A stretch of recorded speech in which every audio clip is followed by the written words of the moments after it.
All right. Hello, hello, hello. We are here. For anybody who's watching the VOD, I'm just gonna kind of give it a sec to let everybody get a chance to get in here. I have some tea. It is very hot, so I can't drink it right now. So I'm just eating some honey toast.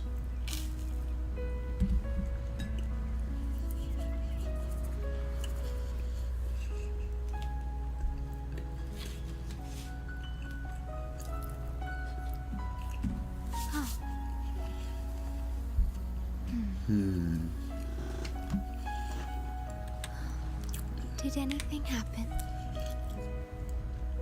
Let's see. Also gotta let everybody know on, there we go, on X what's going on. Like I said, I'm gonna just give it a little bit, not too long, because I'm just gonna get started, and if somebody wants to know what we talked about, then we'll get into it. I think what I'm gonna probably do though is probably do some dailies, chat it up a little bit casually. After that, depending on where we are, what we'll do next. Hey, what's up, Indu? Dinma, brother. How's it going, man? Let's see. Switch. But yeah, after that, then I want to look at. So Black Beacon is coming out pretty soon. I think the 10th. So I want to check that out as well.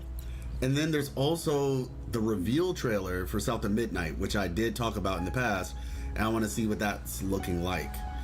So let's see. Bam. Streaming now. There we go. Awesome. Hey! Out at monthly pass on Genshin? Oh, I'm sorry to hear that. You could do a pin message about the announcement. It's not something so simple as a pin message that would cover it. It's not something so simple that a pin message would cover it, trust me. This is like, if you are somebody who follows me, that's what I say, like, I'm gonna have to turn some of this stuff into a video. That's what I'm gonna do. So it won't all exist just on the stream. It will be turned into a video. But if you are somebody who follows me, this stream and the message that we're going to talk about today is going to be something that kind of just affects your experience on this channel as a whole, because of the direction, I guess you could say the direction change that we're going to be going in, as well as I have some information to share. Call it a warning. Call it something of a warning. Let's see. Red. Okay, red. How many moves do I have? Okay, yellow. Blue. Red, yellow. Blue. Red, yellow. Nice. Hey, what's up, Dalma? Finally, I made it to the live stream. Hey, what's up, Shugama? I'm happy to have you. Happy to have you.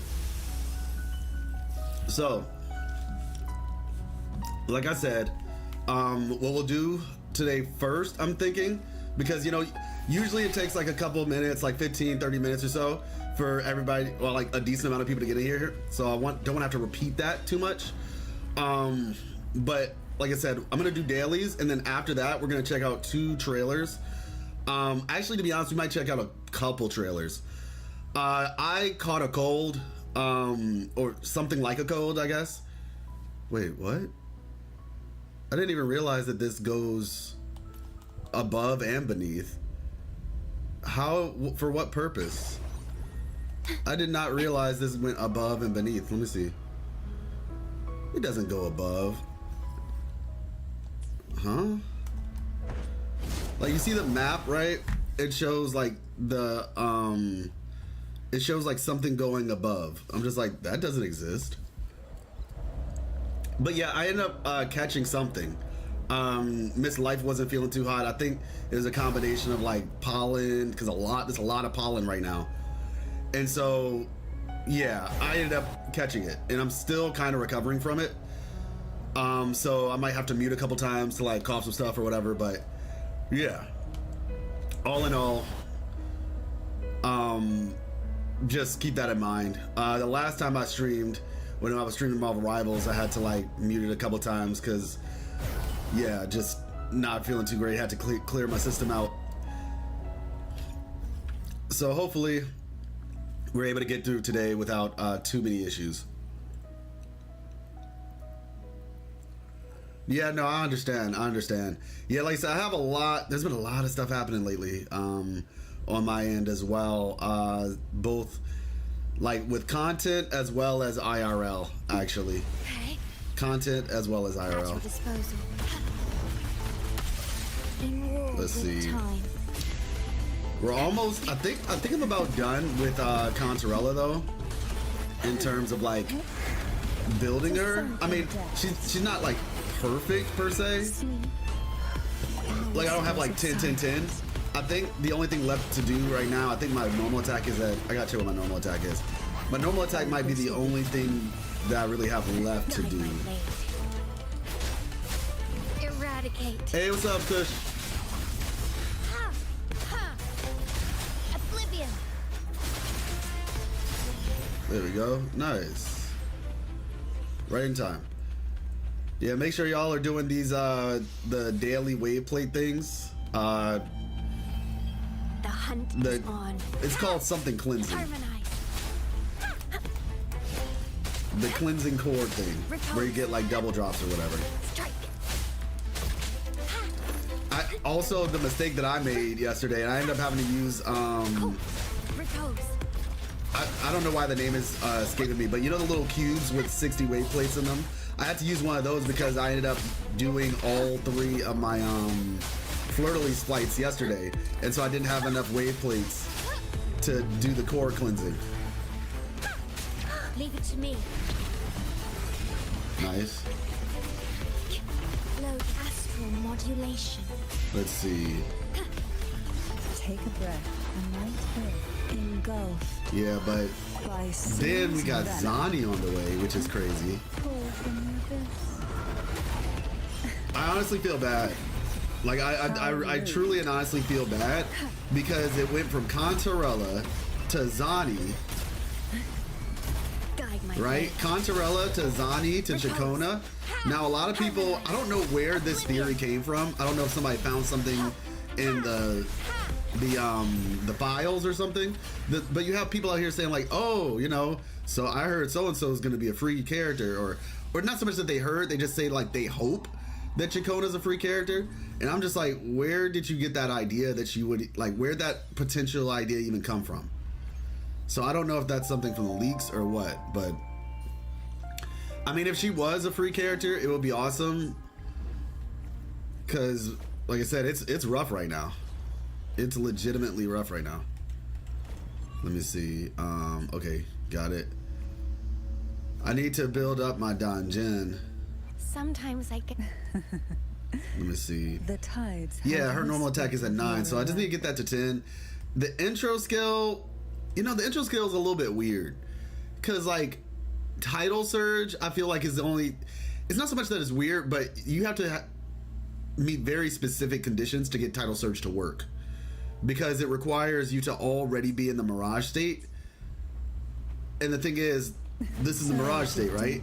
So it's like you switch from that, let's see, like this, and then that happens, right? But that's only because the Mirage state doesn't just last forever, though. That's the thing. So that's why I'm just like, it's very specific conditions, and how frequently would you be in that situation? Maybe, like I said, if you're doing a quick swap sort of team, it would make more sense, but right now, I don't know. So let's see. Take a breath and light hill. Who will sink into the depths with me? Sink All right, and into the endless deep. oh, missed me with that. Actually, I could have knocked him out, but I was too low in timing. Riptides claim you. And Guide my blade. don't know who that was supposed to be for, but my Donjin needs some work though. Her talents are still like level 6, 7, and 8 in some spots. Oh, shoot. Repose. But we're gonna get her right. We're gonna get her right. Oh yeah, and then Frolova. That's the other thing I thought. So like, we have Contarella, Zani, Chicona, Cardithea. There's a lot of us. Is this the Italian? Is this the Italian coming out? Oh wait, my bad. I didn't realize I wasn't ready for that. Need to master Donjin? Yeah. She's very fun. She's very fun. I think the thing I like about her the most is there's like a level of simplicity to her playstyle. Vanquish. And because she's like a sword character who's not really, she's more of a grounded character. And so as a result of her being grounded, it actually makes it a lot easier to get counters off. Let's see. There we go. But yeah, I'm about to say, my Donjin, she is... Where is it? The tides have whispered of your arrival. Yeah, 7, 8, 8. Normal attack is 6. Intro skill is 6. Yeah, so basically, like, I've been focusing on, you know, getting Contarella where she needs to be. And then, you know, for Zani, and specifically I'm talking about the boss materials that you collect, you know, weekly. Let me see. Data log from Blackshore staff. Secret dungeon, needed a skill resonator guard me while I dig for treasure. Slacking off, not all make. Oh shoot, do we have to read this? I might need to read this later. Think I've let this game sit enough? What do you mean, Darkside? So wait, you haven't played it like that? You like played it for a little bit, then took a break and hadn't got back through it? Yeah, man, it's been getting really good. And the anniversary is coming soon too. Anniversary is going to be coming next month. Literally the beginning of next month. So actually, technically, I think is it the end of this month or the beginning of next month? One of the two. So I engraft you new. oh, okay, got you. Oh, second continent. I guess you're talking about 1.1 with Huang Long. Basically Mount Firmament. Yeah, no, 100%. You're there's a lot of really good stuff that you missed out, or not missed out on, but that you haven't done yet. Guide my blade. Beautiful. No mercy.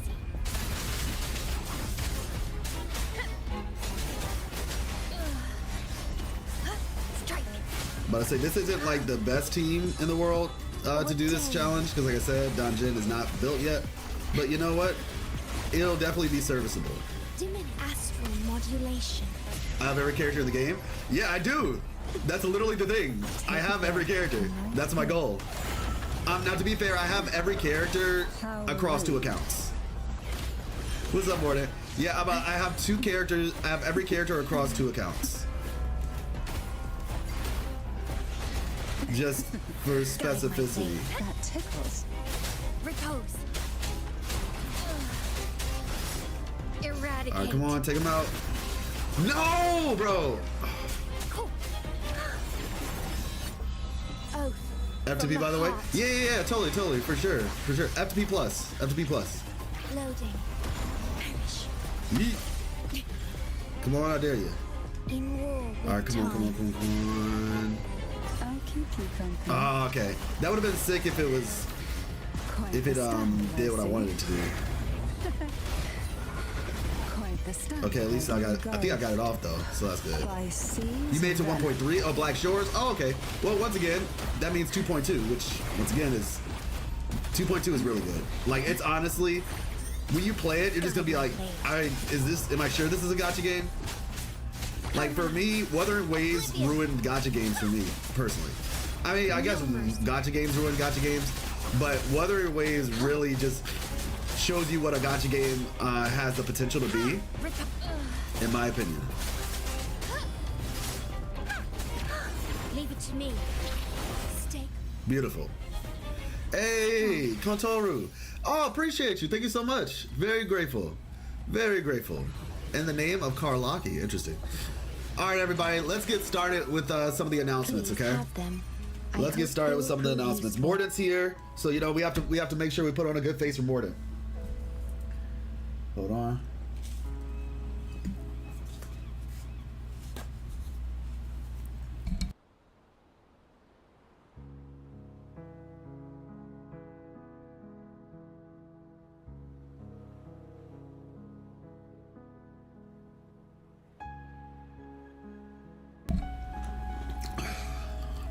We gotta put on a good face for Morden, you know? Morden is a busy man. We can't keep him waiting. So, Did anything happen? what's going on, y'all?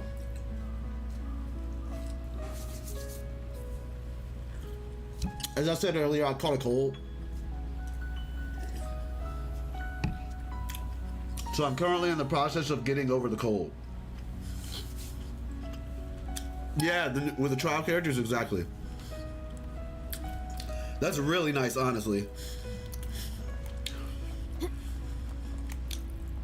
They said, no excuses. You have access to everything that you would need. So, let me make sure, are we good on this? Let me do my daily, I guess, real quick, and then I will switch over to my, well, before switching over to the other account, like I said, we'll talk. So, like I said, strap in, everybody. I have a lot to discuss with you all. Some of this stuff is going to be turned into a YouTube video. Well, actually, basically all of it is going to be turned into a YouTube video. So I'll either cut it straight here from the stream or just kind of revise the message. Oh, wrong way. So I hope you all are ready for some information. By the way, Mordant, you actually really should stick around for this message because I think it's going to help you out a lot. This is going to be something that it took me about 2 years, I'd say. This has been a message that's been 2 years in the making. All right? 2 years in the making for this message. Oh, this will be fun. All right, awesome. Worry not. Wait, you can fly now, not just glide? Oh, shoot, Darkseid, yeah, you're so, oh my gosh. You need to play it, man. 2.0 is so sick. Because you can steal your way through the game without any character, really. Yeah, exactly, Darkseid. Yes, you can fly now. Okay, sounds like a plan, Morden. Like I said, you'll definitely, I hope, this is a, you know, what I try to do is be the person that I wanted when I needed that person. No mercy. I try to do that in a lot of ways, whether it's when it comes to like other, you know, in real life, Repose. being the person that I needed when, you know, when I was younger, essentially. The person that I needed that I didn't have, or, you know, didn't have in the capacity that would have been preferred. That's what I try to do in my own life. And in the same way for people who are, I guess you could say, aspiring content creators, etc., or currently content creators. That's what I'm trying to do. So let's head to Arena Sita. Well, I want to go here because the music here is just really good. Excuse me.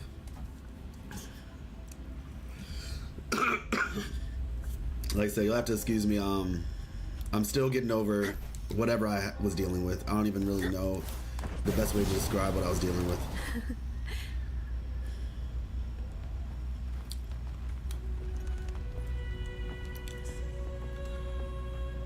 All right.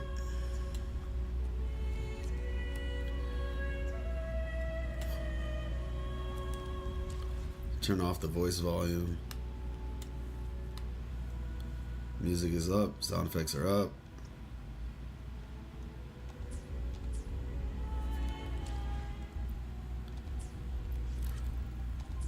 And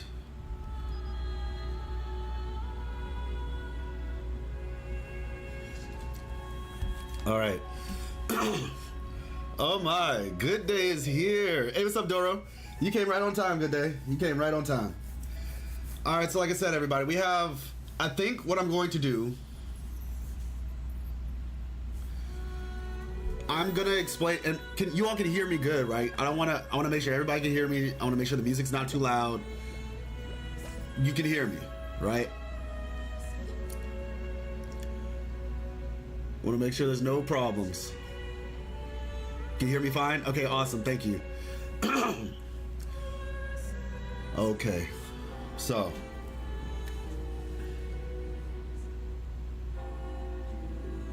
okay.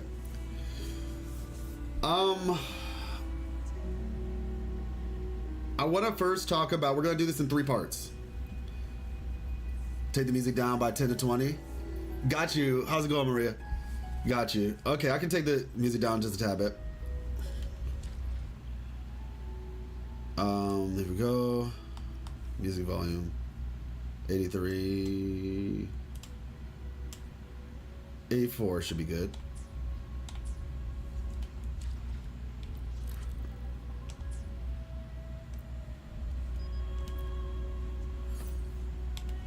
All right, so, and then I'll bring this down to 13.1. All right, that should be good. So, this is oh, camera's a little wonky. There we go. I'm gonna do this in 3 parts. All right, the first part is going to be my message and my appeal to content creators in the gacha space. Specifically creative content creators. It's very good. Hey, what's up, Timebreaker? Timebreaker can actually probably agree with me on this, but this is my appeal to anybody who makes creative content. So that's gonna be the first part. The second part is gonna be a very personal story from myself. This is a story that I have not shared in detail with anybody on this channel yet, at all. This is a personal story about my life. The third part of this is going to be my big announcement, I guess you could say. If you've been following me for a while, it might not be that big of an announcement, but it's more so just the beginning of everything, I guess. Depending. So those are the 3 things. Appeal to create small content creators, basically. Yeah, I'd say small content creators would be probably the better way of describing it. So my appeal to them, personal story, big announcement, those 3. This will likely take us some time. I'm not even gonna lie to y'all. This might take an hour, it might take 30 minutes. I don't know, probably 30 minutes, but the point is, at least the initial part might take like 30 minutes or 15 to 30 minutes, something like that. So that's why I said kind of strap in. All right, so the fishing shop reset this week, by the way. Yo, I didn't even know that was a thing. I've probably been losing out on materials because I did not even realize that. So that's, you know, talk trash about me in the comments if you need to. I had no idea. So, first story. If you are a content creator in the gacha space and you're, let's just say, in the kind of sub 40 to 50K, I'd say. Like you're kind of in that range. Like 20K probably might get you good, but just generally speaking, if you're like, I'd say sub 30, let's just say for the sake of conversation, give or take sub 30,000 subs, right? If you are a content creator in that area, and I'm, like I said, I'm honestly tempted to say around 50, but yeah, I highly suggest that you stop doing gacha content. I highly suggest that you stop doing gacha content.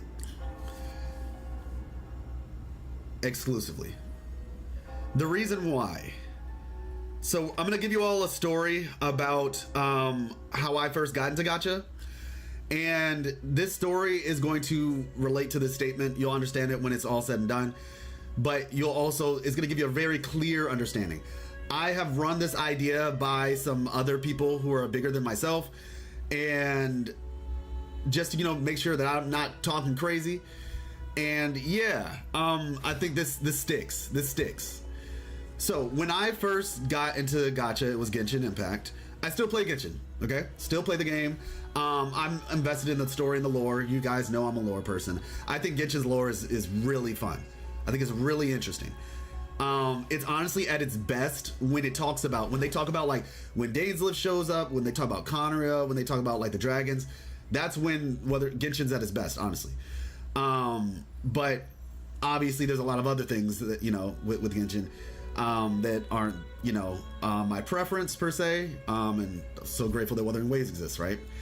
But point being, when I first got into the community of Wuthering Waves, I mean Genshin, I was never the type of person to be a part of a community online. I just played my games alone. I didn't grow up with a PC. I had a PlayStation 1, Sega Genesis, right? Like that's what I had, playing Sonic the Hedgehog with my brother. He would play Sonic, I would play Tails. Streets of Rage 2 specifically. I was Skate, the black kid on the skates, really fun character. He would play Axel, and then stuff like that. I think I would play, what's her name, Blaze? It was a girl, and there was like a big guy named Max. I think the girl's name was Blaze. Yeah, and I think my brother would play Max, I would play Blaze. But anyway, that's what I grew up on. Crash Bandicoot, Sly Cooper, Ratchet and Clank, Kingdom Hearts. Single player games was not on PC. Didn't have, probably didn't even have a strong enough internet connection. I mean, maybe I did, I just didn't know. I eventually got a PC actually, which was a really cool thing through Make-A-Wish actually. It was funny when Make-A-Wish came to my house. And for those of you all who know, I have a condition. It's called cystic fibrosis. We'll get into that in a different video. I have a couple of videos coming out, but I'll get into that at a different time.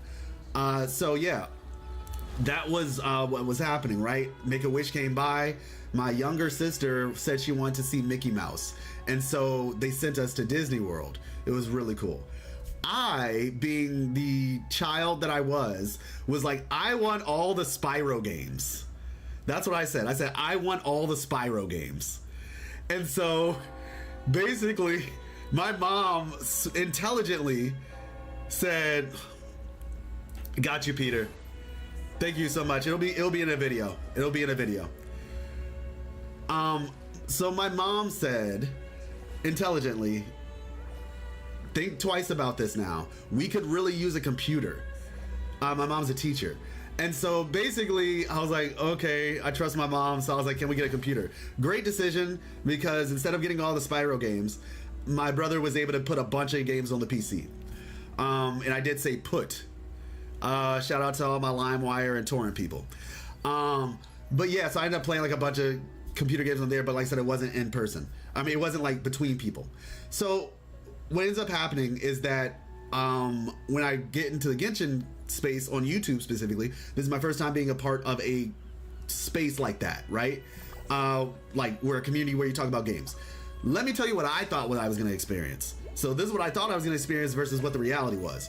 I thought we were going to talk about how cool it was when Zhongli was like, you know, dropping those like gems, you know, when you first get to Liwei and, you know, you're having that whole conversation with the whole Guizhong thing, right?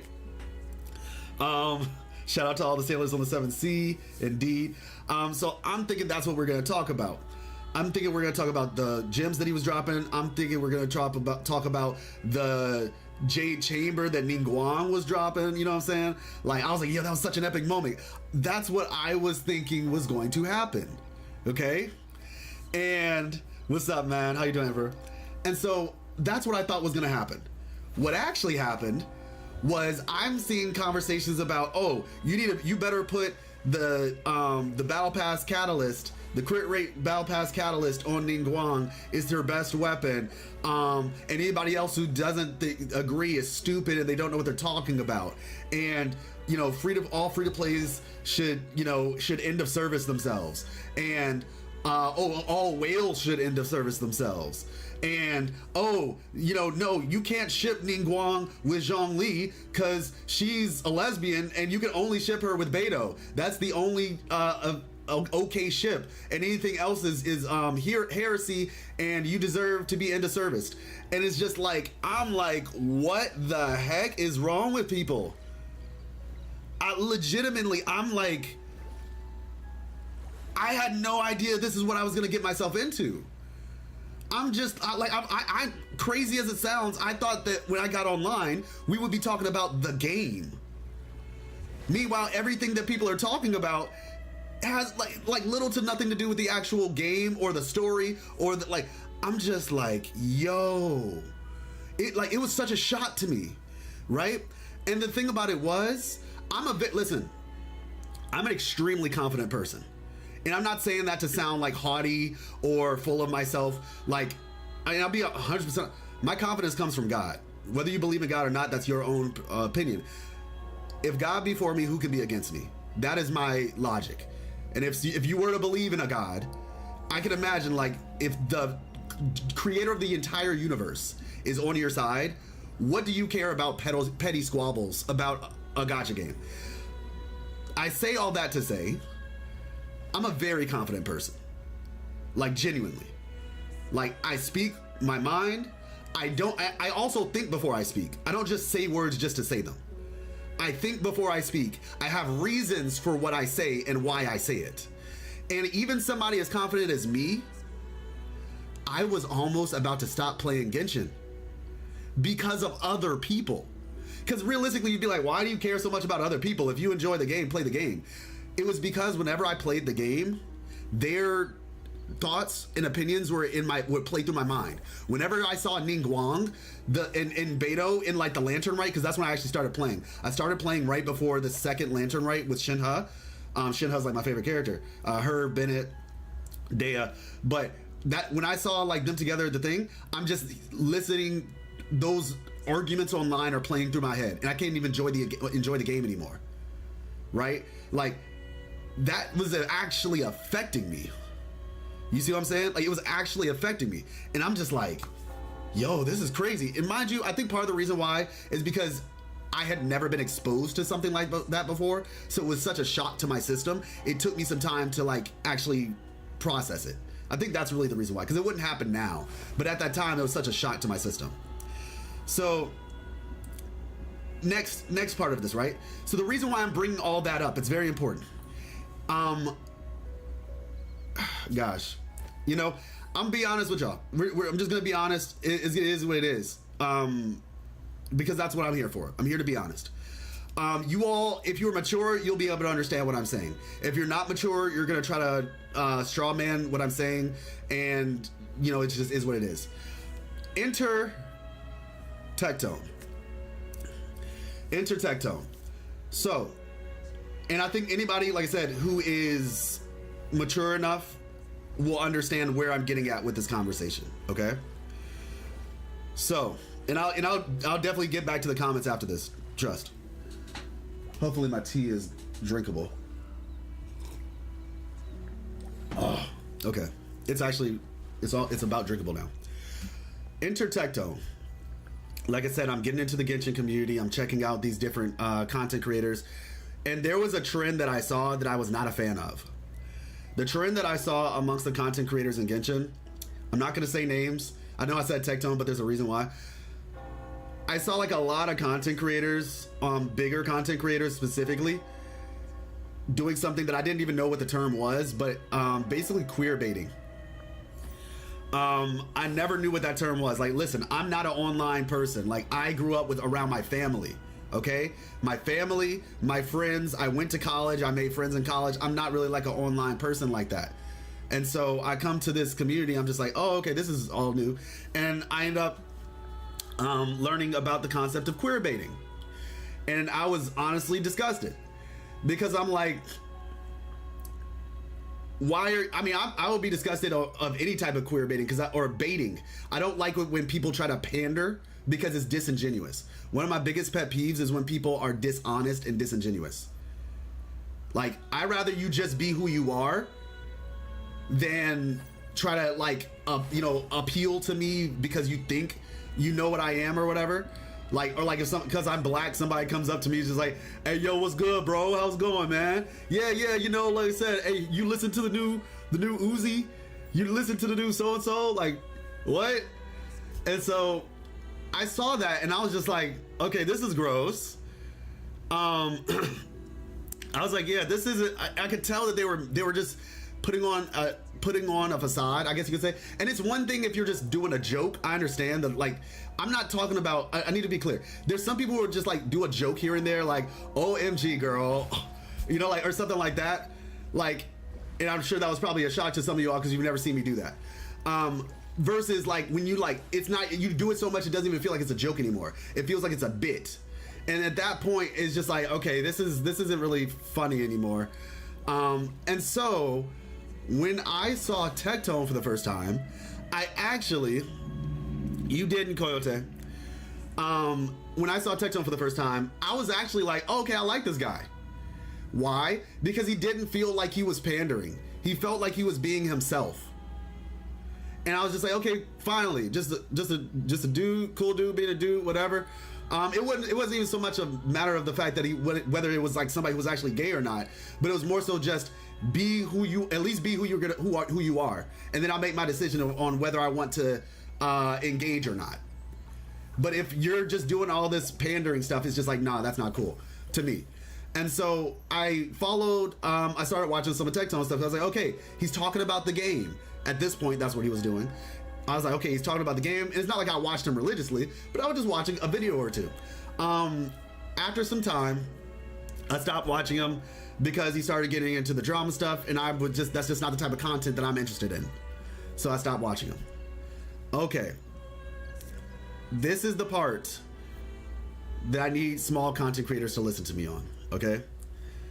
If you haven't heard anything else, this is the part where I need the small content creators to listen to me on. And maybe I'll put like a chapter thing in the video so that they know directly where to go to. So, yeah, tiebreaker. So, if you are a small content creator and you are covering gacha, I encourage you to stop covering gacha exclusively. Let me tell you about how the gacha content scene works. I've been doing this for about 2 years, and I've been able to discuss this with people who have been doing it longer than I have as well.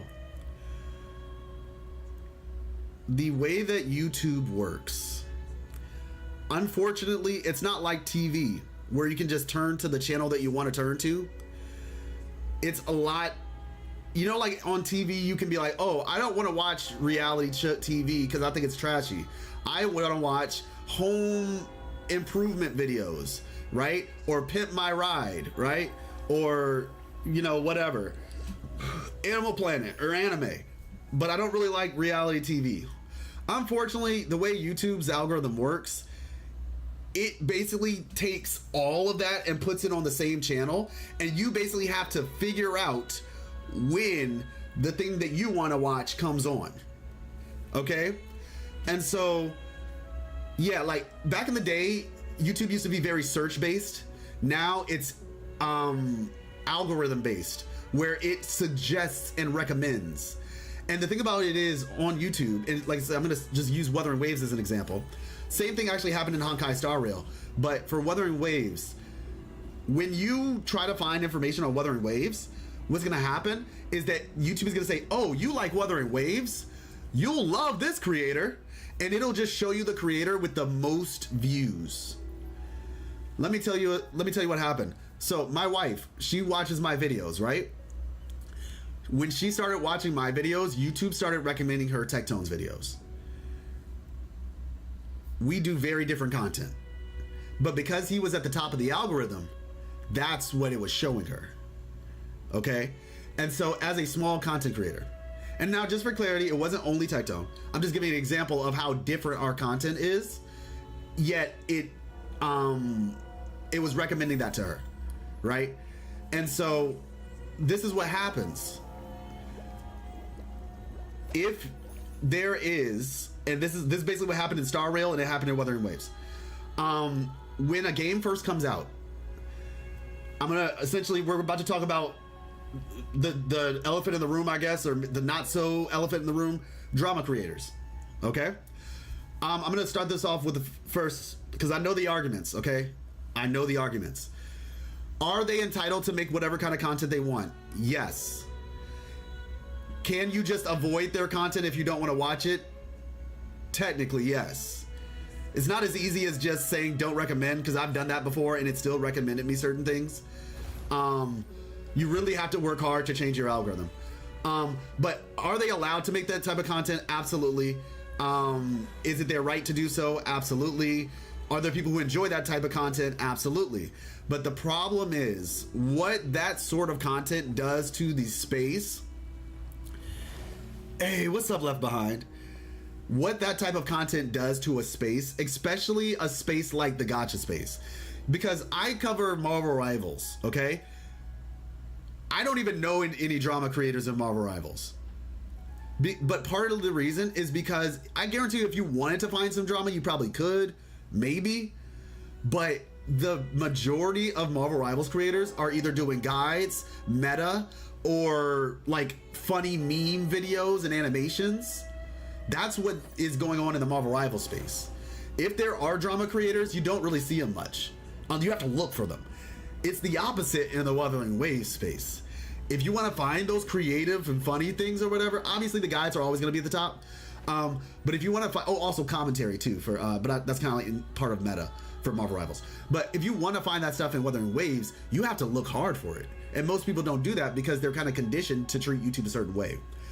What ends up happening though, and this is why I'm trying to encourage you all, if you all are small, do not cover gacha exclusively.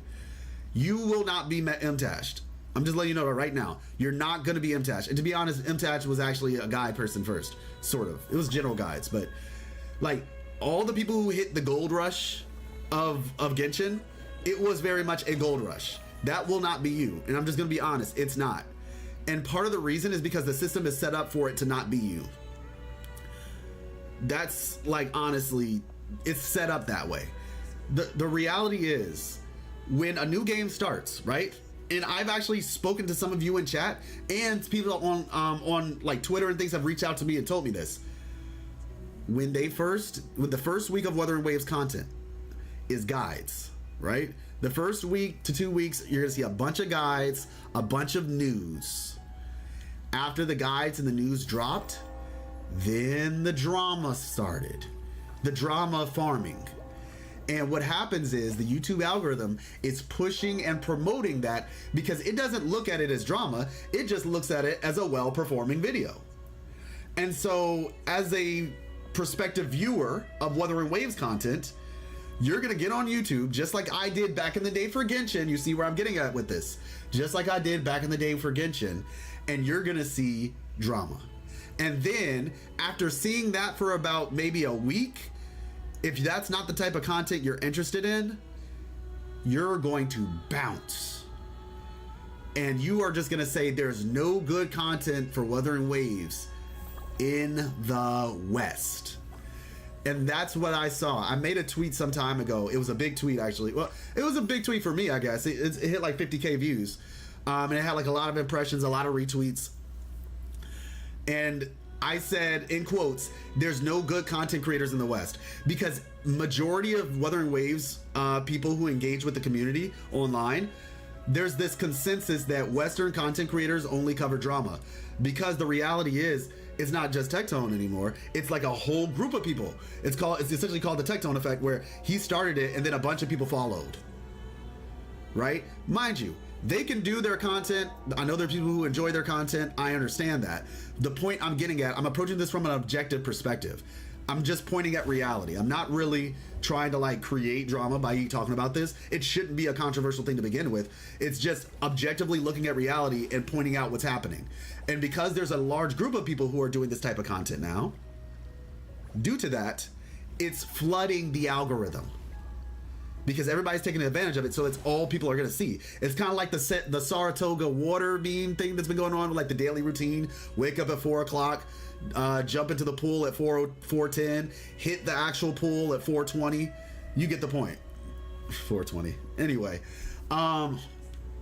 so as a result, there's a lot of people who just think the West has no creative content creators. All that they talk about is drama. Because they're just like, oh yeah, the East, they make memes, they make animations, you know what I'm saying? Like they're out here making really creative content to promote the health of the community, right? But the reality is the drama content doesn't really promote the health of the community. It promotes the health of the drama content creators community. Does that make sense? It's not really the overall health of the community. It's the health of their community, because it's like they're feeding their community what they want, which is what a content creator should do. You should feed your community what you want, but that doesn't necessarily mean that it doesn't affect the community at large. And what ends up happening is, for a content creator like myself, for content creators like some of the people I've had on podcasts before, right, on this channel, we basically kind of get screwed over, because those content creators become the face of Wuthering Waves content in the West.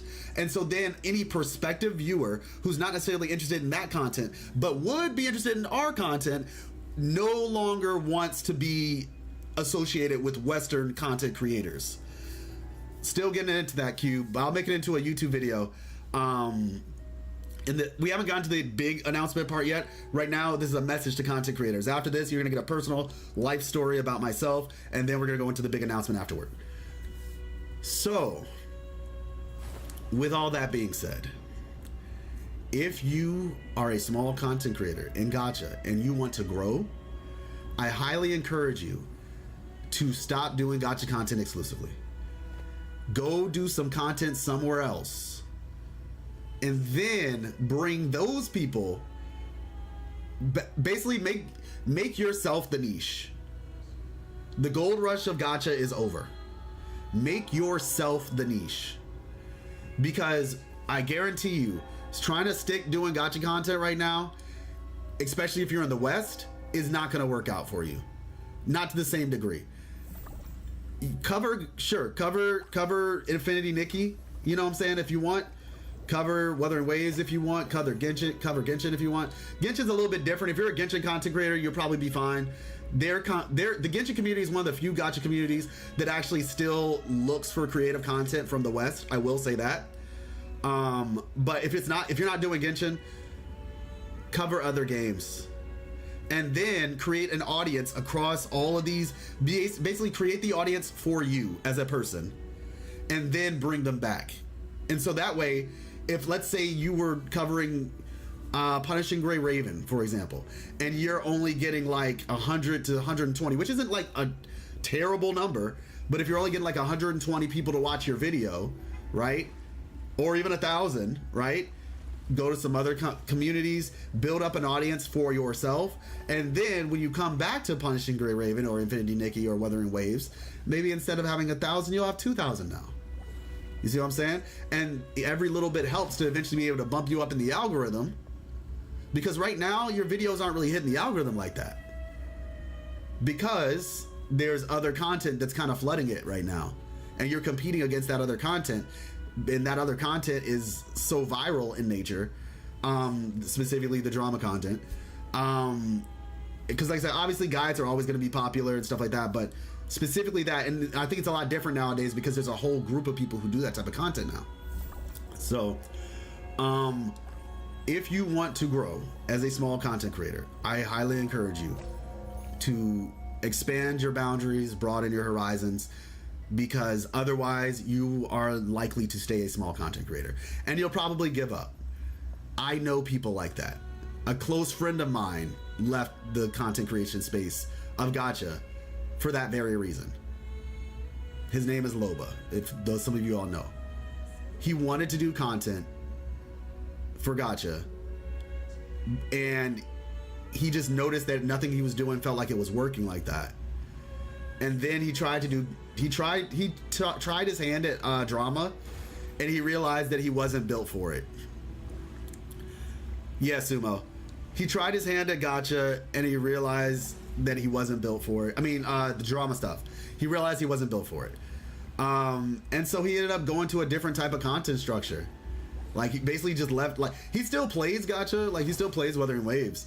But it's more so just kind of for fun. He isn't really trying to take it seriously like a content creator anymore. Because he, like I say, he's found something else and he's a lot happier now, which I'm happy for him. But that will likely be your story too, potentially.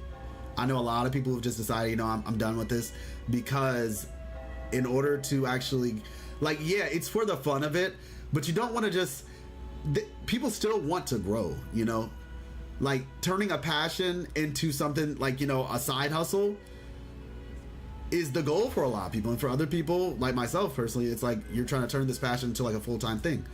And so, however, when you don't see any real significant growth, it's very demotivating. And so that's my message. So hopefully this helps somebody. Hopefully, like I said, I've given a clear, proper understanding of kind of how this space works. This was not for the purpose of me trying to call anybody out. It's more so just generally explaining what is happening in the space and how that affects you and myself.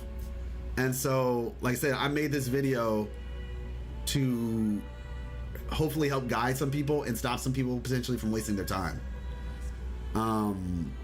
So yeah, if you are a small gacha creator, I highly encourage you to stop covering. If you want to grow, if you don't care about growing, then don't worry about anything that I just said.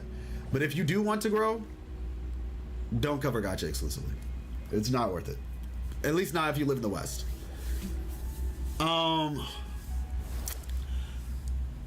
So yeah, that's the first bit, everybody.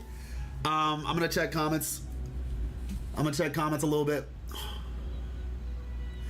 Thank you, Timebreaker. And Timebreaker said everything that I said was factual. Timebreaker's a huge content creator, by the way, everybody. Definitely check him out if you like combat stuff. He's an insanely talented combat specialist. He finds combos in Wuthering Waves, makes videos about them. He did some, he's done God of War. He probably has done Ninja Gaiden. He's been doing Assassin's Creed Shadows. Really solid creator. 2 people I follow: Wuthering Waves, Life and Rex. Appreciate you, Dark Side. That's very, honestly, I'm honored. I'm truly honored. That's honestly, amongst giants. The key to growth is getting in the algorithm by making good quality videos. These videos need to keep people watching, otherwise it gets dumped at the bottom of the search criteria. Yeah, for sure. The thing about it is too, though, Timebreaker, you have to make something somebody's interested in first. Like, good quality videos is nice, but as we both know, the idea has to be good. You know, like, if somebody sees your thumbnail but they don't really click with the idea, like, I gotta have an insanely good documentary on, like, you can have the cure to cancer, but if the idea to promote your video isn't good enough, like, you could be hiding the cure to cancer, I'm saying, in the video, but if the idea to promote the video isn't something that people care about, then nobody's gonna click it to even give you the watch time. And that's the issue. In the West, people don't care. You can have like a super, like a game show. People love game shows, right? Like Pop the Balloon, right? People love that stuff. You could try to do that in Wuthering Waves, like a game show, and the views compared to like a drama video. Drama video might get 50,000 views, whereas your game show got like 1,000. It's not that it's a bad video. The quality would be there. It's just the audience desire just isn't there in the West. Yeah, plus it's kind of hard when you don't have persona. What do you mean by that? You're not going to people in a way that is meta. You're just being very objective and give advice, but not forcing anyone to do what you do. Yeah, there are only a few PTRCCs is not as saturated as WUWA. Yeah, I am aware. Please do a Wuthering Waves game show. Oh my gosh. The first failed WUWA live stream? That's funny. In my opinion, it's just that most people follow the formula for Genshin to WUWA. How many tier lists do we really need, Saint Totus? Oh my gosh. And that's excluding drama. Yeah, I mean, like I said, the gacha content creation space is a bit dry at the moment. But it's because, honestly, it's similar to YouTube and how it, like, people can search, but they just don't because the algorithm pushes it for you. And so people have kind of adapted, I guess is the best way. And so I think about content creators like Marco, right? Marco does not cover gacha exclusively, but when he does do a Wuthering Waves video, it's a net benefit to the community. You know, it's a net benefit. And I'll talk with you all while I'm doing this for the moment, and then we'll hop into the next discussion. I was thinking about this problem about 2 days, and he spoke. Now I feel relieved. Oh, I spoke. Yeah, it's probably because nothing notable has come out since DZ. All the heavy hitters are coming out this year. Honestly, Coyote, it's not. It's just, I'm telling you, this is the formula. I'm at the end of the day, this is a democracy.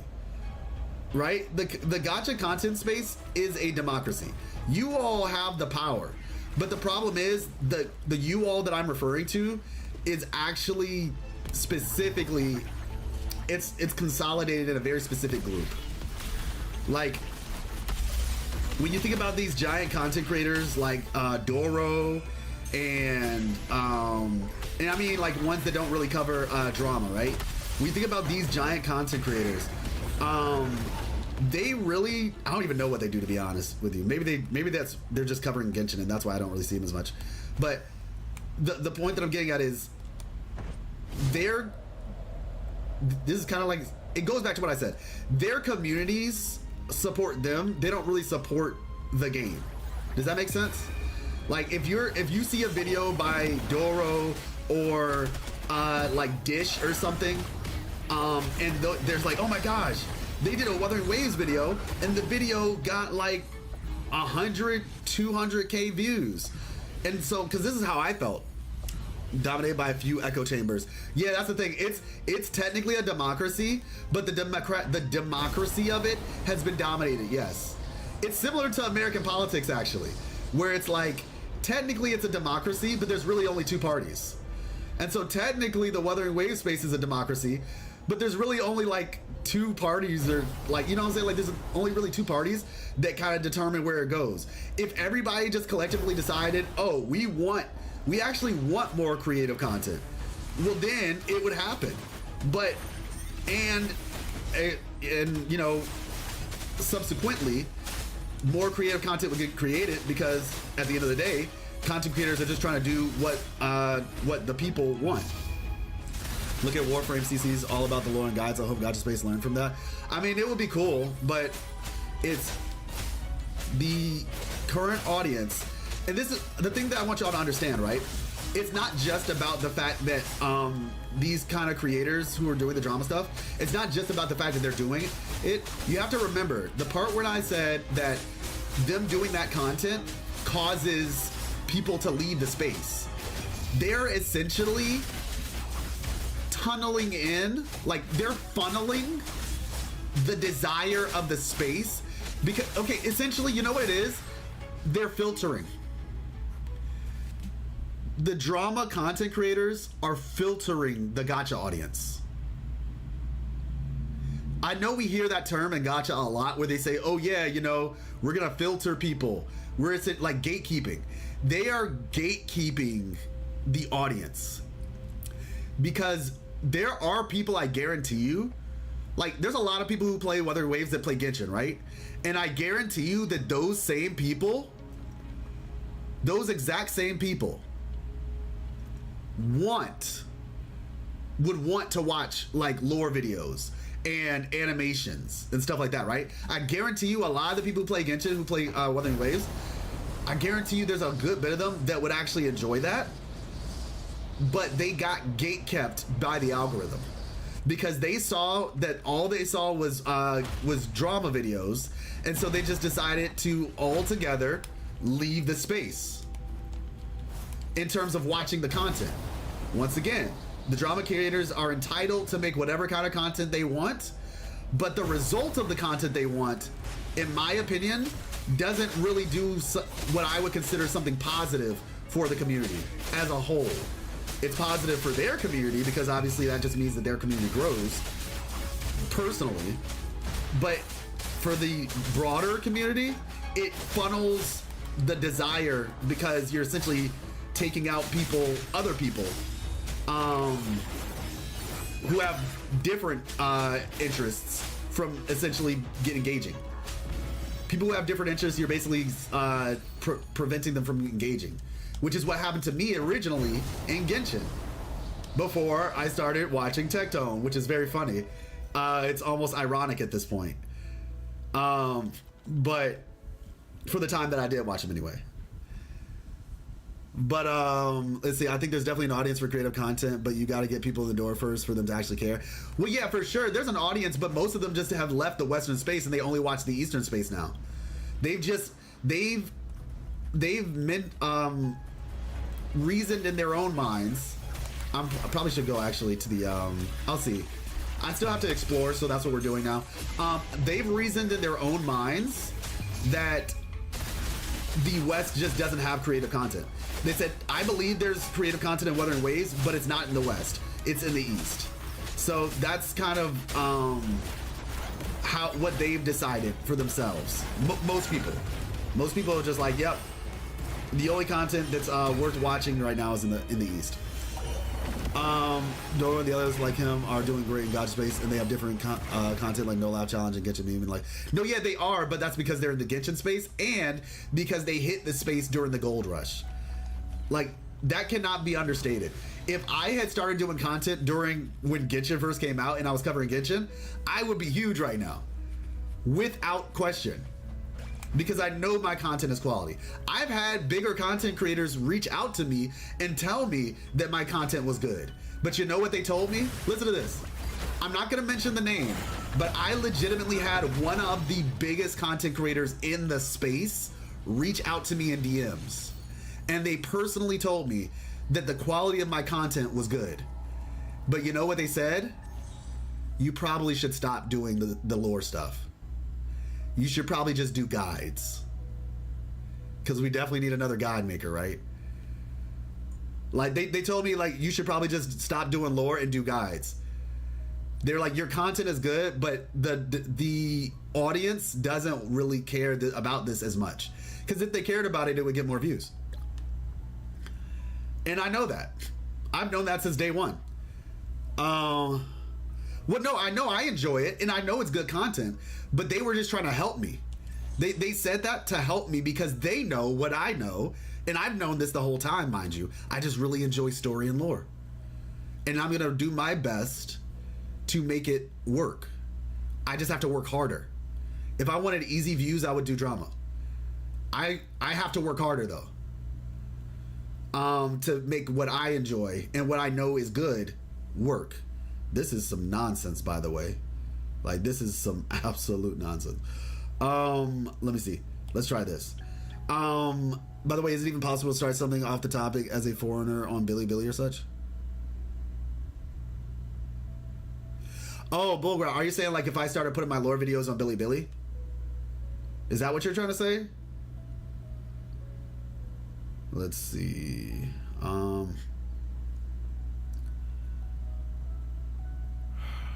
Why is this so hard?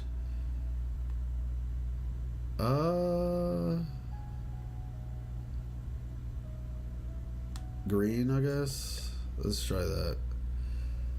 This one, I know I can't be the only one who got like tripped out by this one. Okay, that's a lot. That's actually a lot. Let's try red. You did this earlier, it was chaos? Ceasing, but on Bilibili. Yeah, you know, I know there are some content creators who do that. I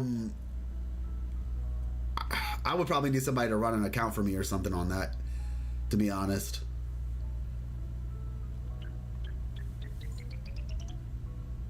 The new ones are confusing.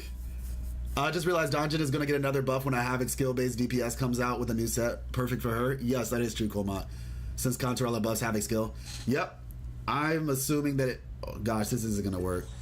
This is not going to work. You going to pull for Casteries on HSR, question mark? Maybe. I don't really play HSR like that anymore. My thing is, like, I have my account. I got the Herda. That was the last character I got, and I haven't really played since. I'll probably try to pull and see if I get her, but then I'll just like keep it in the background. Like, when I have enough time, maybe I'll go back and catch up with the story, but yeah. Yeah. Overly doing lore stuff in any online gaming community is hard because a lot of people just don't care, but at least it's very possible. So the community. Well, yeah, it just depends on what kind of thing you're doing. Like, I know Elden Ring lore pops off. I think Warhammer pops off too. It really just depends. I've even considered doing like Final Fantasy 14 at one point. This one is all right. We might be on here for a little bit, y'all. So try not to get annoyed with me while I'm trying to figure this thing out. Let's see. Maybe we start from the middle and work our way out. Blue. Like, something tells me this just isn't going to work, but I want to believe, you know? I want to believe. So green. I need to make it blue. Okay. Wait a second. No, this thing right here. Oh gosh, man. We almost had it. This was almost gonna be it. Creating a Bilibili account is a bit confusing, but not too hard. Looking at pretty colors while talking is nice. Starting out on foreign platforms like Bilibili is definitely possible. As CC, I know, had a channel on there and it went well. True. Let me see. Left the HSR community a few months ago, and I'm glad I did after seeing people blow up over the Castro's global passive drama and the state of the game. I mean, like I said, y'all. Oh shoot. Oh gosh. Okay, you know what? I just realized that I need to I need to get on to the next announcement because something happened and I have no control over it. And BitX knows probably what I'm talking about. It's kind of revealed some things preemptively, but we're gonna get to the next conversation, everybody. And so once again, strap in, and yeah.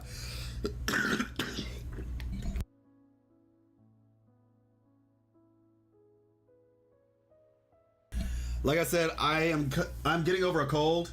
I had one for the past 2 days, so I apologize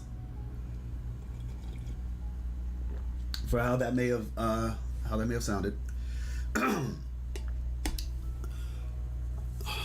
Looking great today.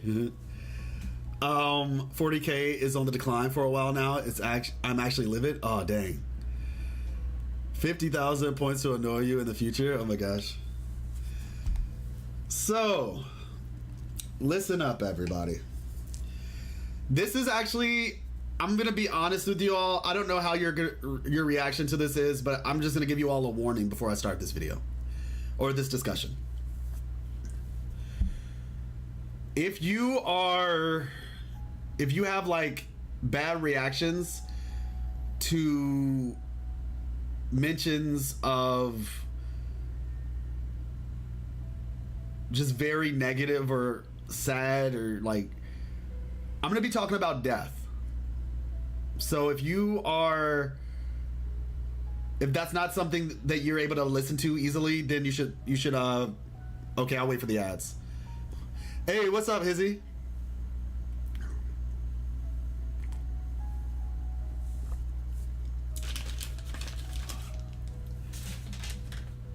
Yeah, so if that is something that is that affects you, then I would encourage you. You might want to take a little bit of a, maybe a 20-minute break or something like that.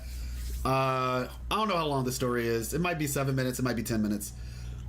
It just depends. But if death is something that you aren't able to listen to or hear about, then yeah, I would encourage you to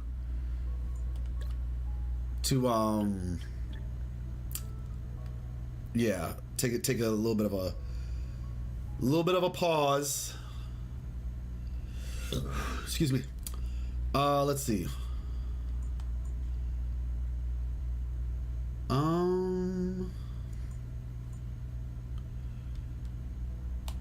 Okay, I think I might have an idea. Okay, so we make this green.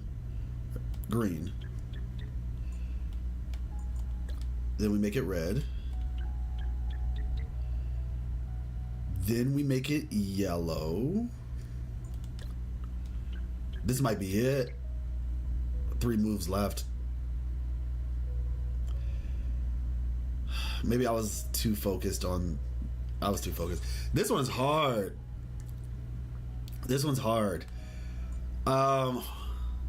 Like, you can just go up and down to change the colors.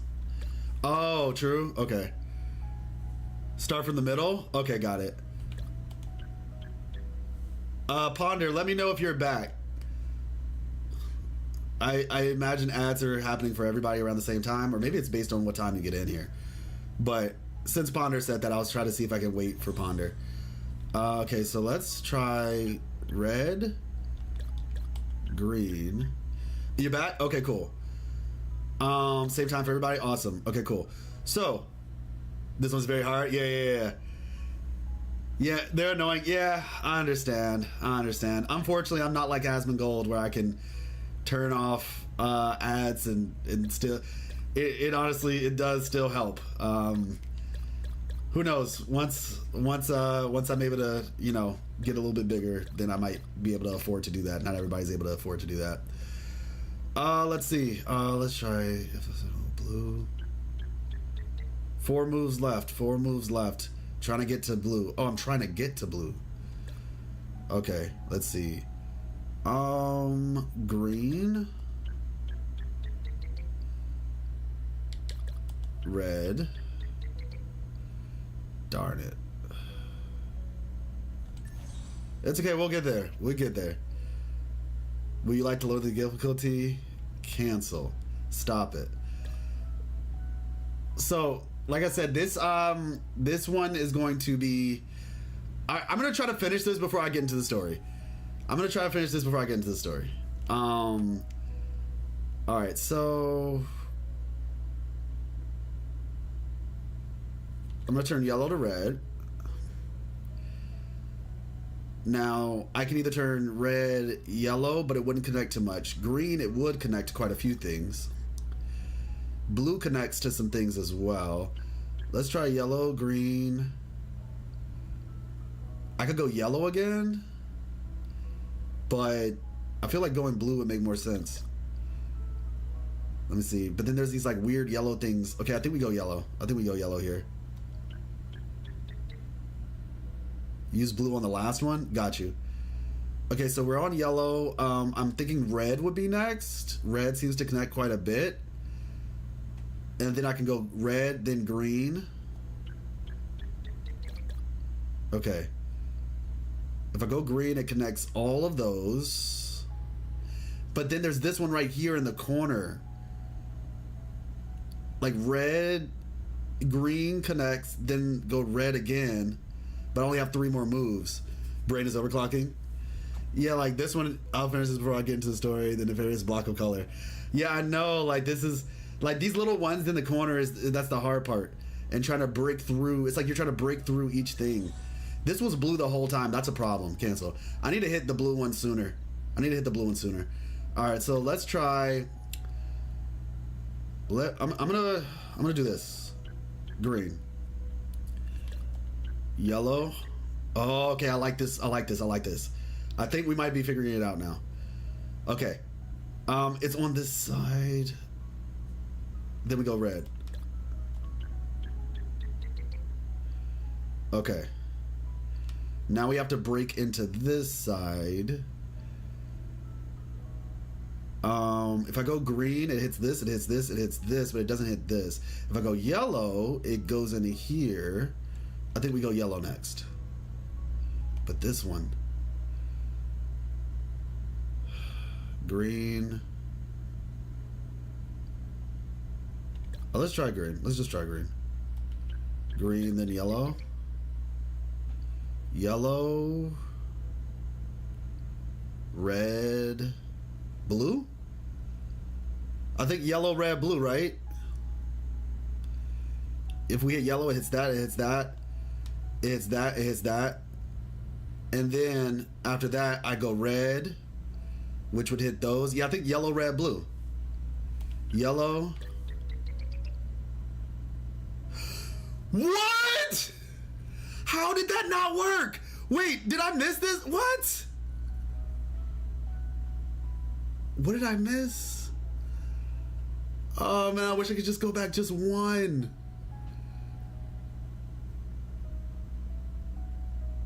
How did I miss that, bro? Okay, you know what? I think I was doing good though. I'm gonna do it the same way I did it last time. I'm gonna do it the same way. We messed up somewhere. Get green done. Oh my gosh. Okay, green. Okay, we're gonna turn this blue. Wait, do we turn this blue? No, we turn this red.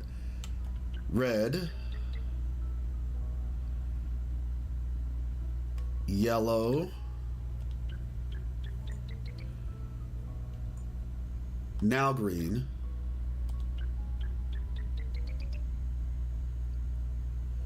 All the greens are connected. Now yellow. Yellow, red, blue. All the greens are connected. This would hit every yellow.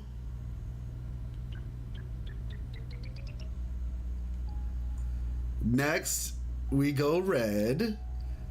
Every red is connected. Let's go! Let's go! We did it! Awesome.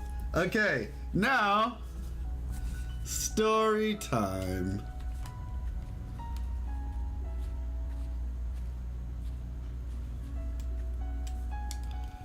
Story time.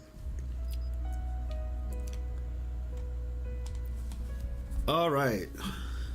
Harder than a hologram for sure? Exactly. 1 second, hold on.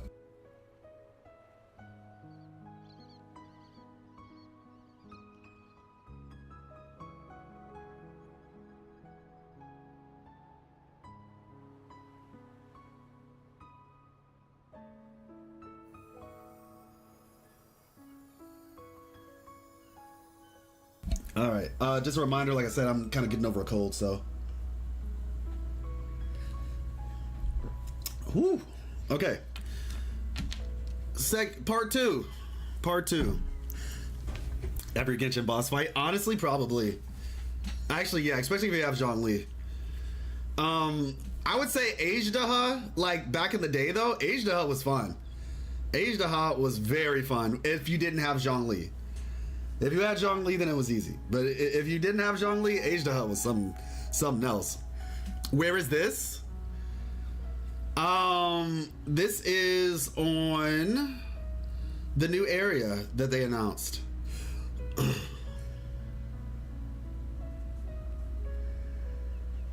All right. So, like I said, everybody, if you are somebody who is not good with hearing about death, then I highly encourage you not to to leave for like 10-15 minutes. Okay. I've never actually told this story in an official capacity before. This is gonna be my first time doing it. So this is about to be a very personal story about me and my life. This is my first time ever sharing this on social media. It's probably my first time. Yeah, first time sharing it on social media, I would say.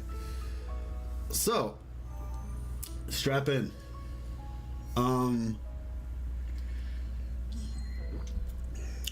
Depending on the type of person you are, this might make you sad. But I think it's important. Well, not even I think, it is important. This message is going to be my introduction into the big announcement. So, when I was born,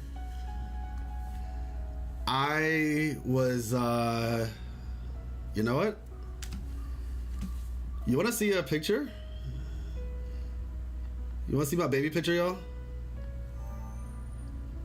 Let me see.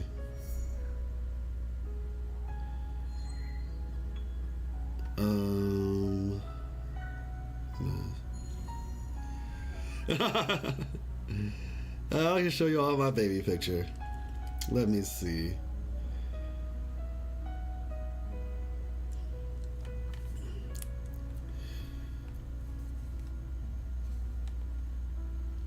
It should be somewhere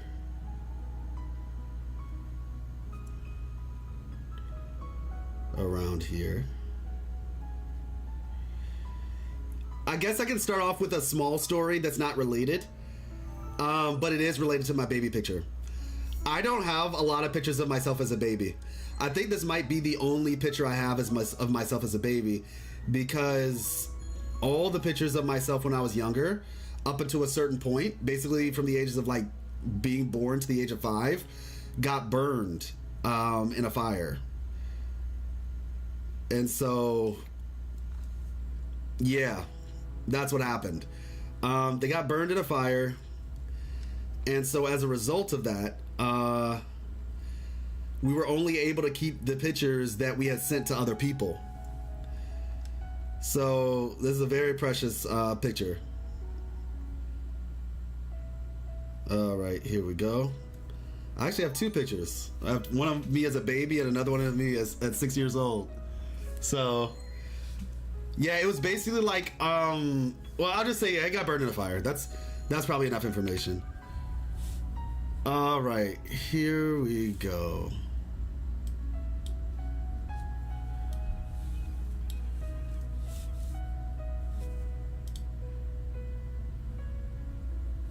All right.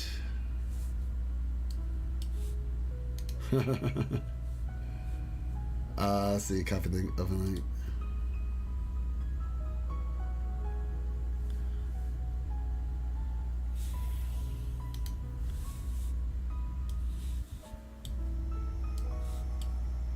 That's one. And this is two. This is so crazy. Open link. Alright. Alright, they're loading up right now. So I was born in a very interesting situation. So this is me. This is me as a baby, y'all.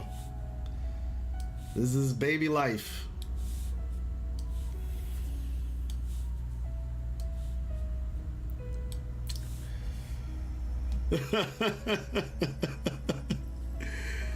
That was me in a little sailor outfit, thug life.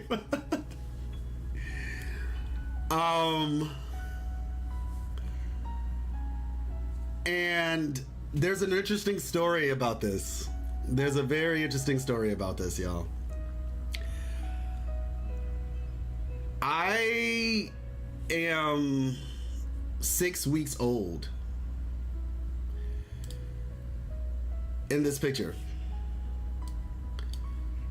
And my mom,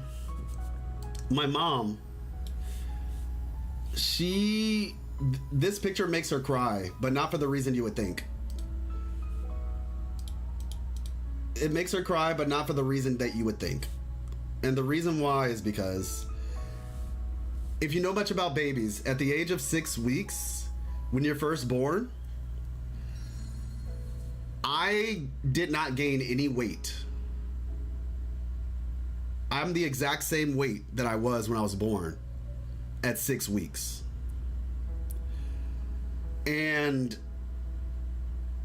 it was a problem. And this is why these clothes look so baggy on me. You see how the pants are like bagged up, right? All of this is very baggy. It's just like my basically fresh born body is still in these clothes. You were thinking it was oversized? Yeah, exactly. It's because I didn't gain any weight. She's like, oh yeah, we bought clothes for like a 6 week old or whatever. And I gained no weight. And so she was trying to figure out why wasn't I gaining any weight. And so she spoke to the doctors and she was like, hey, I have a problem. And apparently, like they said, okay, well, you have to wait a certain amount of time because babies don't sweat. And so we have to wait till the sweat glands form. And then they can kind of figure out what's going on. And when they tested my sweat glands, that's when they realized and noticed I had a condition called cystic fibrosis. Cystic fibrosis is a very, first of all, it's actually very rare for Black people to get it. It's actually something that's predominantly found in Caucasian communities. But they found it in me. And I do have like Caucasian ancestry. My like relatively close. My grandmother's grandmother was half white, half Native American. So in my family lineage actually traces back to England, or it's like actually it might be it's like maybe it's like northern England, like somewhere potentially toward Ireland or something like that. I have a family crest. Like my somebody in my family searched our lineage back and found our family crest. It's Goodrich is like the name, my family name, Goodrich.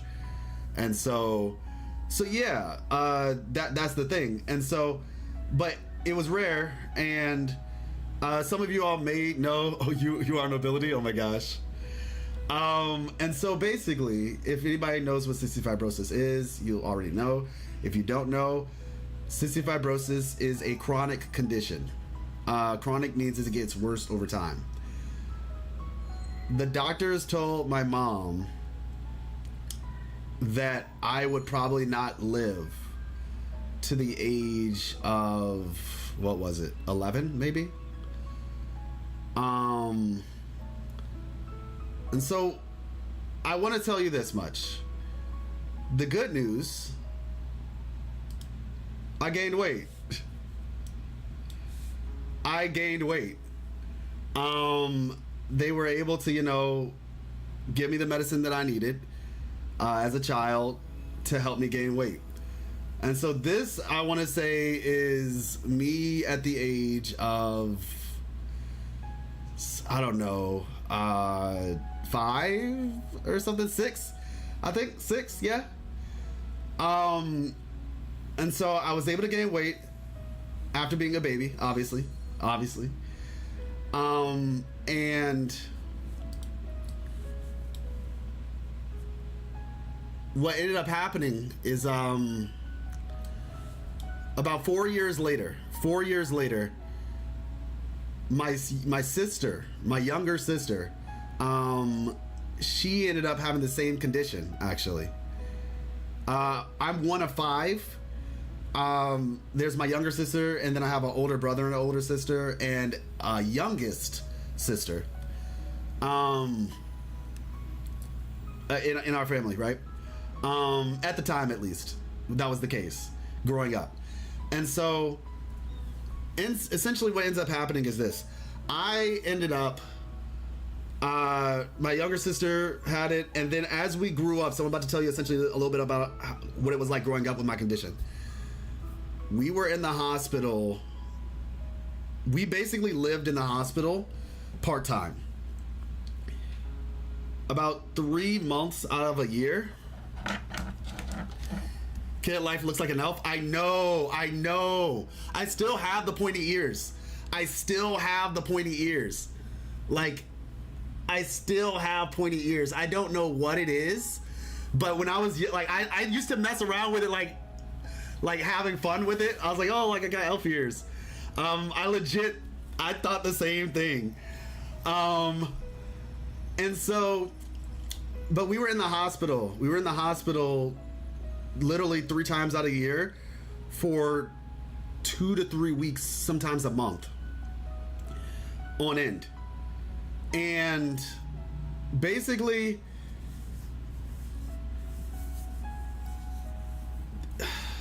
going to the hospital for us is, we do this thing where we get like a lung performance test, because cystic fibrosis affects your lungs and your pancreas. Your pancreas is a thing in your body that helps you figure out, like, it helps you digest your food. And with my condition, I don't digest food that well. That's why whenever I eat, you'll see me take medication on screen. I also have to take like albuterol treatments. Like, if you know people with asthma, they take the pump. I have a machine version of it. Some of you have seen me take it before. And so I have to take that whenever, like, to help clear my lungs out. It's a process. It takes about an hour or some change, depending. And growing up, we had to do that every day. We had to wake up at 5 o'clock in the morning to take our medication before we go to school. Very regimented. My mom also and dad, this was very new to us. We had no idea what this condition was or what it meant. Hospital bills, insane. And the thing about it was, though, and this is all relevant. You'll understand why when we get to the big announcement. But every time we went to the hospital, it was basically like looking at your life, because we had lung function tests. Like, oh, what is your lung function out of 100? So you might go and, like, let's say it's at 80%, right? Most people are probably somewhere between 80 and 100. For us, every time we went to the hospital, it would just go lower and lower and lower. And that's the case for a lot of people who have our condition. When it goes too low, you have 2 options. You either die or you get a lung transplant. And lung transplants are not guaranteed. It's like a 50-50 chance. And then even if you get the transplant, it's another 50-50 chance if you survive the first year. After the first year, you have about 10 years. And then you get to play that gotcha roulette all over again. It's not fun. And that's only if they have somebody who can do a transplant with you. So, you know, with your blood type and all that. So it's not something you want to think about. And every time we would go to the hospital, like literally at the age of 5, at the age of 6, at the age of 7, at the age of 8, at the age of 9, 10, 11, 12, it's just like watching your life tick down before you. Both me and my younger sister. She was 4 years younger than me. And it's like you're just, it's a ticking time bomb basically. And it's just like, well, looks like I'm in the 60s. Looks like I'm in the 50s. And like I said, it's not really a good feeling. We have a very supportive family. So growing up, like my grandfather's a pastor, mom's a minister, a lot of that stuff in my family, and we're just very supportive, very, you know, close knit. Even on my dad's side of the family, they live in New York, and my mom's side of the family was in Virginia, and both families at the time were, you know, very, very supportive. And that definitely helped. Having family that you can rely on in a situation like that helps a lot.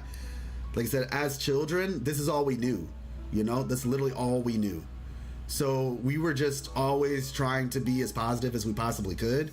Not like out of this weird, like trying to cope, but it's just like, if that was a lot that we were dealt in life, then, you know, we were just grateful to God that we were here for the time we were, and that we had, you know, had some good experiences, I guess you could say. But it's never something that's easy to think about. Fast forward. The life expectancy for an adult with what my condition is, the life expectancy has historically been around 40 years old. And so my entire time I've just been like, you know, I'm just going to try to do the best I can and make the most of the life that I have. There are cases of people who live longer than 40. But it was just, like I said, the average. And a lot of that is because a lot of people with my condition don't make it past 11 or 20 or 30. And so we're going to fast forward to 2015. In 2015, like I said, me and my sister, we both, my younger sister, we both have it, and we were just, you know, trying our best. You know, I think because I'm a male, and I was able to go through puberty as a male, and I'm stronger, basically. Men are stronger. Because of that process, we have a bit more resilience, you know what I'm saying? Like especially growing up. On top of the fact, my father is like 6'2", my mom is 5'7", two tall people. I actually would have been taller if it wasn't for my condition. The majority of my life, I've been underweight. Like I was a very skinny person the majority of my life. And I was malnourished as a result. And so it kind of shrunk, you know, stunted my growth. I would have probably, who knows, like a lot of my family on my dad's side, like the men, they're like 6'3", 6'4", 6'7". I'm 5'9", so it's not like I'm short, but it is what it is. I mean, I'm taller than this life, so I'm cool. I'm chilling. But because I was able to go through puberty, that helped me a lot. In 2015, however, you see, my younger sister, she had it rough. It was a lot harder on her than it was on me. I personally think part of that was because she was a girl. And in part because she was a girl, and in part because of just the genetics of things, of the mutation that she had, because cystic fibrosis has different mutations. My younger sister passed. She passed before her high school graduation. She was 17, and she passed in 2015 on Martin Luther King Day. Actually, I was in college, and I got the call. I was actually with Miss Life at the time, and I got that call because before then she was dealing with, like, she was just going back and forth in the hospital, back and forth, back and forth. I remember whenever we would like go on walks, she would always be very far behind us because she was just having trouble, and so I would always try to go back there to help her. And you know, we always grew up knowing that our mortality was a thing. Like, you had no choice if you had our situation. Like, we knew that our mortality was always in front of our face and that it would eventually come. It wasn't a surprise. It was more of an expectation. And I guess more so specifically early mortality. And thank you. I appreciate it, everybody. You know, it's very interesting. I don't know if there's something wrong with me as a human being. I didn't cry at her funeral. And like I said, maybe it's because I had 20 something years to prepare. Like 23, almost 24 years to prepare for it. You know, give or take, obviously, when you start getting consciousness and start understanding, and maybe around the age of 6 or something. But it was very interesting because I did cry, but just not in the way that you would think I would cry. I didn't cry in real life or in the funeral. This is a very interesting situation. I wonder if it's happened to any of you all. I cried in my dreams. I cried uncontrollably. It was almost like you watch anime, and you know, okay, so if you all remember Luffy crying. Okay, this is a One Piece spoiler. One Piece spoiler. Luffy crying about Ace. This is what I looked like in my dreams. I looked like this in my dreams. I kid you not.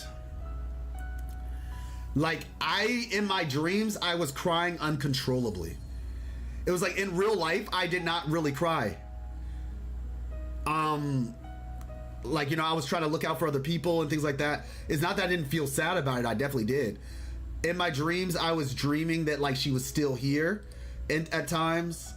And then there were other parts of my dreams when I just, like, yeah, like, it's like, legitimately, this is, in my dreams, I was like bawling, and I could not stop myself from crying in those dreams, but it wasn't in real life. And so I say all this to say,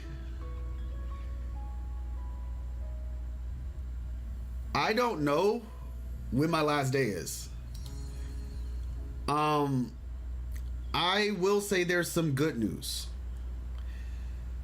There have been technological advances in medicine that are still happening and that have happened that are, so basically right before COVID, a medication came out.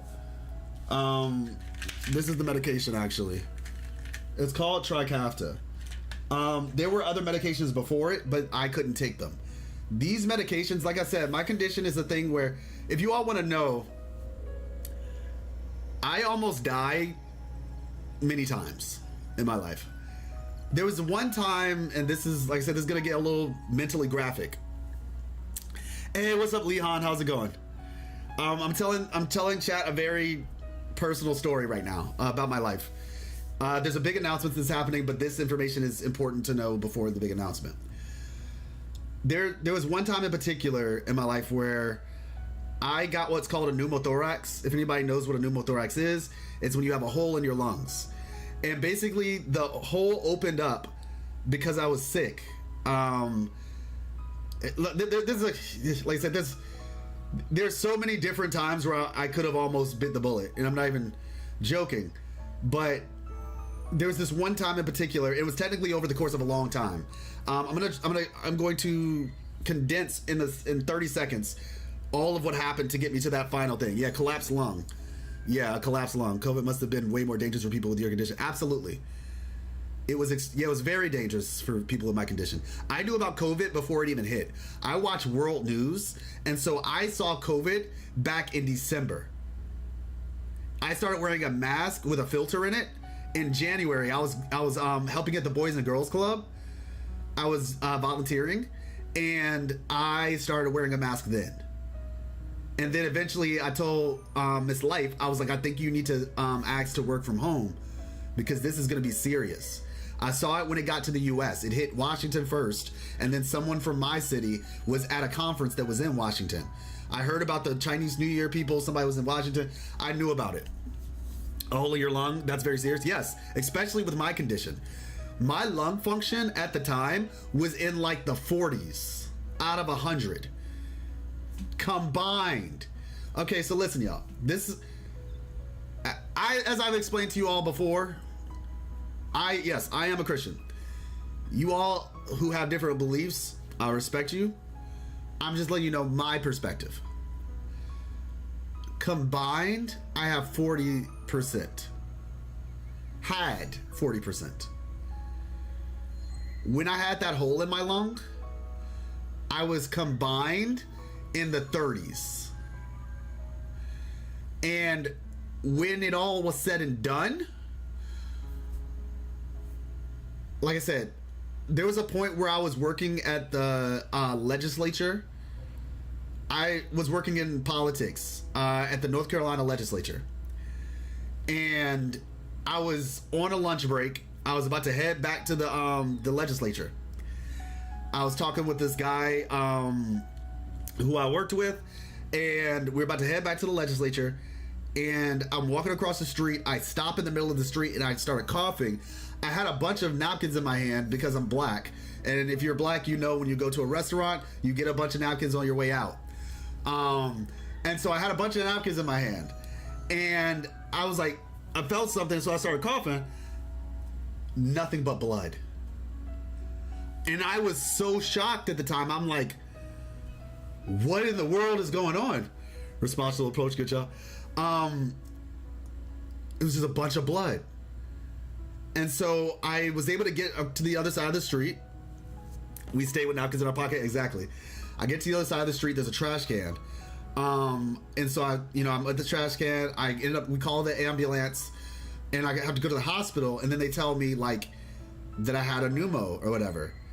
And I'm like, okay, I don't know what that is. They explained it to me. I'm like, okay, we get that taken care of. Quote unquote taken care of. And then, well, actually, no, that wasn't the pneumo. Sorry. That gets taken care of.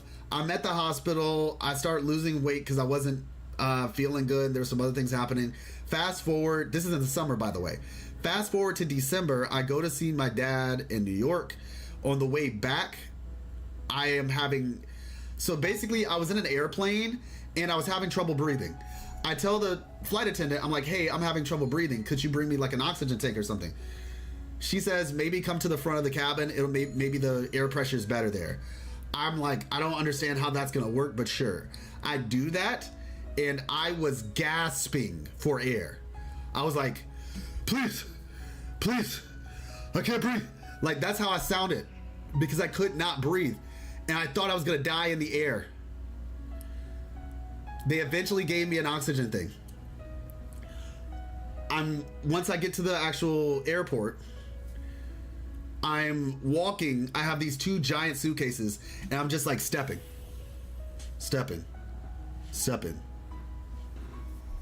Has better oxygen. It wasn't the case for me in code. It wasn't the case for me. I just couldn't breathe. It actually made my situation worse. And so I'm just like one step at a time through the airport because I can barely breathe and I'm trying to move. A couple weeks later, I'm home. I basically got to a point where I just couldn't handle it anymore. Originally, I thought I was just having like back problems. When it comes to find out, it felt like back problems. That's what it felt like. What I didn't realize is that it wasn't back problems. I guess it was just that maybe I was creating tension because there was no oxygen going through my body or in the cavity. They took an x-ray at the hospital And come to find out, there's an x-ray, like Miss Life has it. My entire left lung was shoved into the cavity of my right lung. Right lung. The whole area where your left lung is was empty. My lung had shriveled into a bag and pushed into the cavity where your right lung is. Remember when I told you that I had combined 30% of the time? Well, at this point, I had a combined 20%. And somehow, at 10, I guarantee you I was probably 10% or less lung function. And somehow I had not killed over and died and turned blue in the face. I technically wasn't even on oxygen at the point. How did I survive? And this was going on for a long time.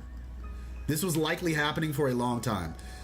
This might not, you all might not be able to understand all of how this sounds. Like it might sound like foreign, or maybe you're not able to encapsulate it properly. But the point I'm getting at is, I know people with way higher lung function than me who are on oxygen right now. And somehow throughout all of that, I survived. I believe it was God. And so I just want to tell you all, with all the things that I've gone through in my life, I've never been, there was one time in my life where I was pseudo depressed. I don't even know if it really counts as depressed or if I was just very sad. After that second, so basically after that happened, they fixed the pneumothorax, because the first time that I went to get the pneumothorax fixed, I was at the hospital for 2 days. They sent me home and then it opened right back up. And then they had to send me back. They were basically saying, no, for somebody with cystic fibrosis, it takes longer for their lungs to heal. So for a normal person, their lungs would heal up in like 2 to 3 days. But for me, it takes like a week. So they sent me back. It got fixed.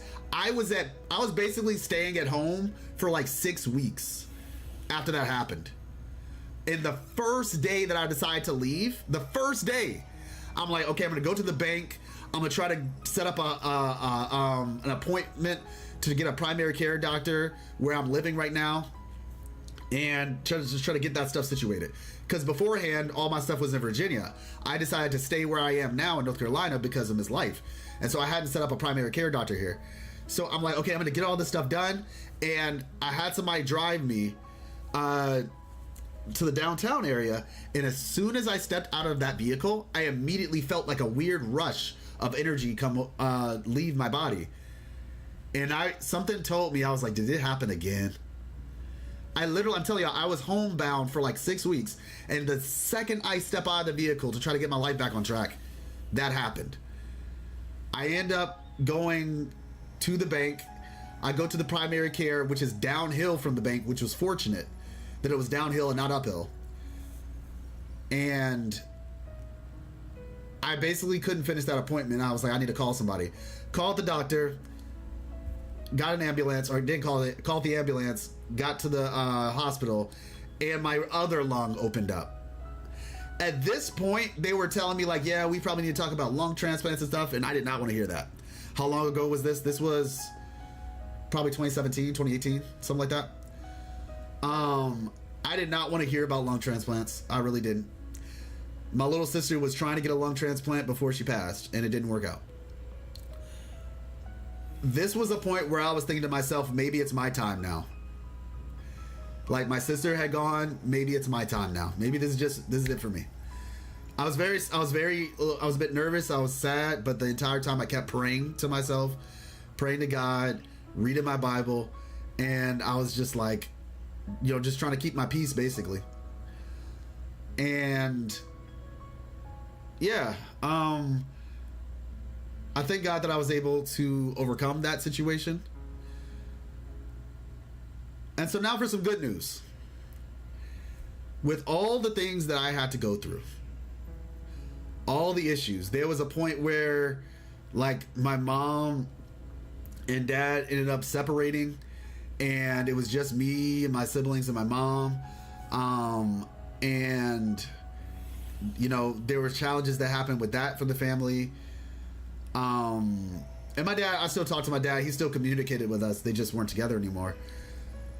And even with all that stuff that happened, here's the good news.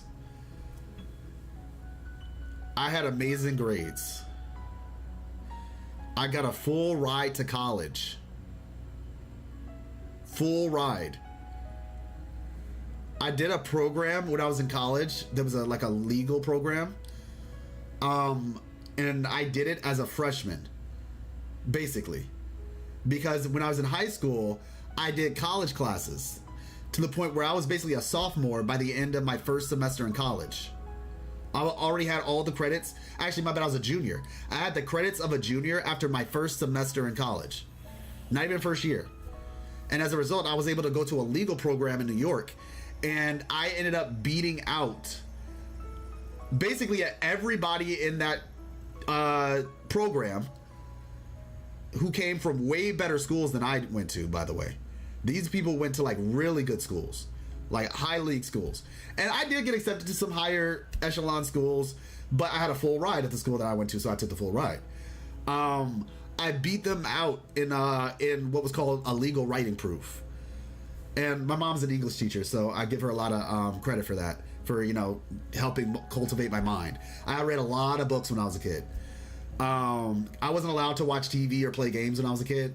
Well, I was, but not during the weekdays. On the weekends, I could watch, like, weekdays, it was only educational TV, so like History Channel, News Channel. I could watch the Cooking Channel or the news. So I was basically watching History, Archaeology Channel, Food Channel, and that, or I was reading a book. Because even then, she wouldn't let me just watch TV all day. On the weekends, that's where I could play games and stuff. So yeah, full ride to college, all that stuff.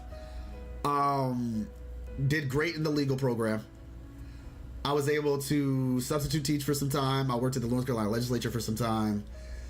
I met Miss Life, which I just think is one of the best things. And there's one other thing that I'll be telling you all in a couple days, hopefully. There's one other little surprise. But the point that I say all that to say, I was able to accomplish a lot, and I think there's still a lot to be accomplished. I've gone through a lot in my life, and I've learned a lot in my life. And so I've learned a lot of lessons. A lot of life lessons, essentially. That's the name of the channel. The name of the channel is there for a reason. And it's been 2 years in the making. Appreciate you, Coyote. Thank you, Ponder. Thank you, Encode. And like I said, all that to say, as the I think Langston Hughes is the one who wrote the poem Life Ain't Been No Crystal Stair. All that to say, I am going to be fully realizing the name soon. Very soon, actually. Like almost immediately soon. When I said earlier in the stream, when we were talking about my message to smaller content creators, this is a part what it's regarding to. I would like to share, like I said, the wisdom that I've learned in my life, to share it with others. How I've been able to take some incredibly unfortunate chips. I say, you know, please don't take advantage or take for granted the blessings that you have. Many of you all, like, if you can walk, you have legs, you can wake up and you can take a huge deep breath and blow out. Many of you all, I promise, don't realize how it feels to not, like, to be honest, when I was younger, I used to not even be able to talk this long. When I was younger, you would not hear me talking for more than like 5 minutes, probably even not even 5 minutes. I would cough almost every 20 seconds because I just constantly had stuff in my body. And like I said, fortunately, things have gotten better now. I still have some ways to go, mind you. Everything's not perfect. I've had some health issues that have happened to me, even as recent as like the past couple years, like 2 years. But I'm making progress, and I'm planning to make even more progress. You know, getting back in the gym, different things like that. And so, yeah, I think I don't really know necessarily the best way to end off this part of this the story, but we're here. Like I said, this medication that I'm taking now, we don't really know what the effects are going to be. In essence, what the medication is supposed to do is it's supposed to theoretically freeze where you are. So like I said, it's like a clock, kind of like a clock that ticks down, and like 20%, 30%, 20%, 10% transplant or none or done. And the medication is supposed to basically freeze you where you are and potentially give you the opportunity to improve. For some people, it's given them a lot of lung function back. For others, yeah, it just depends. And so for me, it happened right before COVID when this medication came out, which was a godsend. And it's helped me not have to go to the hospital for my lungs since 2018, which is a huge deal for somebody in my situation. I repeat, I have not gone to the hospital. JJ! How you doing, JJ? Good to see you. Good to see you. I'm giving a little personal story today. Today's a big announcement day, so we had to go all in. But yeah, I haven't been to the hospital for my lungs since 2018. So that's a big deal from going to the hospital 3 times a year, for 3 to 4 weeks on end. And that's why I said it was basically like 3 months out of the year, which is like my summer vacation type stuff. But anyway, I think I'll just end it there, to say that you all, you know, no matter how hard life is, I guess, one of the things that I thought about to myself when I was probably at my lowest point was I know that there's more out there in life. Like, I've experienced some good things, and I know that legitimately, I promise you all, there were times where I thought to myself, am I only here to suffer? Like, at my lowest point, I legitimately would ask myself, was my life, and this was before me knowing about the memes, right? Like, why are we here? Just to suffer? Like, before I knew about any of that stuff, I legitimately asked myself that question. I was like, is my lot in life just to suffer? And if that was the case, I was going to be okay with it, because I know that sometimes that's just how it works. At least from my belief perspective, sometimes that's how life is. Not everybody is going to get dealt the same exact hand. But for me, at least, I believe that there's life after this life. And I believe that the life that I'm currently living is for a reason, and I'm going to make the best of it, so that when the next life comes, I will be proud of what I accomplished, and who I accomplished it for. But at the time, like I said, I was legitimately just asking myself, I was thinking to myself, I was just like, man, my life has just been so much suffering. Like, there's been positive stuff, but it's just been so much suffering. And so, but the thing that kept me like strong was just knowing, holding on to the happy memories, and knowing that there is potential for more happy memories and more good times. And I can honestly say that has been the case, and is continuing to be the case. And so I'm just, I'm grateful that I was, honestly, I said, grateful to God, and grateful that I was able to keep the faith and keep my peace. So I guess don't give up. I guess that's what I would say. The life lesson today is don't give up. Even there's a rainbow after the rain. You might not see it, but just know that there is purpose for the pain, I guess. So yeah, that's my thing. Never back down, never what? Hey, for sure. Like I said, this is the first time I've ever shared that on social media in its entirety. So I guess we'll just jump right into the big announcement. Goodbye, baby life. Goodbye, 5-year-old life. Hey, what's up, FBI? Is this technically the pilot episode to this new series of yours? Fiery? Yeah, that's basically it. This was very much the pilot episode. I love your terminology. With that being said, everybody, listen up. Here's the announcement. And I didn't rehearse this, to be honest. I really didn't. But as I said earlier today, if you were here for the first part of the conversation where I was talking about my appeal to smaller content creators, if you didn't hear that, either go back in the VOD or I'm just going to chop it up and turn it into a video. This tea. My appeal to smaller content creators, where I said I'm gonna be taking my own advice.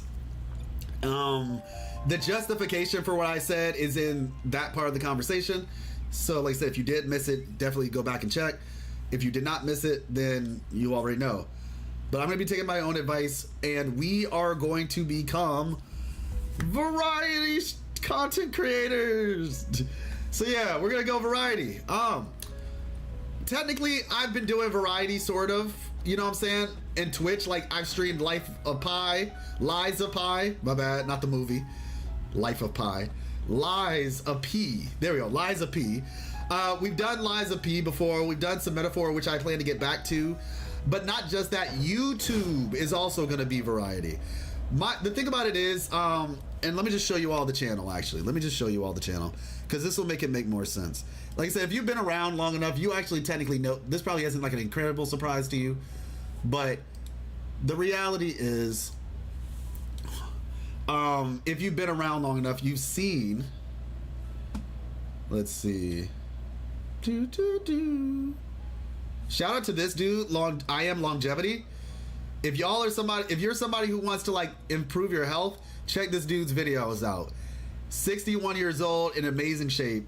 I'm learning a whole lot from him. God bless that guy. So, oh look, 5.11. Let's go. So like I said, I would highly encourage you all, my friends who are here primarily. Oh, 6.6, nice. If you're here primarily for Wuthering Waves is not going anywhere. Provided the game remains something that I feel like comfortable to cover. If they decide to just go the Nikkei route or the, whatchamacallit, Snowbreak route, then unfortunately I would not be able to cover the game anymore. But providing Wuthering Waves does not go that route, then yeah, Wuthering Waves is not going anywhere. You also did, yeah, Elden Ring, exactly. Let's see. But if you are here primarily for Wuthering Waves and that's all you really care about, I would say just keep the playlists. The playlist is essentially where everything will be. So you see life lessons. Hold on. The long and short of it is basically life lessons, right? This playlist is about to expand dramatically. We have 2 videos here: Will Wuthering Waves Fail and How Not to Avoid Your Problems. Yeah, I feel like I'm probably just gonna change the title of this again. I don't know, because this video is about the concept of escapism.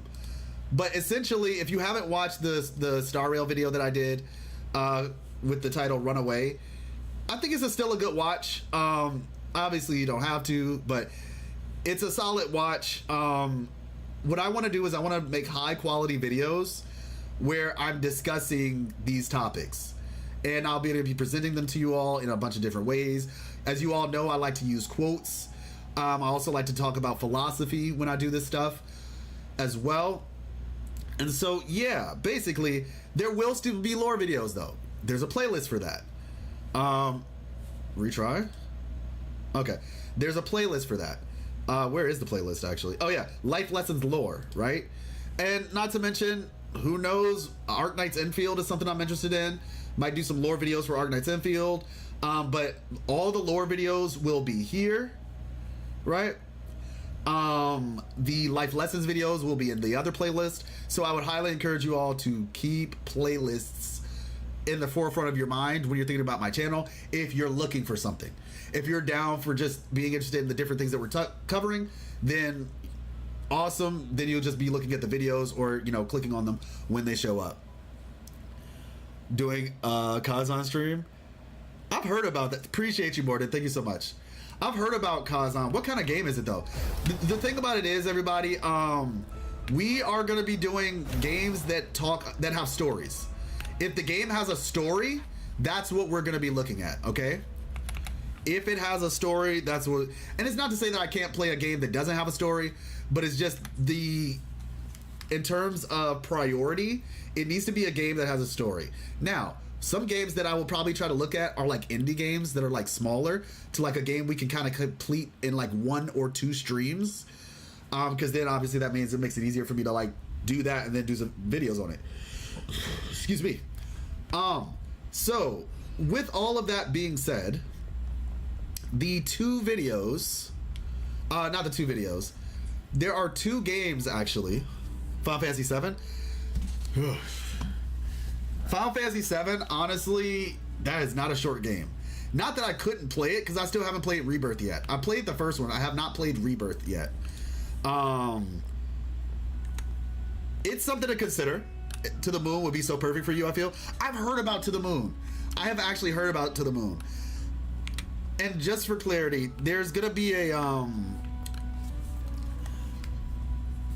I will be doing how do I put it?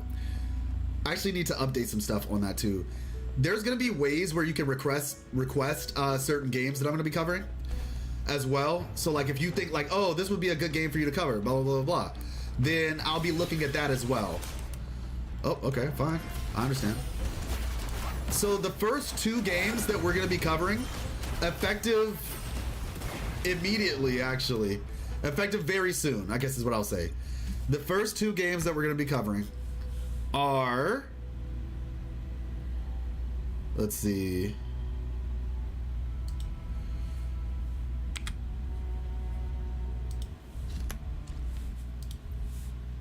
and these obviously are going to be games that are streamed.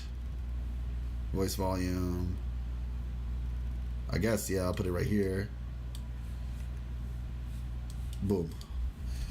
The first games that we're going to be covering, actually I'm just going to leave this because I need to go to my other account. Hey, Axia, how you doing? Good to see you. Yeah, there you go, Encode. So the first 2 games are a game by the name of South of Midnight, which I actually want to do a reaction to real quick, because I think they have a trailer that they put out recently. Official launch trailer?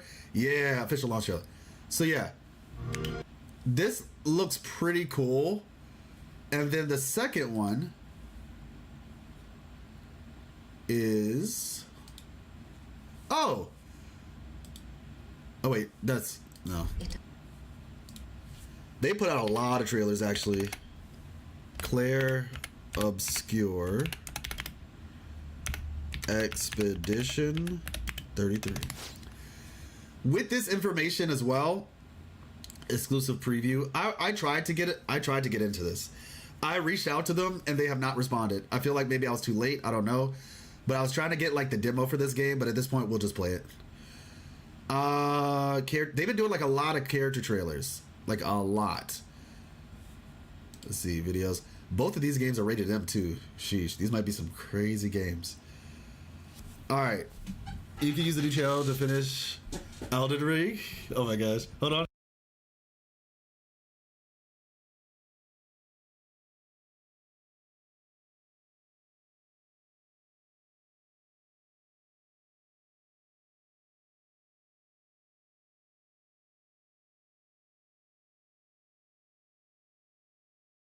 Whew, okay. Loon character trailer. Oh, French dub. I was about to say they have a lot of the same thing, but they have a French. Yeah, so this is by a French company. Claire Obscure Expedition 33. It's coming out at the end of April. This is what I said. Things are going to be really hectic because we have, so South of Midnight. Then this comes out at the end of April. And then on top of this, Wuthering Waves 2.3 anniversary comes out. So it's going to be kind of crazy. Appreciate you. Thank you so much. Exia. Hopefully I'm saying it right. Exia, or Xea. Actually, it's a capital A. or is it Xie? Is it Xie? Is like XIXEXI? Is that like Ishie? Ishie maybe? Brand new French dev team, intriguing. Yeah. I'm honestly, yeah, the first one was right. Exia? Oh, okay. Oh wait, Exia or Xea. I guess you'll tell me. But yeah, Sandfall Interactive, April 24th. Actually, that's it. So we have that'll be it. So I want to check out. We're gonna check this out, and then also, like I said, the official launch trailer for South of Midnight. So we're gonna check these two out now. Let's see, because this actually, so just to lessen the suspense, let me see.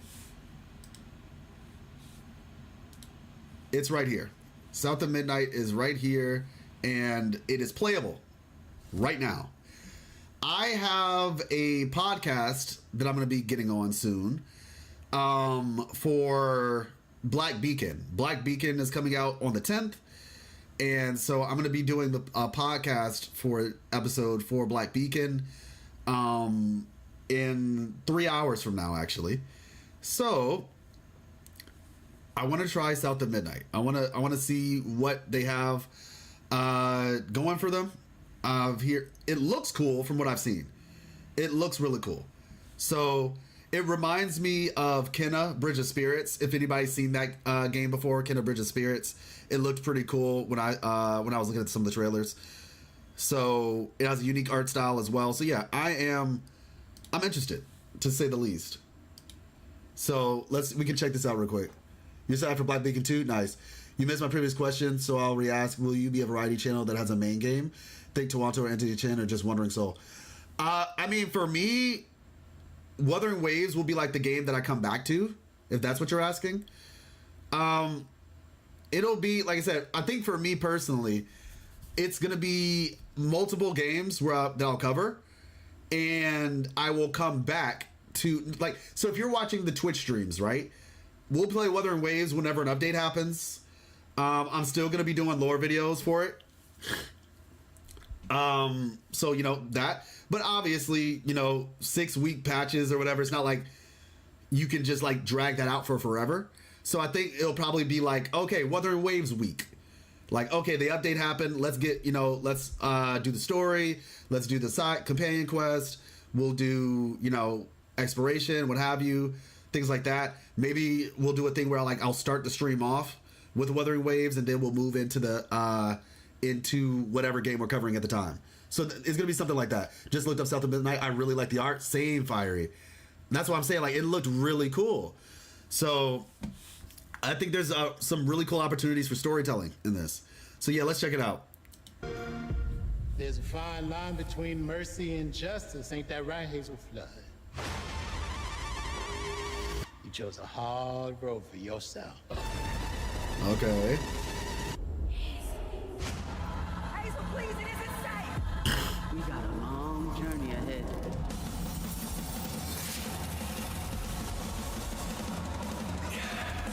I'm always fast enough. Oh, compulsion games. Okay. It looks kind of like Coraline. It reminds me of Coraline a little bit. It's not safe out there, Hazel. If I was the one missing, she wouldn't stop looking. Crouton?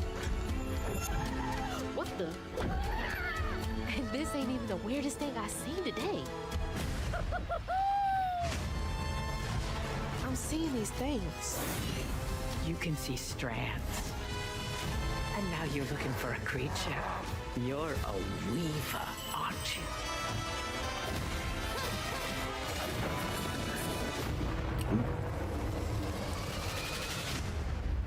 Hello?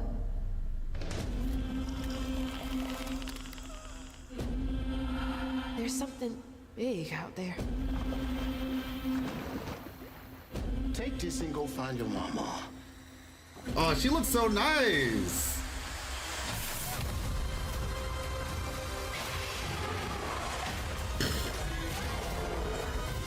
I'll come back. You better. I gotta know how this tale of Hazel ends.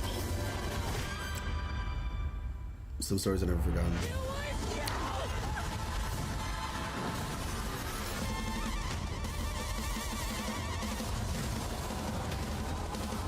Hazel, no! This looks good, man. This looks really fun. This ends now. I love that. I love that look on her too. Unravel the past. Play now. Yeah, this looks really good. And I have Game Pass, so I'm gonna play it on Game Pass. She looks kind of like oh girl from Arcane, actually. She looks like a teenage version of I think her name is Mel from Arcane. Yeah, the people who made We Happy Few made this game. I know this looked familiar. This is made by We Happy Few devs. That game was nice and I'm interested now. Yeah. Yes, today. We're about to play it today. I'm going to do my dailies on my other Wuthering Waves account. And then we're going to play this for maybe like an hour or two. Like I said, I have in 3 hours. So we'll play it for the next 3 hours, depending on how much time we have. I have to do a podcast for Black Beacon. So I'm going to have to end the stream before that happens. But let me see. Looking forward to see other. Actually, you know what? What we'll probably do, yeah, I want to look at some Black Beacon stuff too. So we're gonna do this. We're gonna check out Expedition 33. Then we're gonna look at some Black Beacon stuff because I want to make sure I'm like prepared to talk about Black Beacon. And then we'll play this for a bit. Where can we watch the podcast? It is gonna be on Amethyst Abrams' channel, I believe. I don't know if he's doing this live. Let me see. Let me see. Is this going to be a live stream or just recorded? I'm about to say, because if it's a live stream, then I can just stay live while we're doing it. It's going to be myself, Amethyst Abrams, and a couple other people. So yeah. Yeah.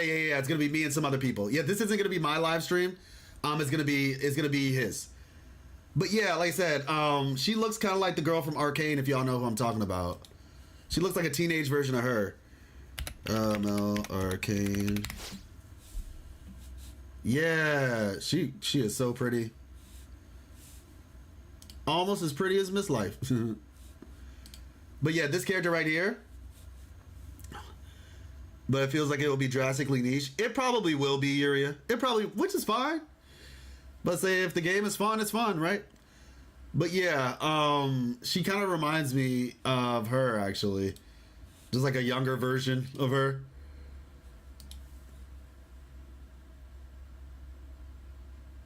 Oh, nice. Yeah, I haven't played the beta at all. I didn't get a chance to play it or get into it for that matter. But yeah. So yeah, like I said, we're gonna check that out. And now Expedition 33 Claire Obscure. So I'll just play the reveal trailer, I guess, for some of you all who haven't seen it. Let me see. I feel like they put out quite a few trailers, but it doesn't look like... Oh, release date... Oh, release date trailer. Yeah. So I'll show the reveal trailer, because the reveal trailer is actually the one that makes the most sense. And then we can check out some of the other ones. We will get none on release for Black Beacon Trust. True. Yeah, I hope so.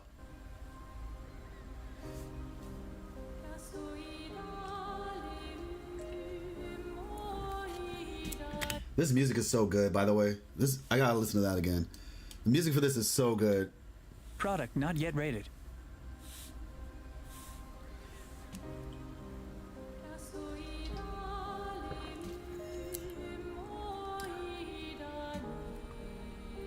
Soon she'll wake and paint again. Paint a new number, ticking down every year.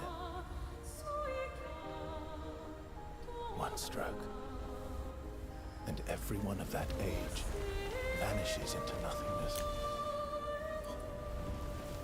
Every year she paints again, and every year an expedition departs for the continent with one hopeless mission: destroy the paintress so she can never paint death again. We'll break the cycle, so she can't steal anyone else's future. This world is full of wonders. Yet everywhere we go, we walk with death. Do you mean we're the only ones left?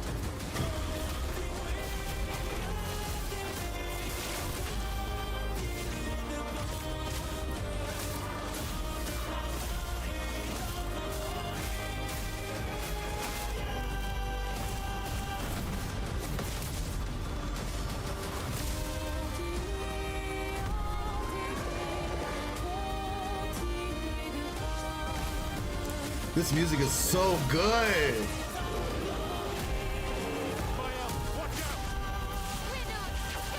And you notice it looks like there's some action-based things in this too. You can counter and parry, which is kind of interesting. So it's like it's turn-based, but it's also seems to have some like you can dodge, parry, jump, and gradient, whatever that is. Western turn-based. You don't see that too often these days. Yeah, like I said, this is French developers. So, yeah, I'm definitely down to give it a shot. Even if we fail, we lay the trail for those who will come after. Right? We are Expedition 33. Coming 2025. Yep, April 24th. So that's that. Then they have the release date trailer. They also have the first look gameplay. And you can sort of see some of the gameplay there. Why not 34? Because 34 was the last year. 34 in the trailer just showed 34 got cleaned off and 33 got painted in its place. So they're currently on Expedition 33.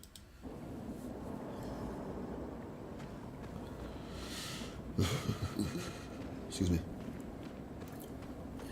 Don't ask what happened to Expedition 1 through 32. No. No, it's the opposite, Fiery. It's the opposite. 1 through 32 hasn't happened yet. It's a countdown. So I don't know what number she started at. So I guess that we'll learn that in the game. We don't know what number that this paintress started at. Maybe she started at 100 or 90 or 80, and she's just been counting down. And eventually, when she gets to the bottom, everybody's going to be dead. I mean, to be honest, everybody would probably die when she gets to like 14 or 13 or 12 or something. You know what I'm saying? Like basically at a point where kids can't actually take care of themselves. Like that's the, you know, like you wouldn't even have to worry anymore because nobody would survive past a couple weeks probably if she gets too low. You're all loved.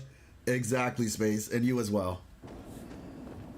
So this is the gameplay.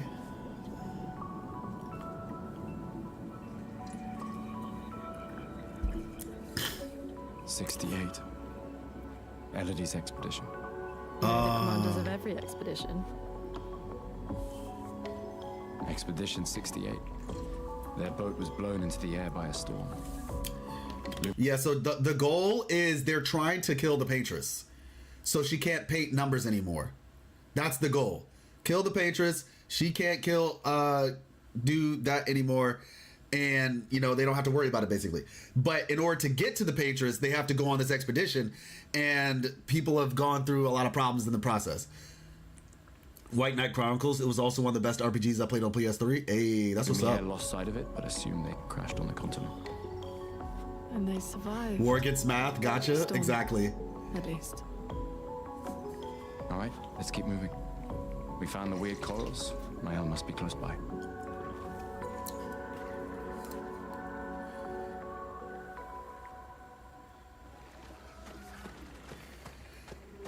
Being babies, though. Wait. Everyone. Looks like a different species. Doesn't matter. Between us and Mael. I love this.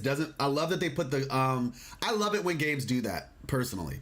When they put the subtitles of what's being said on the like in those sort of situations while you're running around playing, I prefer that. Okay. I've never seen this.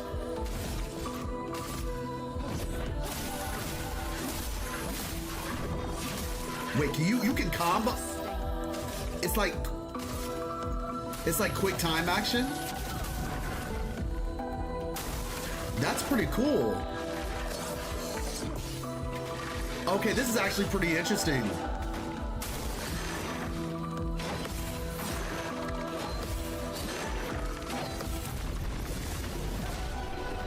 Okay, this is actually cool. But this is unnatural death, cool, Mott. This is unnatural death.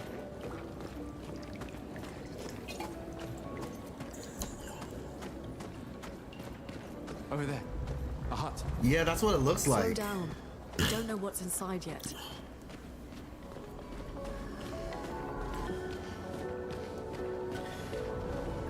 Oh, shoot.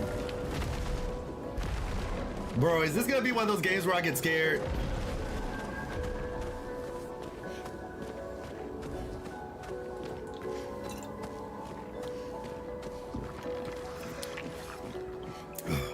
This building has a certain melancholy beauty. Oh, by the way, Wuthering Waves fans, tell me, whose voice is this?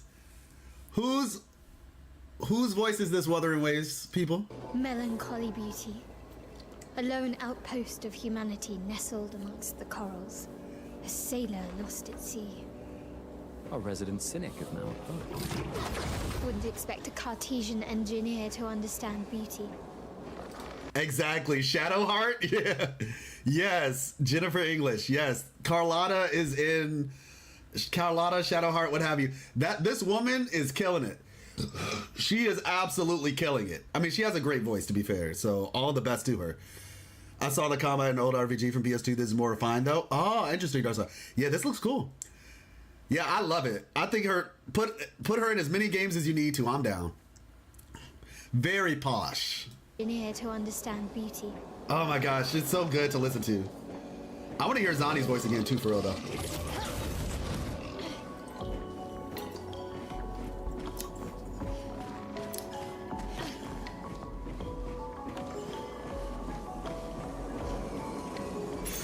We can use that.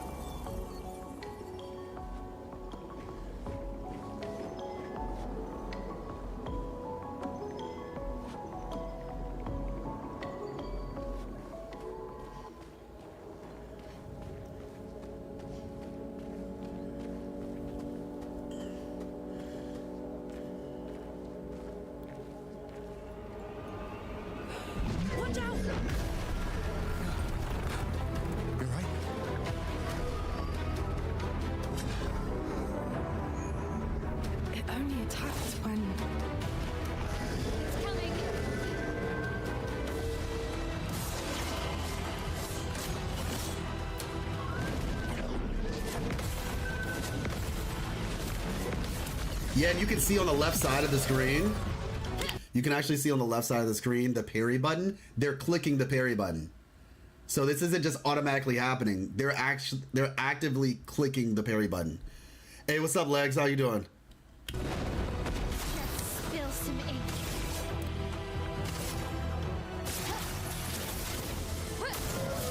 Knights of the Round.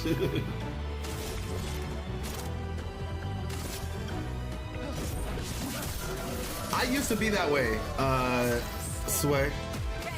I used to be that way. But I've gotten used to it. Persona is the game. Persona 4 Golden actually was the game that got me into turn-based. I like the way that they did it. Technically, I played Final Fantasy 13 like a little bit back in the day.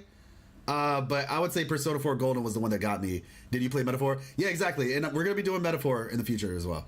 Metaphor is a different type of game. It's very long. So I'm trying to think the best way to manage Metaphor right now. To be honest, like I said, this is going to be... I'm not going to so much call it an experiment, but it's just going to be it's going to be a thing where it's like trying to figure out the best way to manage things in terms of time.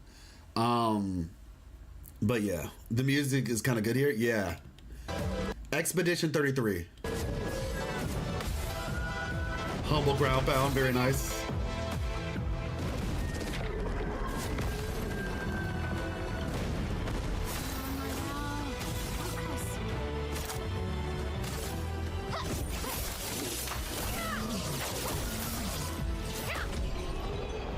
Nice. Gustav, wait! It seems peaceful. As long as we don't touch the flowers. Yeah, let's not get too sentimental. It's still a painter's creation.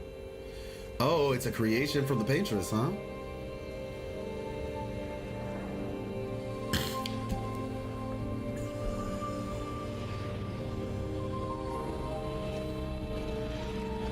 Friend?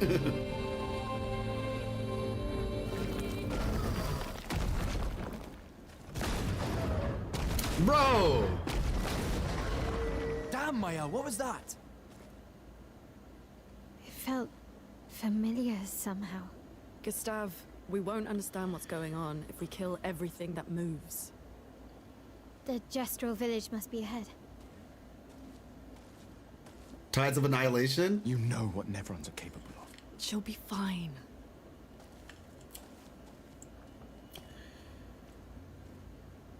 She'll be fine. I actually have that game on my watch later, actually, Tides of Annihilation.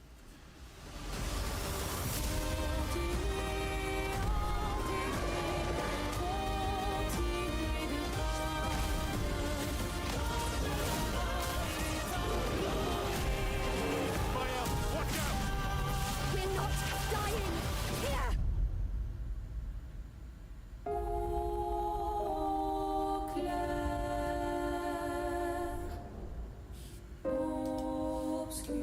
Clean.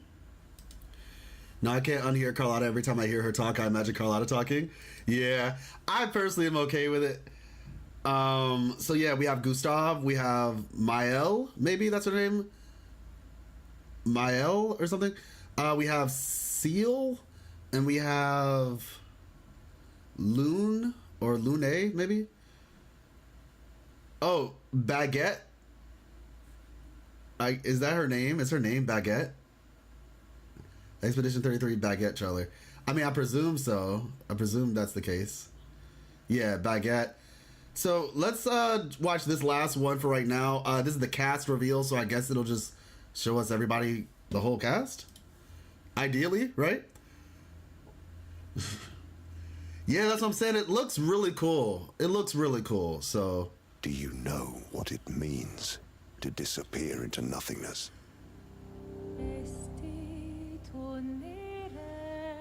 Their memories,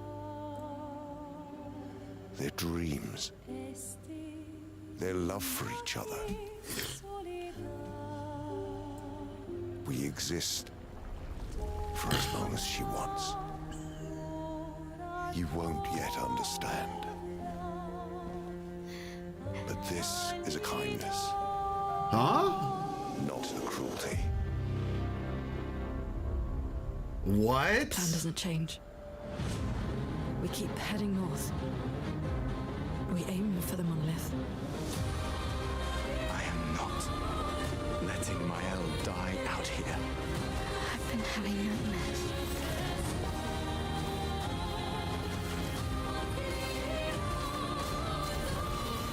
This is interesting. Why do you refuse to see I am doing this for us? Felt familiar somehow.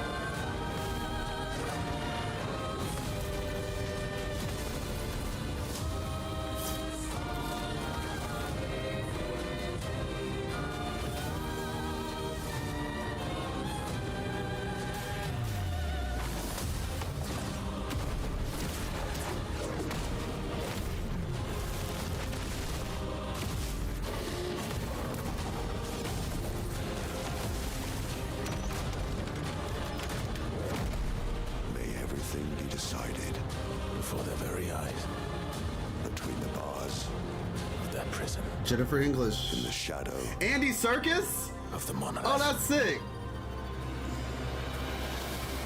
Verso? Who's that? See you. They got Andy Serkis. I'm not even gonna lie to y'all. I forgot what Andy Serkis looks like. I think I know what he looks like though. But I just remember him being a pretty good actor. Andy Serkis. Oh yeah, it is who I thought it was. It's the guy who plays Schmeagol. But even beyond Schmeagol, he's a solid actor. They got Andy Serkis. I was honestly surprised seeing that older guy because I was like, wait, that must be like a vision or something. And this looks like a dark version of the other dude. But yeah, you got this seal. Interesting. All right. Well, let's take a. Oh my gosh, Komai. So you said that her name is Sliced Bread, FBI? Soundtrack sounds marvelous. It really does. I hope that's a nickname. Otherwise, her parents must hate her. Like, who names their child Sliced Bread or something? Wait, so Mael or Mael or whatever, does that mean sliced bread in French? M-A-E-L-L-E. M-A-E-L-L-E.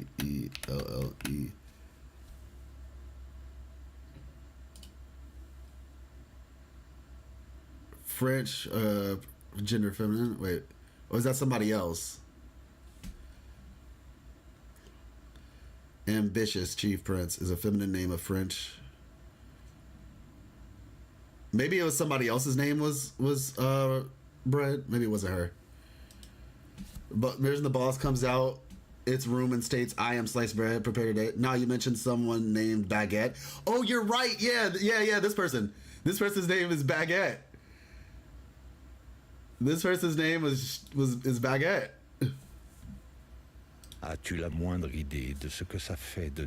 Oh, my bad. That's wait. There's no non-French version of this trailer? Does Baguette not have an English trailer?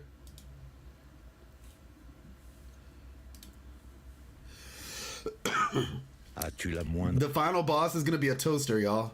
idée de ce que ça fait de disparaître à tout jamais? What?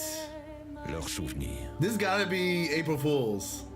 leurs rêves, l'amour qu'ils se vouent les uns aux autres. They have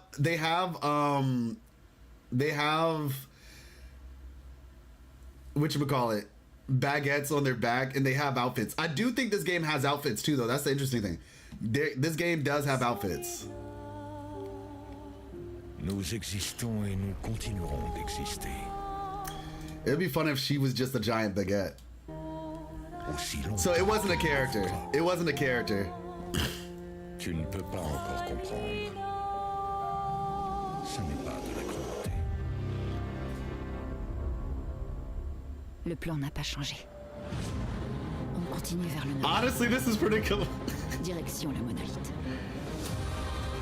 Je refuse de laisser Maël mourir ici.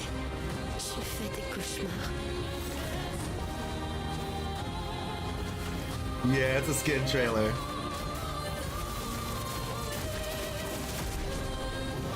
That's actually pretty cool. Okay, it's called the back. It's basically cast reveal again, but just with baguettes.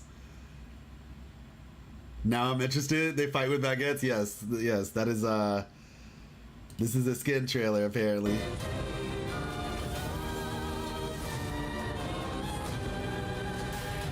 They said it wouldn't be a true French game if we didn't add this, after all.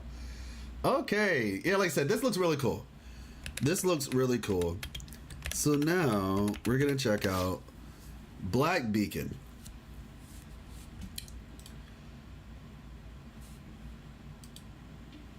All right.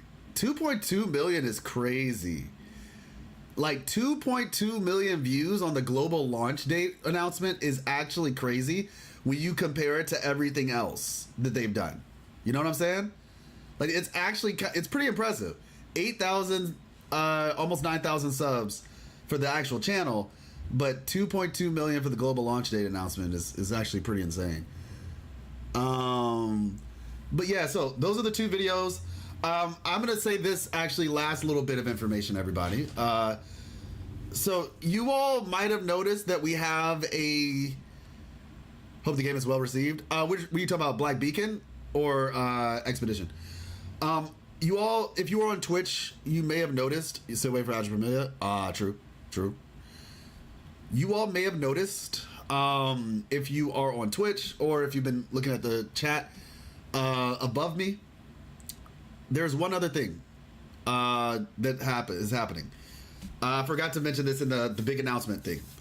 So the second part of my announcement is this, and like I said, I'm going to make this a video as well to kind of make it more official. That way everybody hears about it. If you have been in the Twitch chat, you've been paying attention, you probably sort of saw what I'm talking about already. There will be, I am launching a coffee. If you don't know what coffee is, it's kind of like Patreon, where it's basically just if you are somebody who wants to support me and what I'm doing, whether you are somebody who, like I said, appreciates the lore videos. Obviously, you know those take a long time to make. A lot of investments and effort that goes into that. The podcast discussions that we have, the life lesson videos that I do. Long story short, just if you are somebody who would like to support in a way outside of just watching, because obviously watching helps and supports as well. If that is something that you are interested in doing, then I have a coffee now. I'm gonna, like I said, we're gonna make a video about it where it's like a little bit more of an official announcement sort of thing. But it is the link to the coffee is currently, it's on Twitch. I will put it on YouTube, like I said, in a like more official manner in the video. But to be honest with you, yeah, so it'll be in a more official manner there. Let me see, copy current address. Let's see, can I paste? Okay, I can't. Okay. However, there's also going to be paste and go.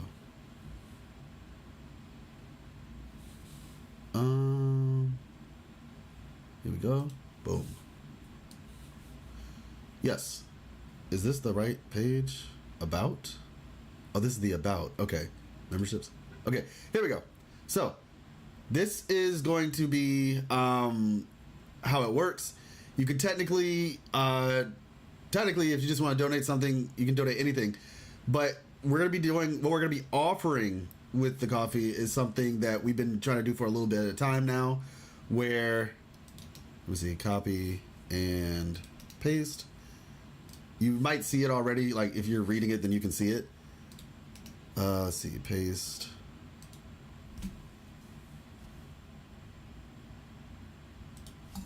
Support here. For those of y'all who have been following me for a while, it's been about 2 years that we've been here on this channel. Well, from the old channel that got deleted to this channel. It's been 2 years. And so I am finally launching a way for those who would like to support to be able to do so.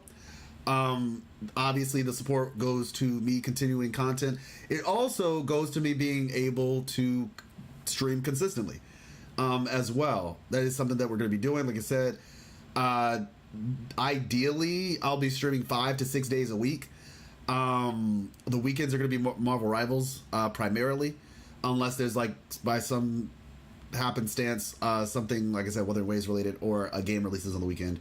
But Marvel Rivals is going to be majority during the weekends, whereas during the week it'll be a combination of, like I said, Wuthering Waves, or if there's another gacha game we're playing, or whatever other, you know, quote unquote variety game that we're playing.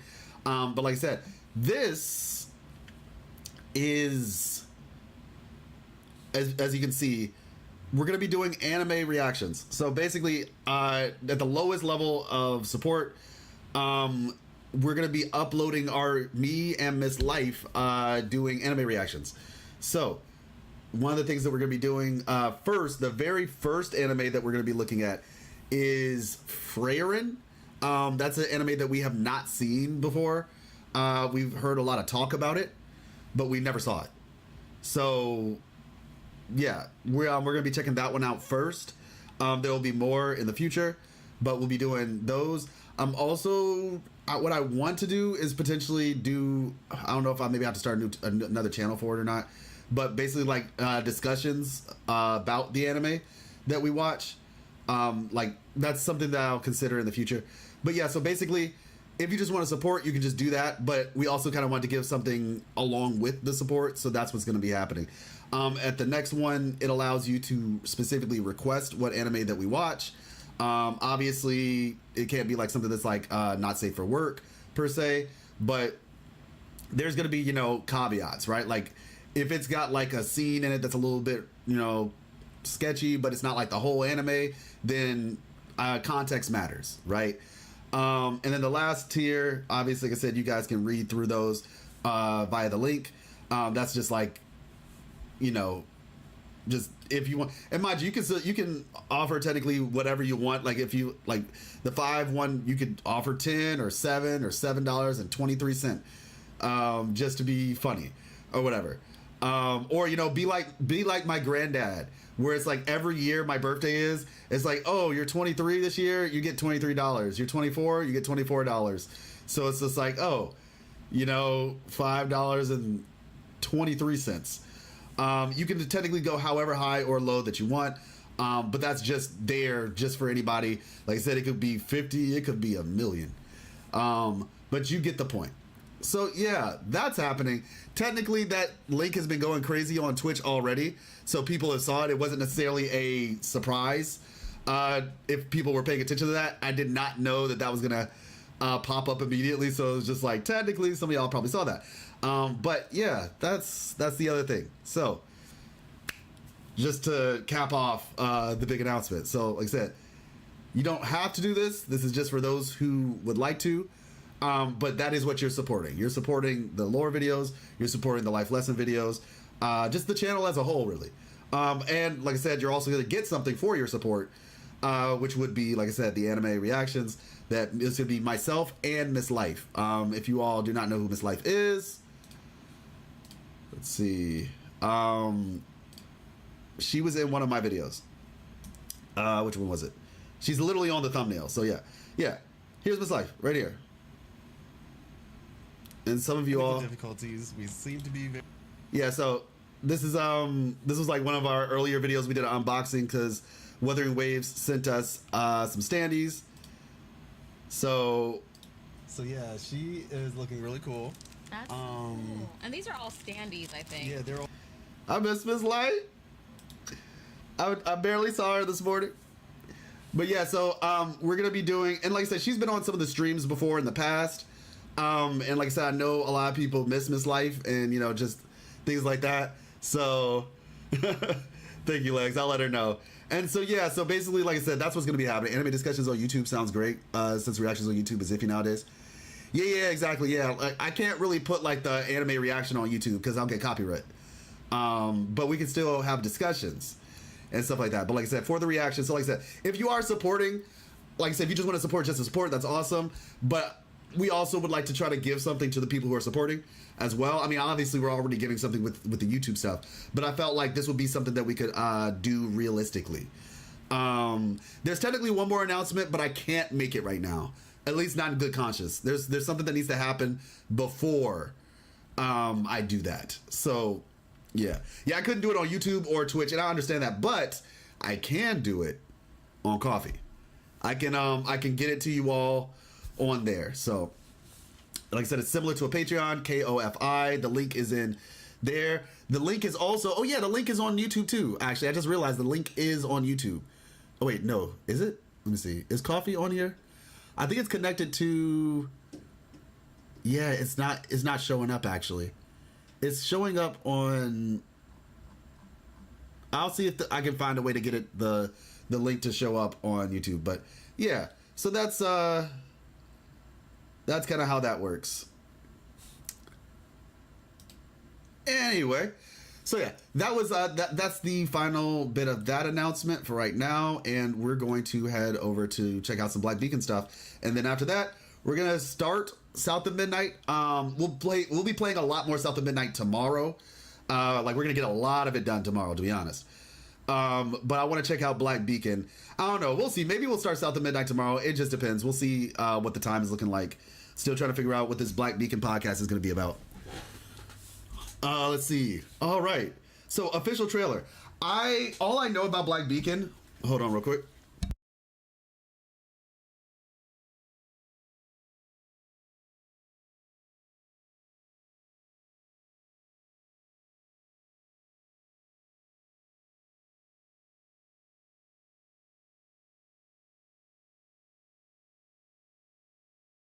I just realized I was muted.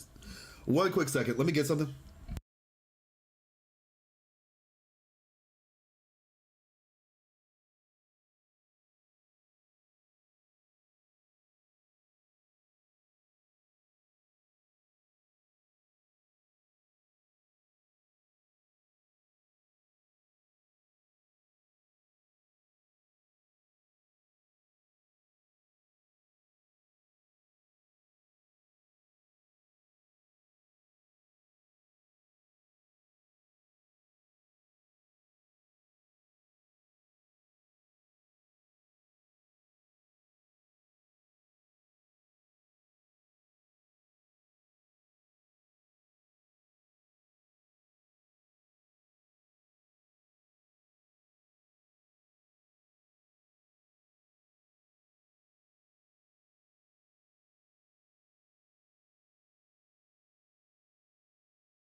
Black bacon? Oh wow, somebody's hungry.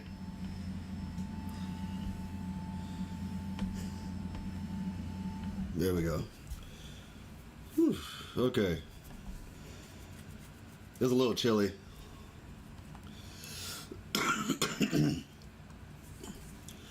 This tea is about to be working overtime.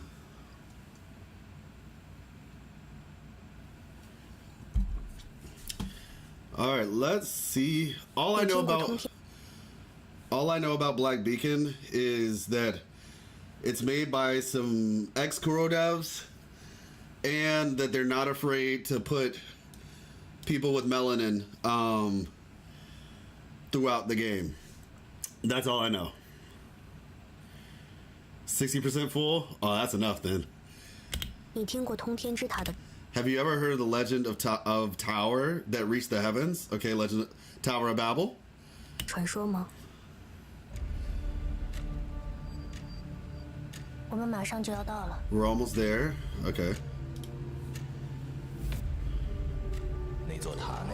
Inside that tower lies a library that holds all the answers in the world.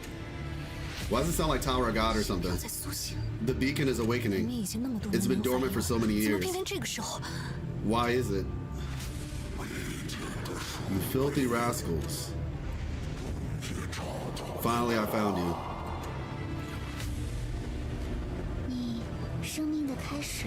The source of life. You fell from the heavens to the Memphis River. 永别了。 Farewell. 是再见。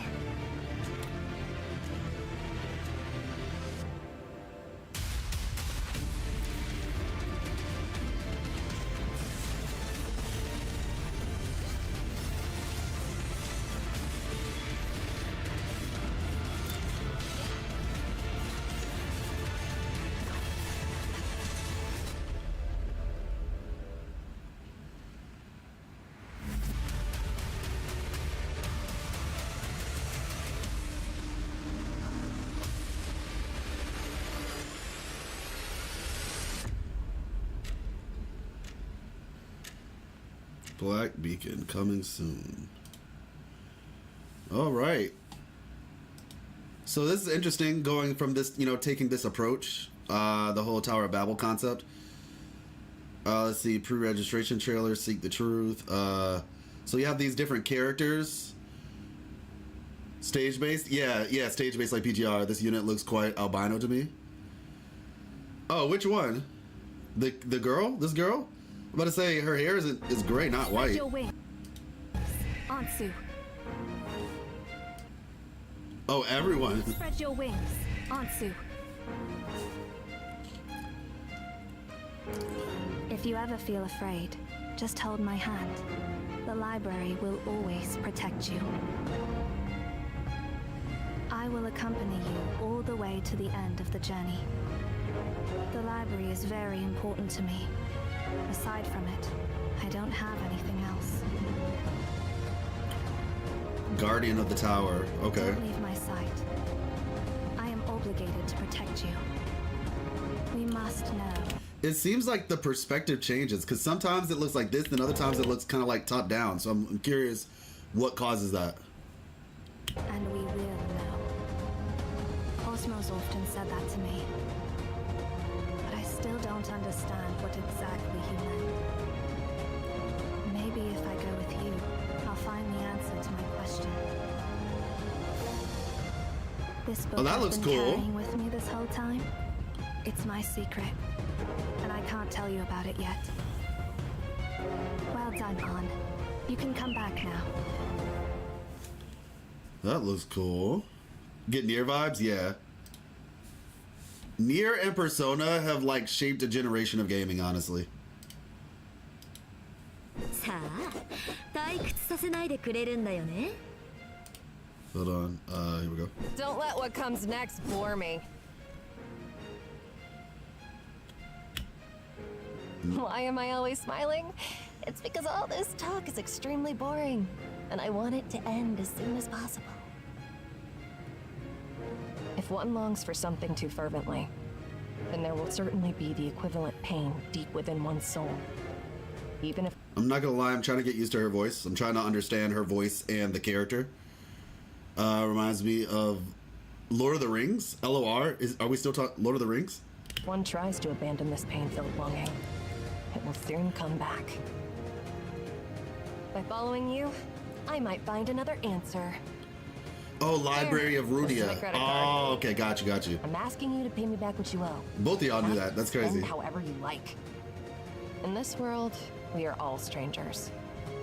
However, if I were together with you, this journey wouldn't seem. Yeah, too I was lonely. thinking like reverse 1999, but if it was Oh, since action. you feel that we're friends, why don't you help me pay this bill?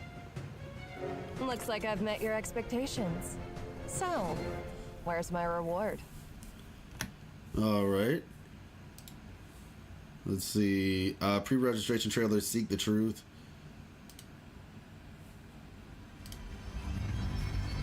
I will say they do have some pretty cool character designs. I'm not the biggest fan of that girl, to be honest, the most recent one. But some of the other designs I've seen look pretty cool. Yeah, I'm not feeling the English voice either. I was trying. Like, I'm not the type of person who's going to immediately, like, be like, okay, no. I'm going to be like, okay, let me see what type of character this is. Maybe that's why the voice is the way it is. Because of the type of character it is. I don't know if I'm yeah, it's not selling me, I guess. I feel like I understand slightly what she's going for. And maybe I'm just not the biggest fan of the personality type. There's a JP. Or actually, I don't know if it's JP or Chinese. There probably is a JP though. Like, this is her, the JP dub. さあ、退屈させないでくれるんだよね。何？君もうんざりしてきた？ Like, I've heard this kind of voice being done in English, and I've heard it done well. I've heard this type of voice being done in English well.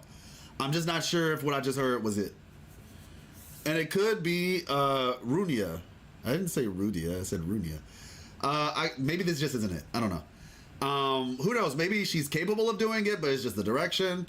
But what I just heard, yeah. ここのすべてにさ。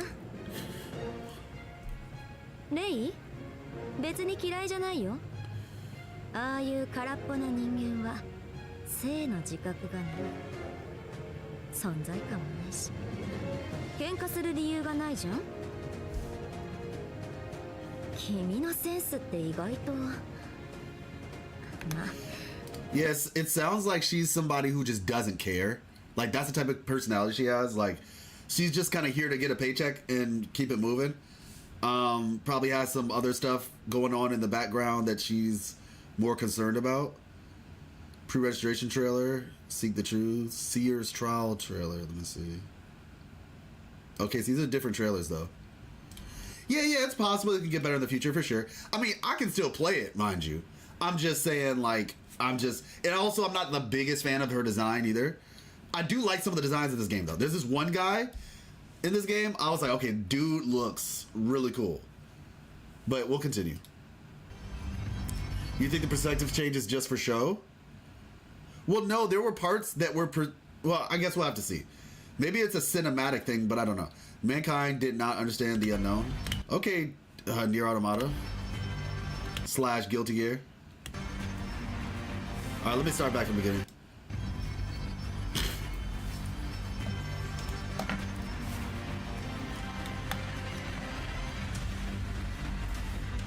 Actually, sorry, I need to move to the Black Beacon section, just so that way I'm not like throwing people off.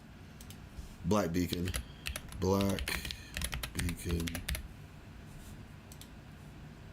Done. There we go. All right, we'll continue.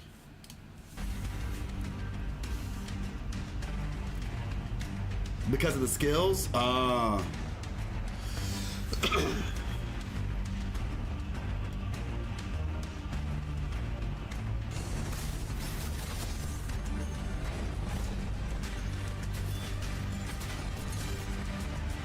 That haven't existed through my own place, though. Okay.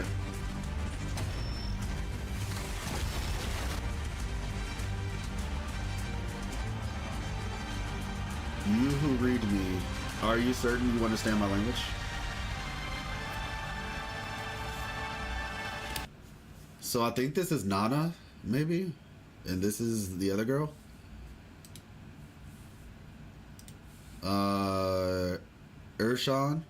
Erishon?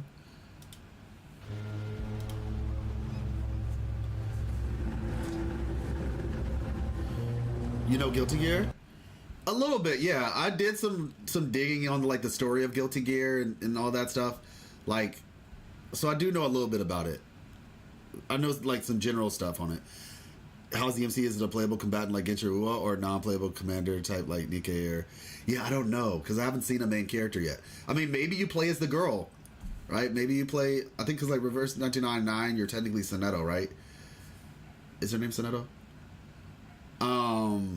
So it might be sort of like that where you play as that girl with the gray hair from her POV.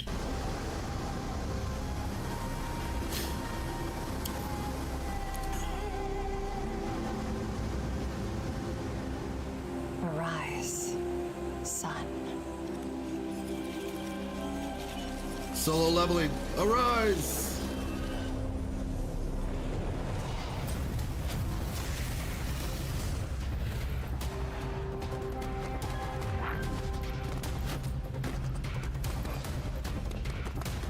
Okay.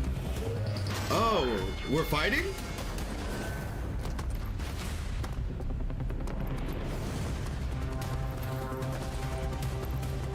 Oh, whoop.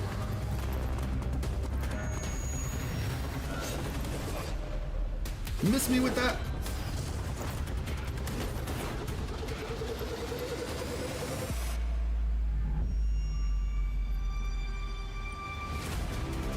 Ooh, that's cool. Oh, shoot.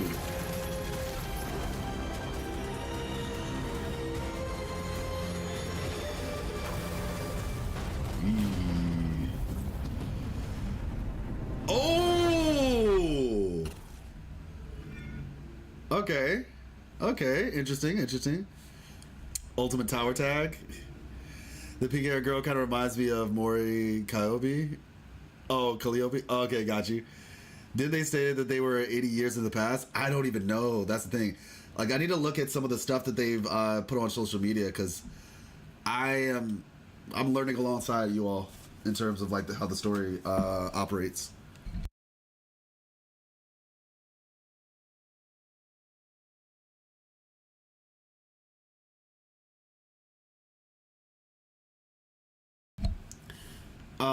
Now we have global beta test trailer. So this girl apparently is the first limited 5-star in the game.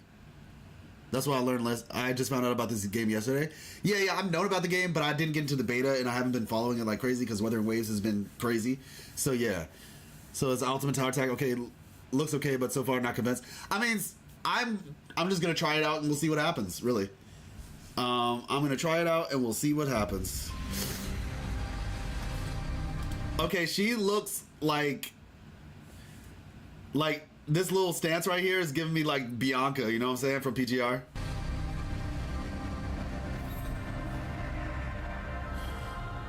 Zero.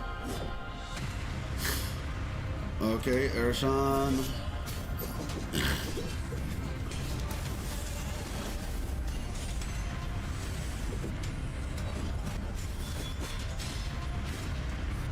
I've heard good things about the story. Okay. Yo. We got Geshu Lin in Black Beacon before Wuthering Waves. It's over. It is so over. Oh my gosh. Yo. Bruh, I don't even know what to say anymore, man.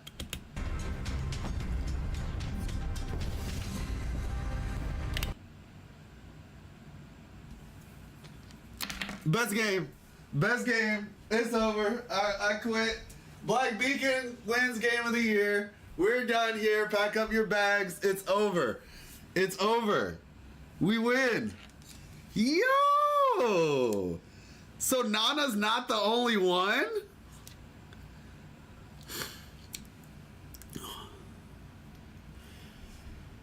And we got a JoJo stand? Bro, this is... Let's go. Ninzar.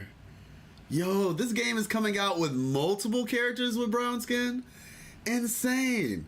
I still think Ananta... Oh, for sure. For sure, Raven. I mean, well, to be honest, like I said, maybe the story... I heard the story is going to be good. So I'm going to judge it. I have different criteria depending on different games, right?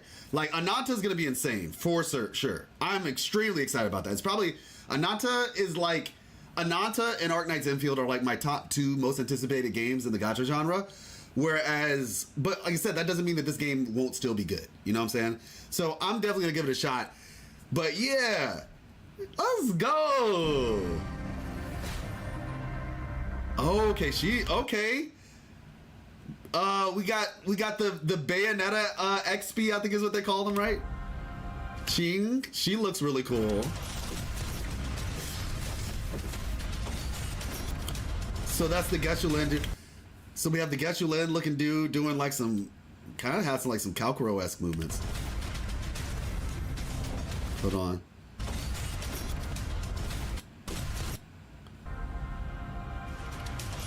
So this is the Geshu Lin. He looks like he phases through stuff.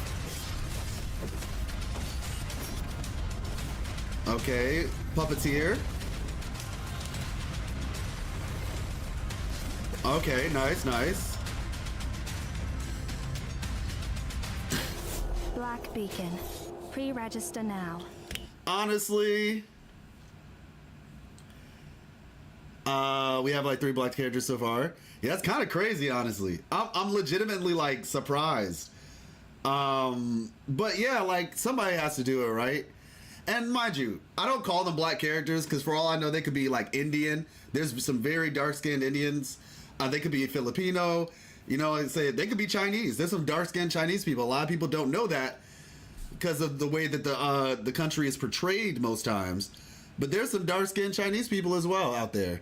So I don't always just say like, oh yeah, they're black people, but they have melanin. That's all I can say. They are people who are melanated, and you know, it's cool to see the different parts of Asia, not just the part that we always see. I'm about to say there are. I keep this picture up intentionally for this purpose. Like there are different shades of people. You know what I'm saying, in Asia. I'm about to say some of them darker than me. Legitimately, like some of these people are darker than me. So it's not just about being black. It's just about having melanin. That's why I never talk about black or like, oh, I want a black person. I just say somebody who has melanin or darker skin, different shades, because it's not always about them being black. They could be black, they could be Filipino, they could be, I don't know, Thailand, Chinese, like I said, from India, the Middle East, all manner. It's just a matter of like, you know, not being able to show the whole world, not just a part of it. That's my thing. Brazilian or whatever. So yeah, that's I personally am, yeah, that's pretty cool. Like I said, and the thing about it is, I need y'all to understand this. Tower of Fantasy should literally be the standard game to show you all that you do not have to make Genshin money to be a successful game. Okay? Tower of Fantasy, the game that everybody called dead on arrival and nobody plays it and all that stuff, they're making NTE, Neverness to Everness, which I'm still interested in trying, mind you. Yes, Ananta, technically, I'm probably a little bit more excited about Ananta. But to be fair, NTE's shown us more than Ananta has shown us, to be fair. Even though that trailer for Ananta slapped, though. Like, I still listen to the music from that thing. It was so good. But my point is, you don't have to be making a gazillion dollars to be a successful game. Even if this game is niche, they'll still be able to keep the lights on with enough support. And that's all I really would say for them. As long as they can keep the lights on, they should be fine. Swedish, oh, they're dark-skinned Swedish people too? Shoot, I believe it. I believe it. Ching fights like Chu from PGR. I kind of thought that too, actually. But isn't Tower Fantasy ending service soon, question mark? Not that I know of. And if they, I know that they said that they were like thinking about revitalizing something, or like basically like redoing some stuff. But I don't know if they're necessarily ending service per se. But even with that being the case, even if they did theoretically end service, they're making Neverness to Everness. So the company is still making a new game. They made enough money to be able to get investment to make a new game, is my point. So that's why I'm saying, and to be fair, I think Tower Fantasy was a little bit more ambitious. Tower Fantasy is way more ambitious than what Black Beacon is going for. So in some ways you could also say like the ambition didn't match the amount of money that they made. Whereas with the money that Tower Fantasy made, I guarantee you if Black Beacon made Tower Fantasy money, they'd be fine. Tower Fantasy transitions over to new publisher already at this point. Okay, yeah, exactly. Call of Dark Skin 2, Black and Western context usually refers to African origins. Yeah, exactly. Man, making me wish WUWA will release like an Egyptian-themed region. I believe that they will release an Egyptian-themed region. It's too popular of a locale for them not to. Like, the Egyptian aesthetic, like, there's certain popular aesthetics that gacha games always follow. And even games that literally, like, some of these games out here, like the super kind of goonery gacha games, they even release Egyptian regions. They just give the characters, like, the lightest skin they possibly can. But they still do it. So, it's going to happen. The question just becomes, how well are they going to do it? Or how considerate will they be when they do it? I believe, though. I still have faith. Black Beacon. So this is one of the characters. I guess this is like a standard 5-star. Name. My name is Logos. Or Lagos, depending. Logos. Logos. The Yeah. head student of the Delphi Society. Not Delphi, The Delphi Delphi. Society welcomes all those who seek knowledge. Work hard and be enterprising. The most shameful type of laziness is laziness in thinking. After careful consideration and taking various factors into account and weighing them, I think that I now trust you. And if you feel that you can trust me as well, that would make me very happy. You also want to play my string instrument. This is the density distribution and elastic coefficient of each string. Once you are familiar with the functional relationship between pitch and string length, I will teach you how to pluck the strings. What? A musical score? I don't need anything like that. I rely on mathematics to understand music. Are you saying that I sometimes get too hung up on things? Now, I will say this. Yeah, the voice. I knew y'all were gonna say that. I will say this. The voice can improve, but what I will give them credit for is it looks like they're trying to build out flesh the characters out personality-wise. Like, I'm understanding their character. You know what I'm saying? So I will give them credit for. There does seem to be a good bit of effort in terms of fleshing characters out to where it's like they have understood personality types. But yeah, the voices definitely could be improved. I 1,000,000% agree. Which is not to say that they can't do that. Like I said, Wuthering Waves had some issues with some of their voices when they first started too. So I'll just leave that as it is. I think it's a room for improvement. But like I said, I do at least appreciate that they are trying to flesh out character archetypes to where it's like, okay, if you like this archetype of character, this is the character for you type stuff. I'm interested to see what Ching's voice sounds like, personally. When you say sometimes, what do you mean? How often? Are the issues I debate of sufficient magnitude to qualify as being hung up on things? Why won't you answer my question?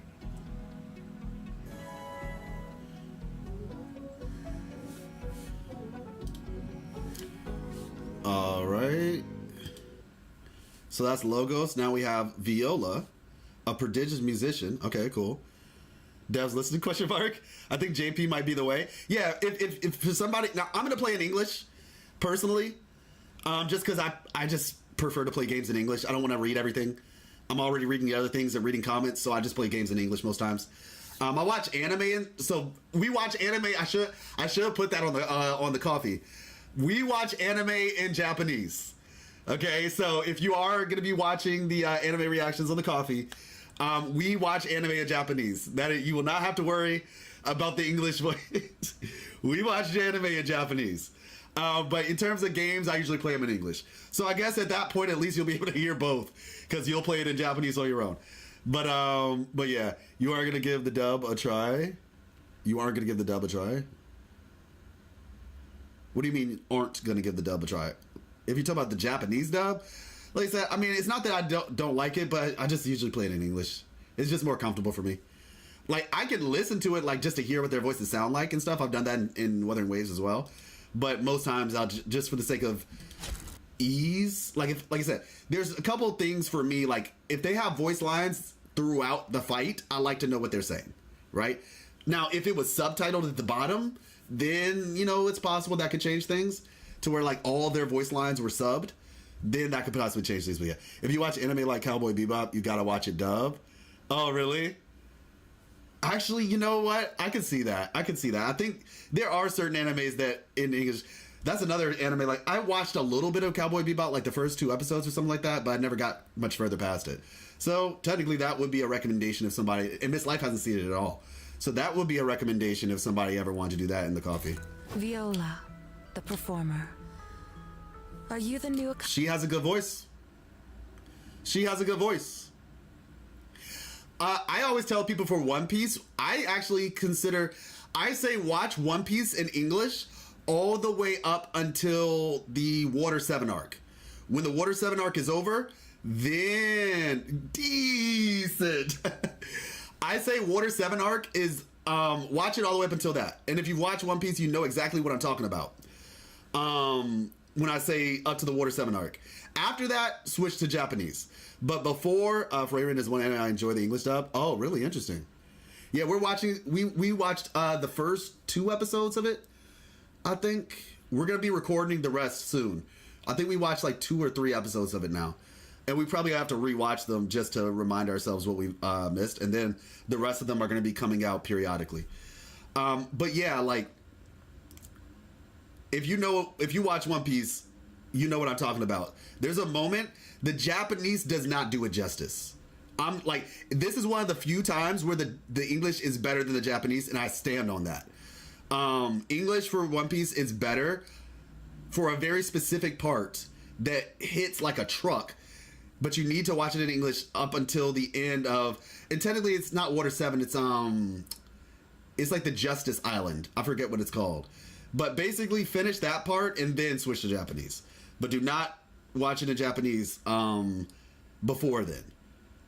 Like, just watch it in English. It sounds fine. But yeah. Because that part hits way too hard to not listen to it in English. Viola, the performer. Yeah, Goku's JP voice is kind of interesting. Are you the new accompanist? Or a new audience? If not, that's fine. You want to work with me? All right. But first you must learn the proper silence from your body to your heart. I'm willing to put on a solo performance for you. But please don't fall asleep while you're listening to it. That would be very impolite. I have been to many places and listened to many melodies. And the only ones I don't want to listen to are those from Japheth and Delphi. She sounds familiar almost. Like I've heard her voice before. I'm trying to... But yeah, I like it though. I think I like her voice, personally. You're gonna watch the announcement stream tomorrow also? Hey, what's up, Chappie? Oh, the announcement stream's tomorrow? Then yeah, we'll watch it. But yeah, her voice sounds familiar. I'm just not sure who. Sounds like another case of WUWA 1.x VA. They sound like non-American VAs being forced to do American accents. Possibly. The former keeps reading Japhetic ethics over and over. And as for the latter, I once accidentally heard a person from Delphi playing a string instrument. Who does she sound like? I hate math. She sounds good though. I'm not gonna lie, she does sound good. And I also think when her voice lines are delivered in game, because like the way the trailer works, it's just they're trying to give you a bunch of different voice lines that she has to explain, like to try to show you what type of character she is and her opinions about the world and other people, right? She just mentioned other characters. When she's talking in a normal situation, I think it might actually sound better, to be honest. But yeah, I think her voice sounds good. High key want her too? Yeah, I think it sounds good. What's your expectation for Wuthering Waves anniversary? I'm expecting another standard banner ticket or a limited ticket up to Genchi. Ooh, that would be sick. A lot of people were saying that Chakona might be free. And I don't know where they're getting that information from. Or they didn't say that she might, they just said they hope she is. And obviously you all know I don't follow leaks, so I don't know. But if we got Chakona for free, now this was a thought I had too. I was like, what if we got a free copy of Shang Liao every big update or something? Like every anniversary you get a free copy of Shang Liao, so you can eventually get S6 Shang Liao. That would be pretty cool. Or at least, you know, because like people didn't, but I think what you said actually makes a lot more sense. A limited ticket up to Genchi. Wait, up to Genchi? That's not really a lot though. That's only like the first 4. Free character is the one being free. Yeah, but I would say Shang Liao should be an option for the free ticket. Because a lot of people who started 2.0 missed Shang Liao being free. So I would say something like that. Even leakers don't know anything. Kuro is keeping that 10 on a leash. Ah, got you. Free Yao would be fire. Yeah, no. Like an overtime free S6 Shang Liao would be insane. Because bro is really good. Either standard banner pick or limited banner picker for old characters. Yeah, they'd have to be like a selection of limited banner characters. I would be fine with that personally. I'm trying to think, who would I go for? Yeah, it would probably be, if Genchi was on there, I would go for Genchi. But yeah, if Shang Liao was on there, I feel like Jeja would be too good. She's too good of a character. Shout out to my girl, because everybody slept on her when she first came out. But Jeja at this point would be too good of a character, I think, to get for free. Shang Liao though, I can understand because he's free. Up to Camellia would be free. Yeah, that's what I'm saying. I don't know. That sounds a little crazy. After playing this beta a while back, I already know what character I want. Oh, really? Yeah, I never got a chance to play. S2, Genchi. Yeah, for me, it'll be S1. But, yeah, if limited banners, it'd probably be either Jian, Yin, Lin, and Yao. Yeah, Jian, Yin, Lin, and Yao. That would probably be it. Because, I mean, Genchi, if you build her right, she hits like a truck. She's so good. But, yeah, I mean, I don't know. Like I said, I'm excited. That's all I can really say. I'm just very excited because I think we're going to get that new area behind Bora Waters. I'm just excited, to be honest. I'm just extremely excited. Have you ever heard the legend of the tower? Truth be told, though, looking at these trailers, though, I'm definitely looking forward to giving it a try. If the story keeps me interested, I will be down to give it like a playthrough in a video or so. That reached the heavens. If you were in... Have you ever heard the legend of the tower that reached the heavens? If you were an ordinary person, you would not be able to see this tower. You are now part of the legend. Welcome to the other end of the world. What you're seeing now is the future that's bound to happen. Find Tasni. Okay, this dude right here, bro looks so cool. Let me show y'all this dude. Let me show you all this dude. Because I saw him, I was like, yo, that's a cool looking character. Let me see. So I didn't know non-seer was a thing, but and we saw, you know, the girl right here, her with the stand. Look at this dude. Not her, obviously. Look at this dude. He looks cool. And, you know, obviously everybody's favorite character, Nana, I believe her name is. Inky, that's his name, Inky. Yeah, but like this dude, I was like, yo, dude looks fire. Story kept you interested? Okay, that's what I'm hoping for. I just think a limited ticket would be too free. Got to balance that around a limited number, maybe free for 1.3 characters on. Yeah, like I said, there'll be certain ones. Not on my wife. But yeah, both of these character designs, oh, there we go.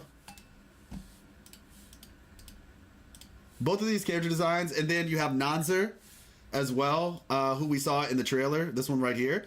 I'm just like, man, I'm impressed. They used to show their movesets on the website, but it looks like they removed that. Oh yeah, we need to go to the website. And he'll help you discover that command. So, what you're seeing now is the future that's bound to happen. Find Tasni, and he'll help you discover that command. Yeah, see, like just now, her voice didn't sound as bad.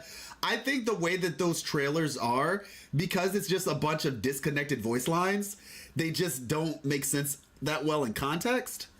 But when they're actually delivering their lines normally, I think it might actually be cool. So we have basically, we got like a Clara sort of character with her, where this is like Svarog basically. So that's pretty cool.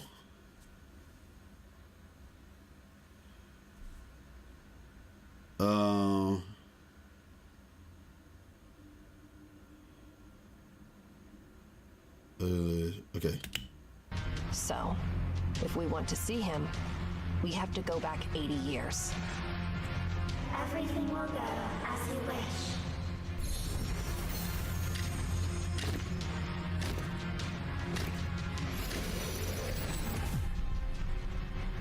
Black Beacon. Welcome to the other end of the world. I need to listen to this again because this seemed like it was some important stuff. Have you ever heard the legend of the tower that reached the heavens? Okay. If you were an ordinary person, you would not be able to see this tower. You are now part of the legend. Welcome to the other end of the world. Okay. What you're seeing now is the future that's bound to happen. Find Tasni, and he'll help you discover that command. So, if we want to see him, we have to go back 80 years. Everything will go as you wish.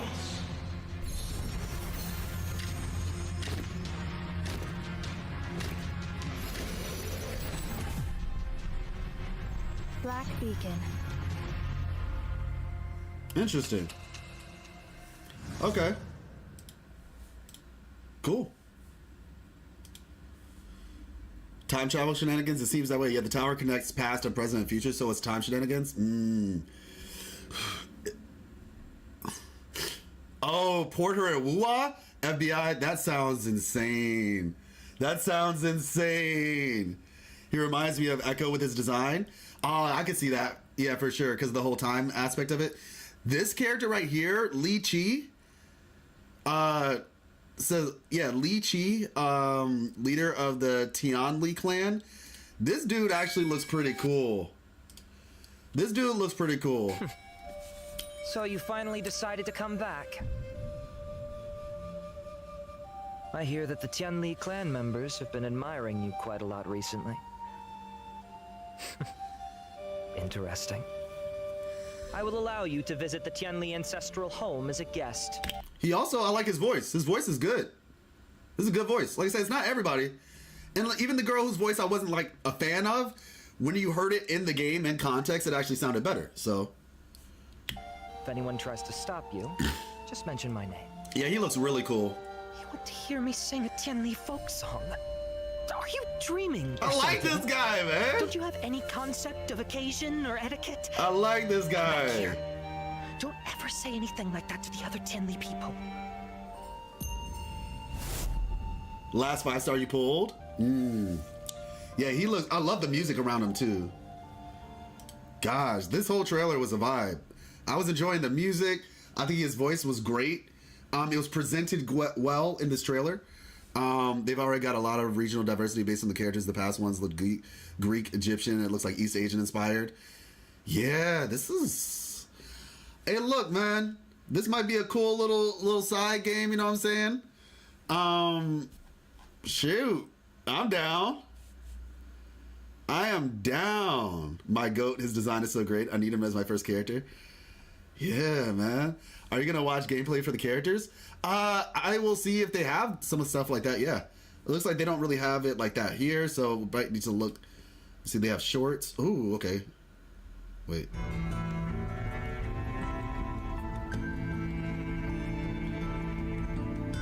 Oh shoot, she has a dagger. Oh, that was it? Okay. Prophesy Seer. Ooh! This character looks good, y'all. This character looks good.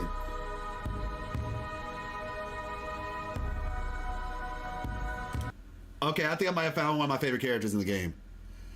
I think I might have found one of my favorite characters in the game. She looks like 21.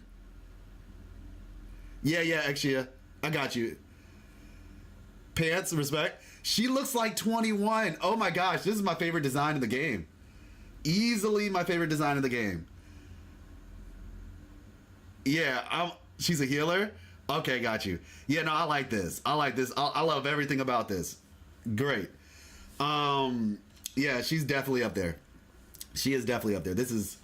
I love everything about this. Okay, cool. Sick. Yeah, so Tasni is the 372nd director of Emion.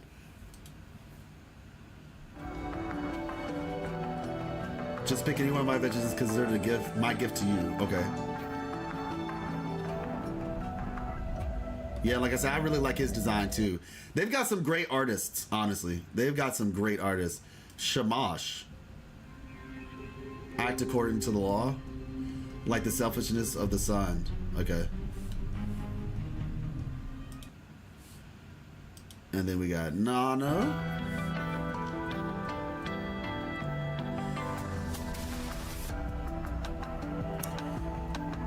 I wonder what that little... I just realized everybody has like a little thing on their names, you know? Like he has a gear, I guess, because he's like an inventor. She has like a... Is this like a karambit? It looks kind of like a karambit where the N is. Then he's got some little thing on the M, and she's got a music note. I don't know what this is. Wait, is her name T? Her name is just straight up T?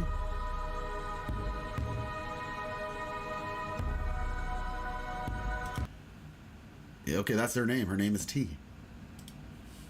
We have Florence, so forth, so on.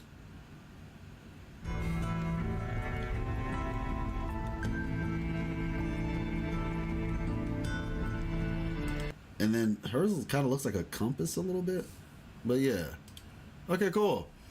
Let's see. Black Beacon. All characters. Gameplay. Alright. Let's check out the gameplay. Let's see. Oh, they have skins? I didn't know they had skins too. Let's see. Oh, yeah, they do have skins. Nana has like a purple outfit, like a purple and black outfit. Okay, well, let's check this out. You get a free skin for 0. Oh, okay, 0. This is 0. And this is what this looks like. Okay, so these are 4 stars. These are 5 stars. She looks really cool, though. Ching looks really cool. Looks like there's a water element, and then there's fire. 0's probably the MC. Yeah, that's what I was thinking. Okay. Skill 1, Falling Feather hits enemies. The skill will be enhanced to Blade Feather. Okay, that's cool.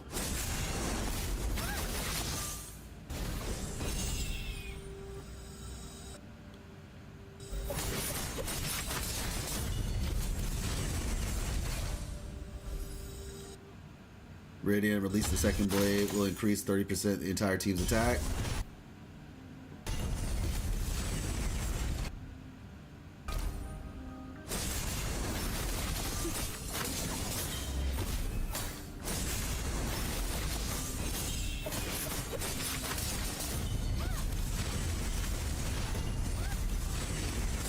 Oh, we juggling? And it's old.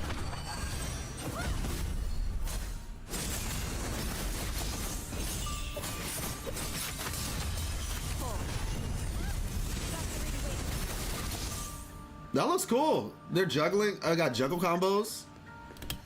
Yeah, the top down doesn't do the game justice. Makes it look like an older MOBA. I'm not the biggest fan of the top down either. I'm not gonna lie. But once again, I'm willing to give it a shot. That's my whole thing. Like, it's not my. This is not something that you could have just been like, oh yeah, this right here, automatically you want to try this. But I'm interested to see what the story's like. I heard the story is good. I do think the character designs are good too. So story, character designs. I'm gonna give it a shot. See how I feel about it. It says it doesn't have top-down views. You heard you can move the camera freely. Feel like it's just for tutorials. Another cool thing is you can switch between top-down and behind the back. Oh, so you can switch. It doesn't have to be this. Well, that's good. That is actually really good then. Because I think a lot of people probably, because I'm not the biggest fan either. Yeah, just for tutorials. Oh, okay. Yeah, because like I prefer behind the back myself. Okay, well that's actually great. Oh shoot, that's gonna change things up quite a bit then, because like I said, I'm willing to give it a shot, but that was definitely gonna be a concern for me. It's kind of how like for Zenless Zone Zero when we were like, yeah, this whole putting. Hold on.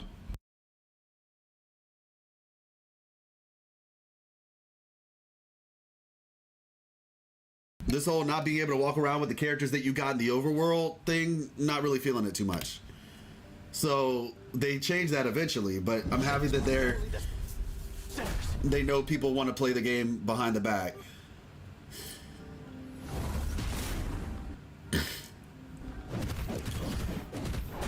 Okay. I like the sound, you know, I like the heaviness. I actually want Wuthering Waves to put out some characters that attack a little bit slower, you know?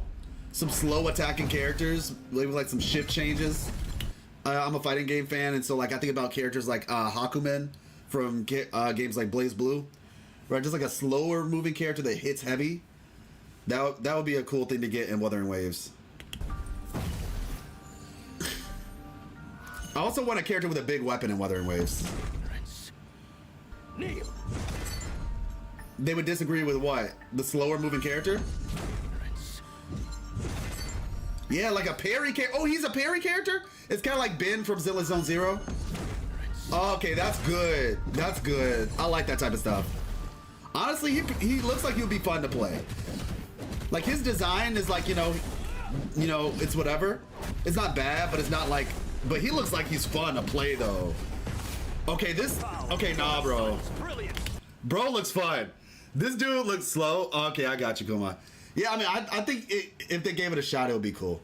This dude actually looks fun though. It can be done. Grand Blue Fantasy Relink Combat plays like a gacha game like WUWA, and it has slow taking characters. Yeah, exactly.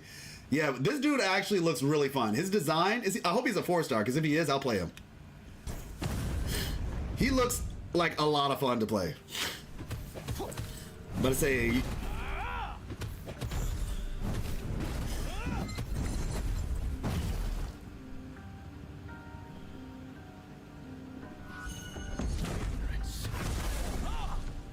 Yeah, it's kind of, you know what's reminding me of? It's reminding me of Final Fantasy 16 when you have the Titan transformation for Final Fantasy 16. That's what this looks like. He's 4-star. Hey, what's up, Amethyst? How you doing, bro? Good to see you. Good to see you. This dude looks cool, man. This dude looks really cool. Shamash, I think his name is. Male Zani. All right, now calm down. I don't know nothing about Zani. I don't need to know nothing about Zani just yet. But yeah, man. How you doing, Amethyst? we just checked out all the trailers that are on the main page. Now we're looking at some of the gameplay. We'll probably go to the website, kind of get an idea of what we're working with. Judgment of Shamash. Oh, that's what it was called. Yeah. Brilliant. Yeah, this dude looks like he's really fun to play as. I like the more weighted characters as well. And the fact that he has a parry is crazy. BitX was good. Now this dude right here, I love his design. I love his design. Okay, both? Okay, cool. So I guess I'll probably be streaming then, if that's the case. I guess I'll just keep the stream on while we do the conversation. Okay, cool. I'll just keep streaming then. Because we're gonna be doing like a little bit of a podcast. So that'll be fun. Yeah, this dude, I love his design. I love his design. I love her design. She's probably one of my favorite. Oh my gosh, this character looks good too. This character looks good too. These are some good looking characters, man. Like I said, I'm the type of person, there's a couple things for me, right? Gacha games, in my opinion, they have to improve. Oh, from Honkai Impact, got you. The purples are the 4 stars. Yeah. Oh, you can't find his gameplay anywhere? Well, I guess we're about to see it. Gacha games cannot, 40 minutes to go, excited. Okay, got you. These games have to... Oh, it's 40 minutes. Oh gosh, I guess I screwed up my time. I thought it was at 6, but apparently it's at 5. They have to improve. Let me see. Oh. Like, they don't really have a choice. And so, it's because competition is increasing. And so my thing is, with a game like this, it's where it is right now, but if they keep going, like I said, I think the character designs are really good. And so as time progresses, yeah, like the 2.0 of this game might be like insane. You know what I'm saying? So yeah, I'm looking forward to it. Imagine they add global passives. Oh my gosh. Stylization of this game is so unique. I love it. It's like a fusion of Reverse 1999 and Near Reincarnation. Yeah, I can see that. Yeah, but I like this guy's aesthetic, like the idea. So I want to see how he fights. Can use the interactive... Okay, that was so fast. Interactive rolls between skills to attack long-distance enemies and apply debuff statuses to them. Okay.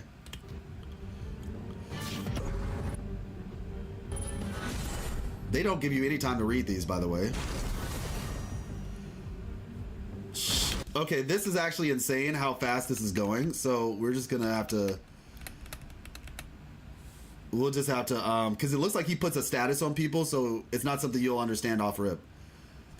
Let's see. Okay, long distance enemies and apply debuff status to them. When the first skill attacks enemies ahead, one energy ball can also be placed simultaneously. When skill 1 parabolic motion attacks enemies ahead, one energy ball can also be placed simultaneously. So he puts that down. Skill 1 simple collision test can deal 1 sweep attack. Okay, so he knocks it. Honestly, the animation for what he does is really cool though. He puts it down, he knocks it into the enemy. When a collision hits an energy ball, it will send the energy ball flying forward. Okay. After energy ball hits enemies, it will result in an explosion and continuously decrease enemies' damage resistance. Okay, so he puts a debuff on them, yeah.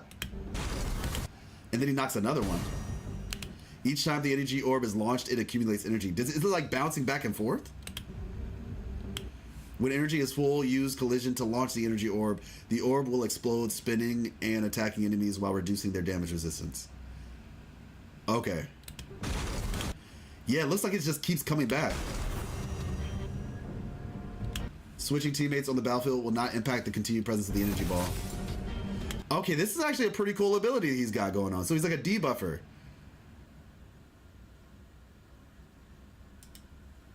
Alright, gacha competition is really stiff nowadays. No way a game like FGO would survive if it's released in 2025. Yeah, exactly.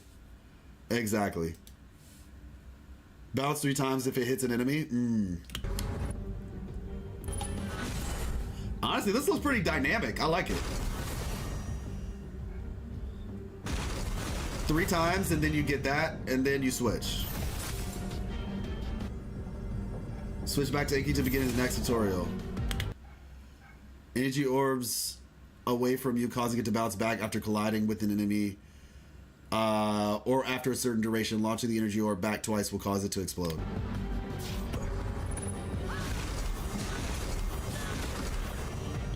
Stasis, yep. Okay, this is his ultimate. Let's see, what was it though? QED? Oh, QED? Isn't that like I don't know if it's Albert Einstein, but it's like a scientific thing, or like QED. I can deal continuous damage off the battlefield. I don't actually know what QED stands for. I've just always heard it. So he's got he seems like he's probably gonna be a pretty good character then, eh? Debuff and an off-field damage over time for an ultimate.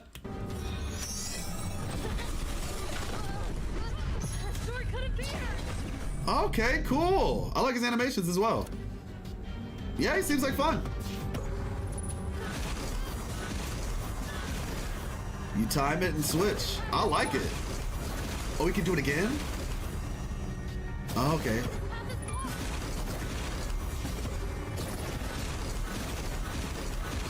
Sheesh.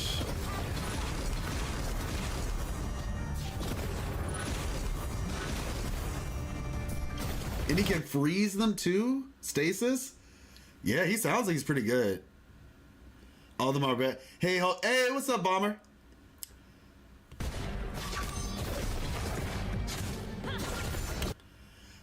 We're just looking at some of the gameplay right now. The game comes out on the 10th, if I recall correctly.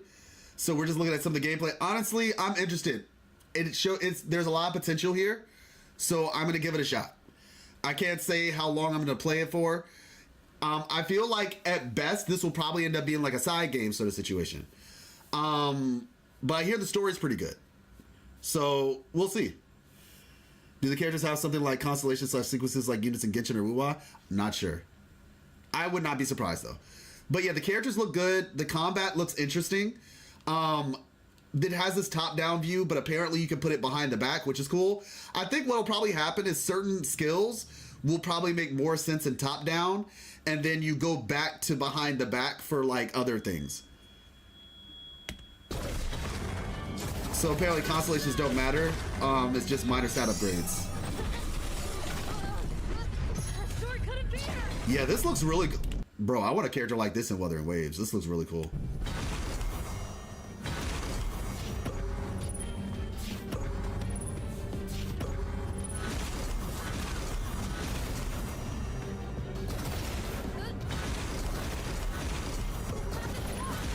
It seems like you can do that ability without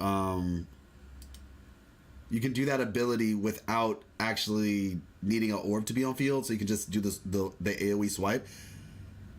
Dark skin characters in Wuthering Waves win. Yeah, I guess when we get an Egyptian inspired region, maybe. I mean, who knows? Maybe they drop one like in a different region that's not necessarily like African based or whatever, just because technically you can, mind you. But we'll just have to see. This character I think looks amazing though. Sound effects are wild, yeah. Former PGR devs. Yeah, I know, former PGR devs. So the combat should be pretty cool. Asti, that's her name. Why was it just showing T earlier? I love this character's design a lot. Aztec maybe? That would be cool. That's the thing, like there's quite a few concepts that haven't been explored like that.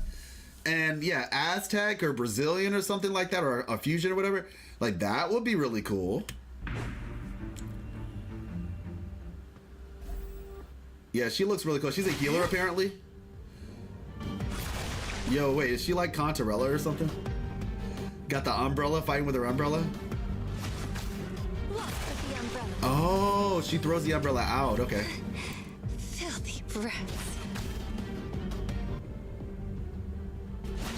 Multiple can be simultaneously on the field. Wait, can you dash between them? Oh, it seems like when they drop like AoEs basically. You dash to one, two can be on the field at the same time. Once fully charged, you can dash, I guess, to the sharp umbrella will be enhanced, and then it explodes both umbrellas. So that's cool. Some tactical gameplay.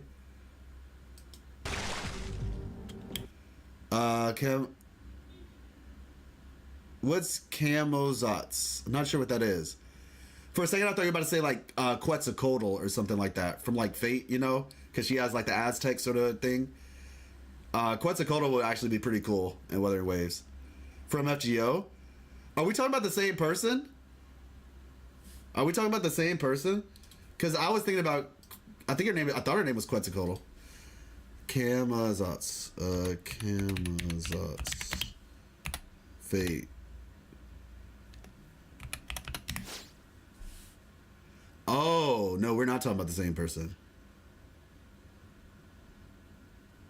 What is this? Oh, that's not what I was looking for. Oh, this dude. Got you. Okay.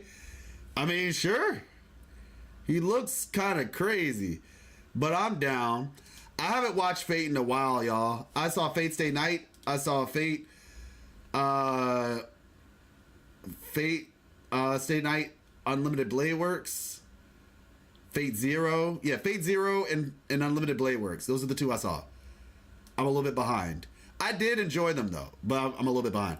Yeah, no, that would be a cool character. Kamazotz, if I'm saying it right. And then Quetzalcoatl. I'm probably saying it wrong. Kotal. I'm almost certain I am. Quetza. Quetzalcoatl. Okay, I was close. One letter. Yeah, her. Both of them would be sick, honestly. Like, both of them would be sick.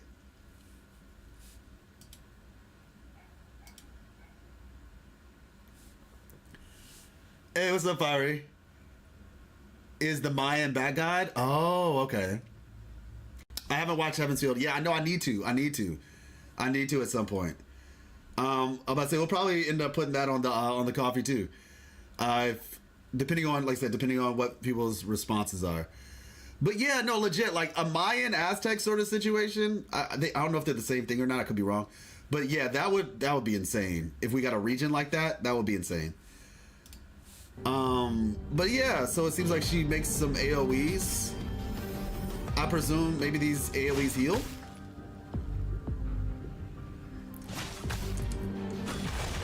Yep. Swift Rage retrieves it, heals the entire team. Retrieving the umbrella creates a rainfall zone that heals all characters within its area for 10 seconds. Cool. Walk in the rain.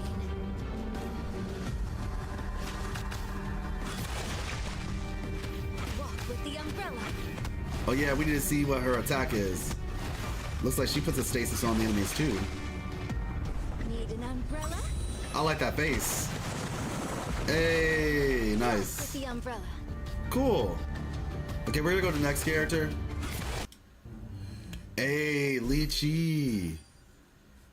But yeah, I like her design. It's cool. This dude right here, man, he looks like a whole problem. Bad in a good way or bad in a bad way? Like Don Jin? Oh, interesting. Self-damage. Yeah, self-damage single target. Okay. He looks really cool, though. 4th stage of basic attack and skill 2 can accumulate rage. When the rage meter is full, Lychee enters an enhanced state, dealing massive damage. Oh, but he's like 5-star dungeon, I guess. Because it seems like he actually can do stance, basically, stance change. Which I've always been a fan of those sort of things. I personally like, let me see.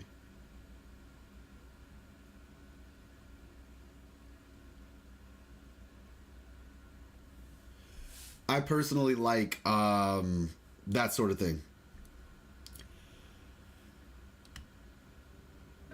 What, I'm trying to think of the right word for it. Okay, nice. Accumulates rage faster than basic attacks? Okay. Install. That's what it is. Like install. He has an install. Oh, good looking. Got you. Former PGR devs. It's Jover. Could game EOS soon. Oh my gosh. Hiei vibes. Yeah. Yeah, Quetzalcoatl is a really good looking character. Press the skill button again. Trigger right at thunder. Hey! And just so you all know, apparently you can play this game from behind the back. It's not just in front. You can play it from behind the back. I mean, it's not just top down, but you can play it from behind the back. Oh, shoot.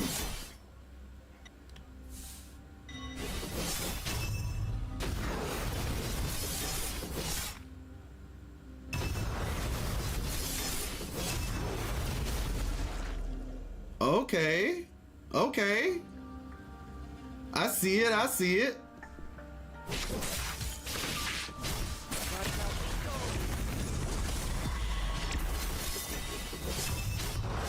Okay, combos.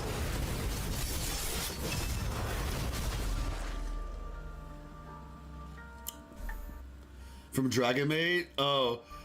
Hey, what's up, Zeno? Hey, what's up, No Life? So Zeno, this is a guy. This is a guy named Li Chi.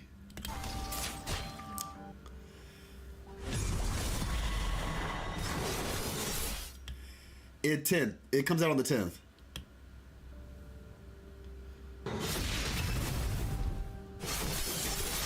Oh, he puts a butterfly mark on people.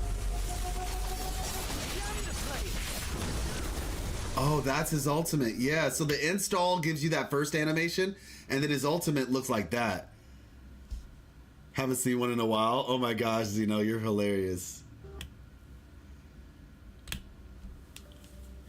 Blaze style character looks so cool. Yeah, he looks really cool.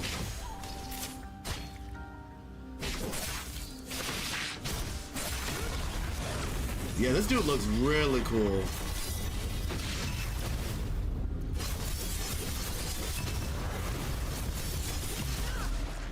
But I say he actually looks like he might be my most, well, I gotta see the rest of them first, but I would definitely be okay with getting this character.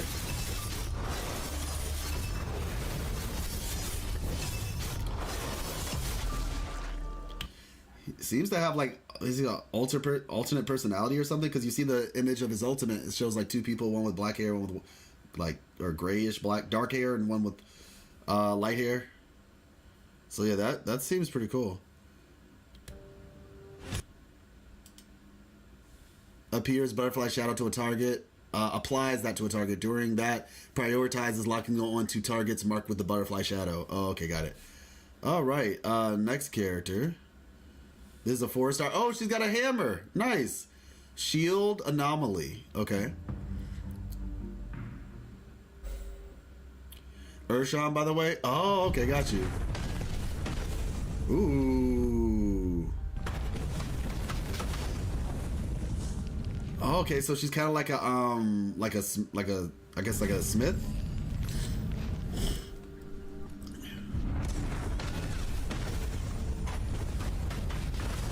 We got Karenina. Okay, I like it. She looks fun, honestly. I'm not gonna lie, her design originally was not like getting me, but the gameplay looks cool. Right?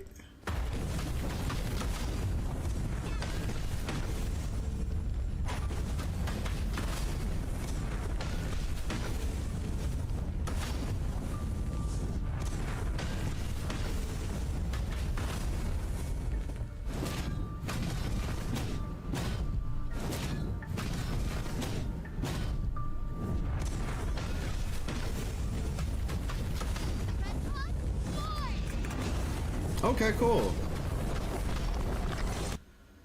All right, let's see. Next up, we have... Oh, Yin Lin?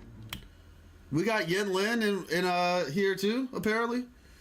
Shit. You know, like when I was in my mother's womb, I was actually thinking of becoming a stand-up comedian, but then I got too excited. It came out sooner than I was supposed to, and that led to my extrovert side to be left behind. Really, Zeno? That's crazy. What got you so excited about coming out? Like, Was it like the smell of like some really good food? Vera, yeah, true. I believe in you though, Zeno, to be fair. I believe you could still do it. Vera and Yinlin's sister. Vera! Oh, they have card mechanics from PGR. This is gonna be a fun game. Nah, yeah, I know. That's what I'm saying. Cardina is my favorite character. I need her. By the way, they got Geshu Lin. Geshu Lin is playable in Black Beacon before Wuthering Waves, y'all. That's crazy.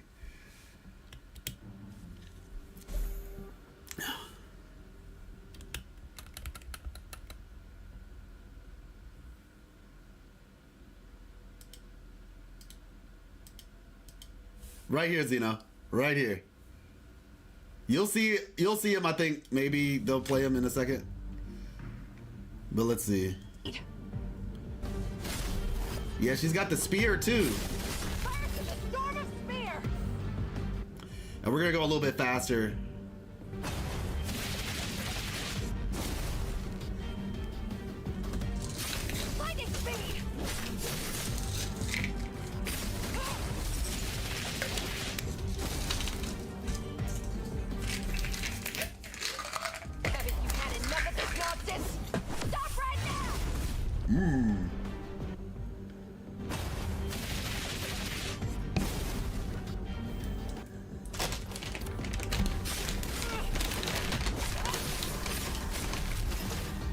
One second.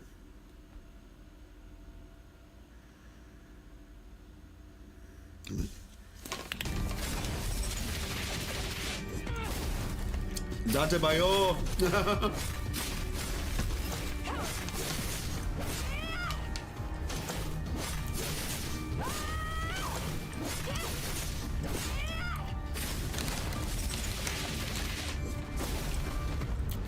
I'll forcefully throw acorns at you if any of you start barking, by the way.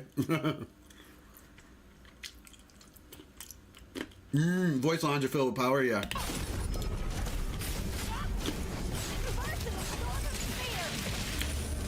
Yeah, she looks like she'll be fine.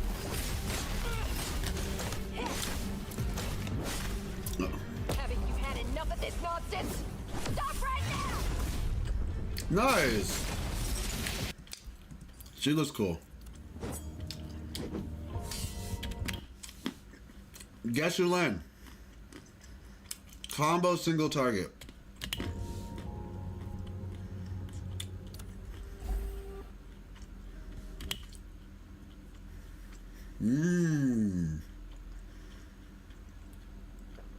Okay, let me just say this. Is it fun so far? The game isn't out yet. It comes out on the 10th. I heard the story's good. They talk about like the Tower of Babel and some stuff. It also has like a very diverse range of characters, and the combat is made by ex-PGR devs. So I'm interested. I'm definitely interested to give it a shot. I love Candice and Dea's design in Genshin, but their stats are so bad. Yeah, I know. They didn't, FBI. They didn't. I have C6 Dea. C6R1. And I can tell you, they did not fix it. She's actually fun to play too. She just requires a boatload of investment.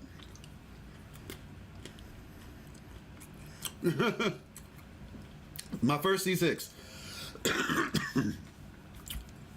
Getting over a cold. Alright. What's interesting about him though, because it reminds me a little bit like, so when I say he's like Geshu Lin, right? It says he leaves blades on the battlefield, and my mind automatically went to how Overthrax used the blades, the weapons on the battlefield, to disrupt the frequencies of the people and turn them into tacit discords. He used the frequencies of blades. And if Geshu Lin comes back as a Threnodian resonator for Overthrax, what if he has like the same abilities? C2 Dea? Nice. Back when we had men in PGR, guys, we're gonna be fed so well. I mean, we'll see. Lucian's attacks will be blades on the field.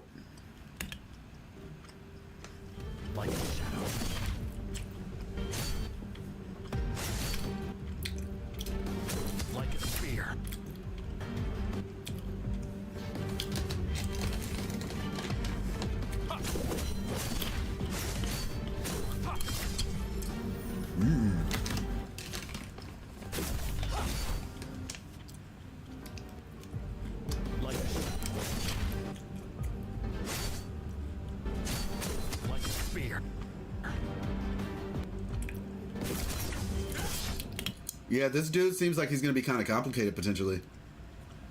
He says he's a combo character, so that's honestly really great.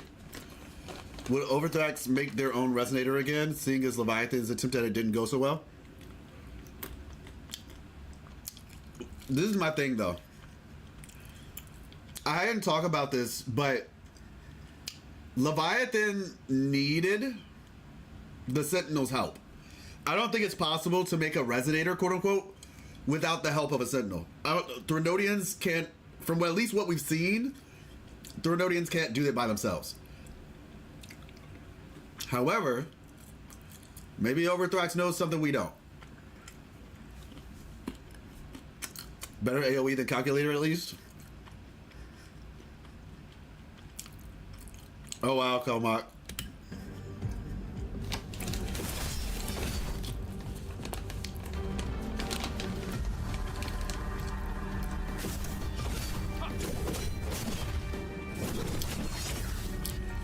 Yo, they messed up the combo in the tutorial. This dude must not be simple at all. Like a spear. Dang, this looks kind of cool though.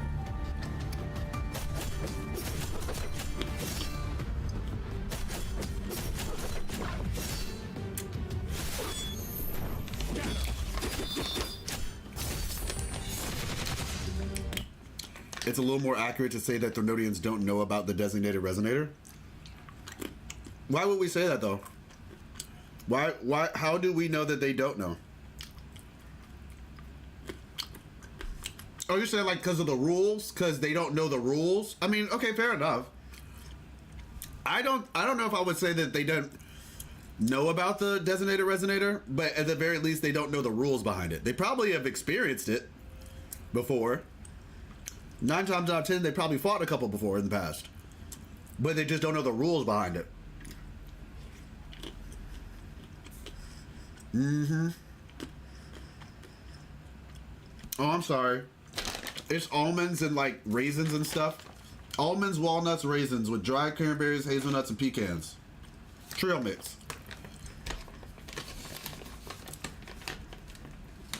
He was the hardest to play out of the characters? Oh, I like that. That's good.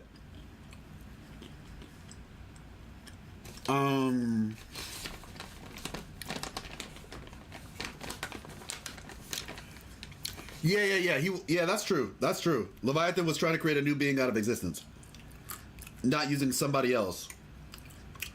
So the door of possibility is still open. Well, no, I know it provided the knowledge, but what knowledge did it say that it provided? Like the knowledge, you see what I'm saying? Like the knowledge on how to do it, or the knowledge that it existed? Because I mean, I personally feel like if you're a Threnodian and you're fighting somebody who's a Sentinel Resonator, like how do you not know? You know what I'm saying? I just find that hard to believe. WUWA is now 16 plus rating on Play Store. Really? That's crazy. What did they? Why, I wonder. Okay, Fiery.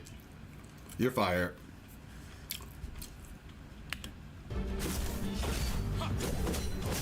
Yeah, I'll be okay with them bumping it up to 18 plus 2 personally. Contarella did her job perfectly then? Oh my gosh. Contarella? Yeah, I can imagine that actually.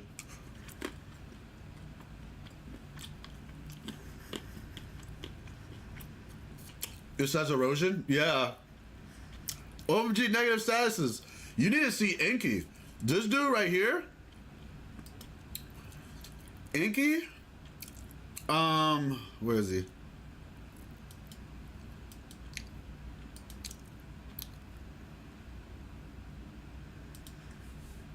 Yeah, this guy, Synchro debuff, his whole kit is based on debuffs.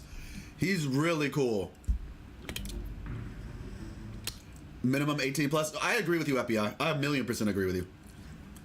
I would never allow a child to play a game, not even Genshin. I wouldn't allow a child to play Genshin. Personally.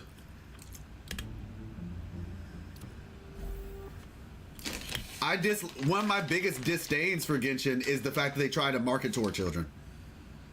Because you know good and well some of that stuff is intended to like appeal to children.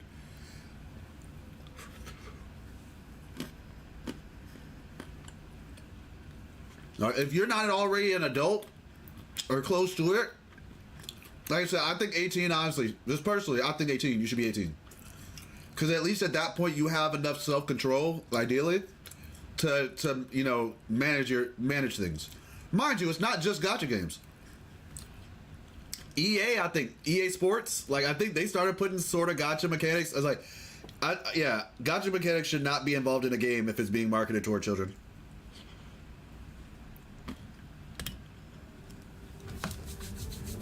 You're screwing those kids up for life, honestly. It's not good.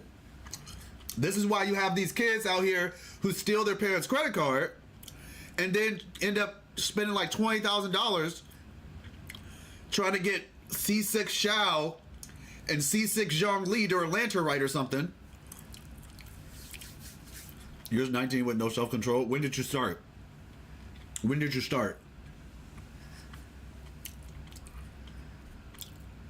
Oh my gosh, Zeno. His kid is based on bouncing a ball around. Oh my gosh. Black stereotypes. I'm just messing. But no, this dude looks really cool.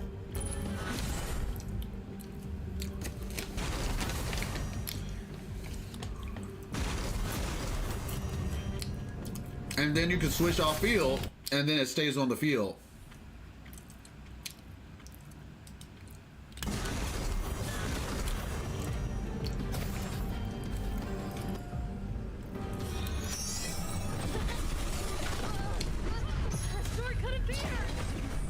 He kind of reminds me of Bennett a little bit with his voice.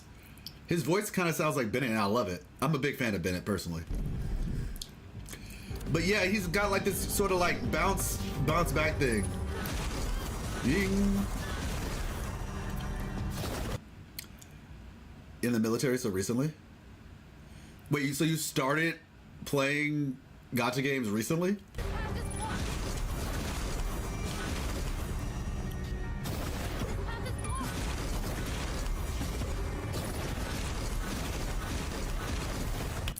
Yeah, and so he's like a debuff character. I think he looks pretty cool.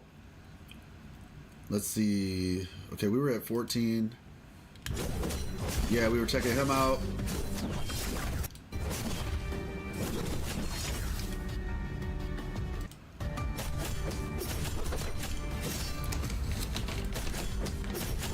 Vulcan. Ooh.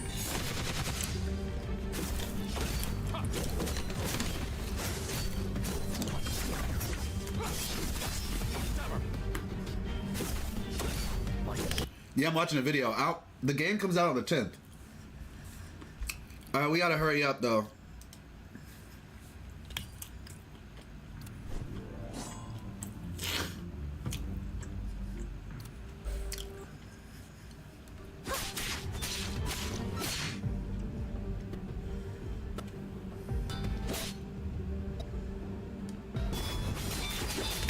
Oh shoot, the call started already? Hold on. The call started already.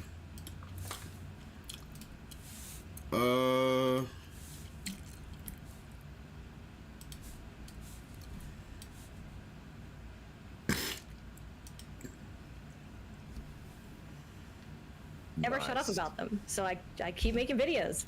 Nice. And so the second I heard that the ex-PGR devs were involved with Black Beacon, I knew it was so over for me. It was so over for me forever. Yes. The OG PGR, everyone will tell you that's the best. And knowing that it must be the devs who were there way back when in order to make a game now, well, everyone who loves PGR is of course really excited. And I'm obsessed with PGR.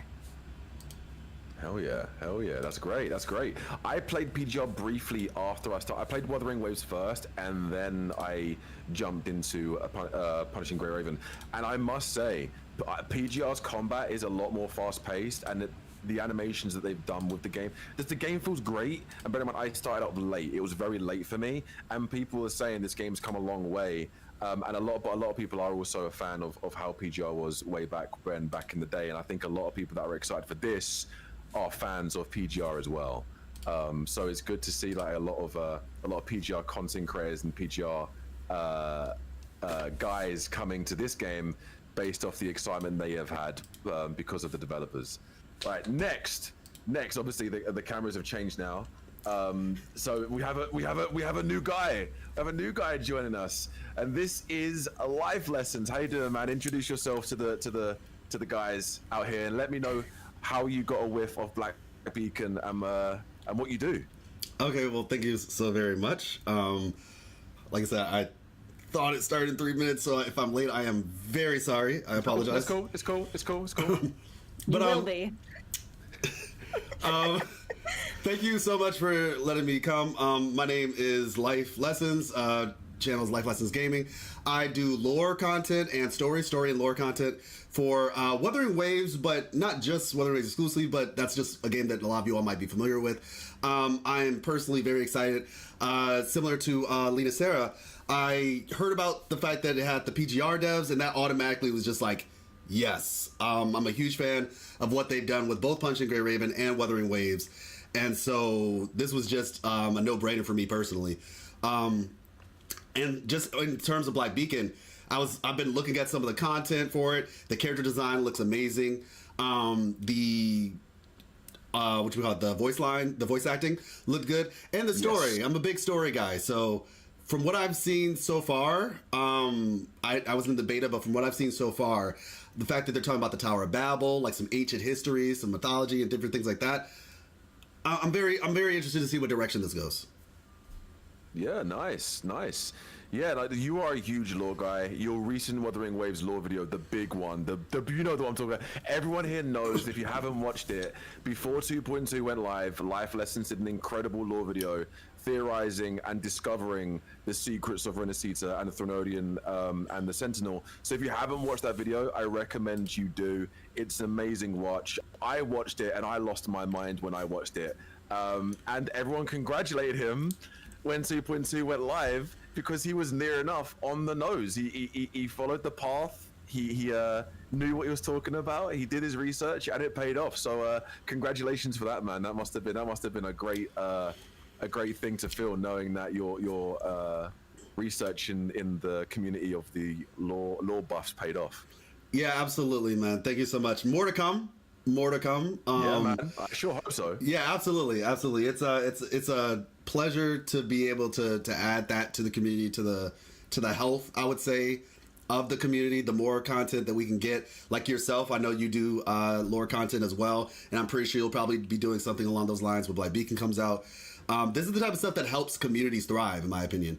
Like the more, animations, memes, lore stuff, the positive conversations, to, the positive critiques, not just critiquing just for the sake of being negative, but like to help the game improve. All that stuff helps to create a thriving community. So, like I said, thank you so much, and more to come.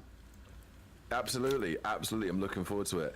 Next, we have a man that I think we all know who this guy is. He was an MMO mass gamer. He plays gacha games. He covers near enough every single gacha game we know.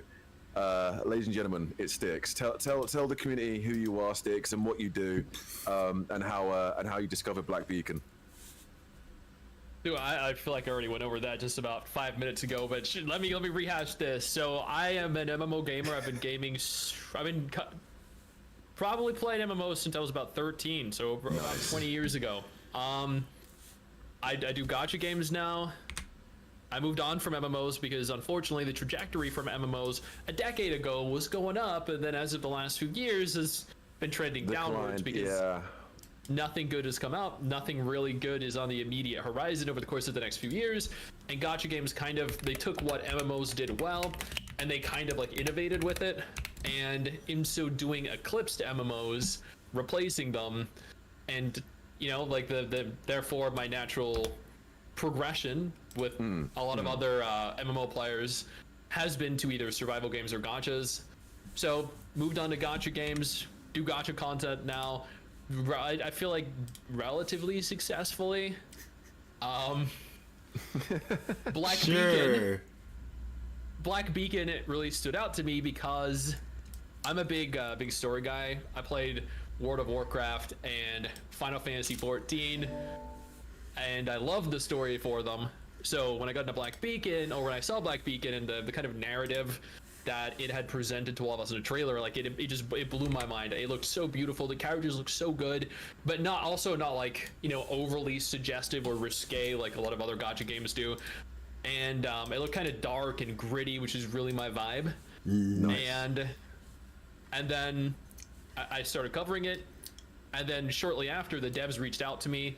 They offered me, you know, opportunities that I wouldn't have had I not started covering it. And then here we are today, sponsored videos, early looks at the game. Like, by the way, I will note here, the devs are incredibly passionate people, and from all the conversations I've had with them are very nice and very dedicated to hopefully producing a really good game. Yeah, they are. And they are. I'm here to help them push that as much as I can. Yeah. I mean, I think just by playing the game through the beta and just seeing everything they have to offer, and bearing in mind, there's probably a lot more that wasn't in the beta that's in the full game.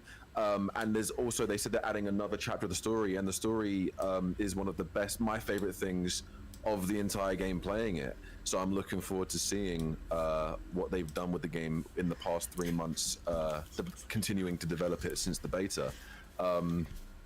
And last but certainly not least, we have Ufi TV. How are you doing, Ufi? Hi, Introduce yourself. Hello. Introduce yourself.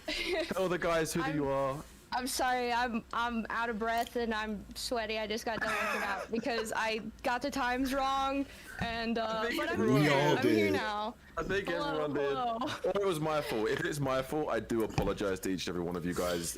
Bear in mind, this is my first time organizing something like this, and time differences, I'm still working it out, so I apologize to each and every one of you guys. It's all good. I still have to Google every single time someone gives me a time. I'm like, okay, what is GMT to CST?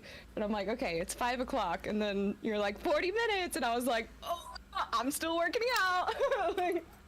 Yeah, I'm but sorry, anyways, guys. hello. Yes, I am Ufi. I do all kinds of different gacha content. I like to immerse myself in the lore, and I really enjoy lore that's based on like real life things like Greek mythology, quantum physics mostly, but I'm very excited for Black Beacon.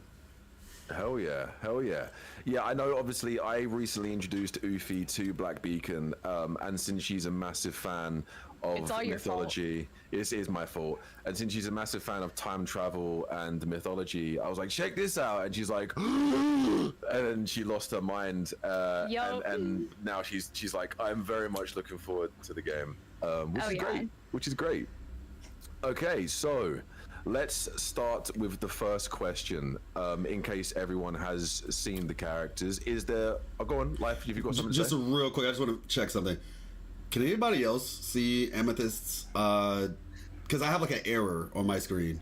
Yeah, my camera. Yeah, my camera is messing up on Discord. Yeah, so I've had to use my other webcam that's on my OBS. So don't worry about that. It's just Discord being weird. I put your Twitter. I put your like Twitter profile over top of your camera so that people That's fine. knew who you were. So I just wanted to check. All right, cool.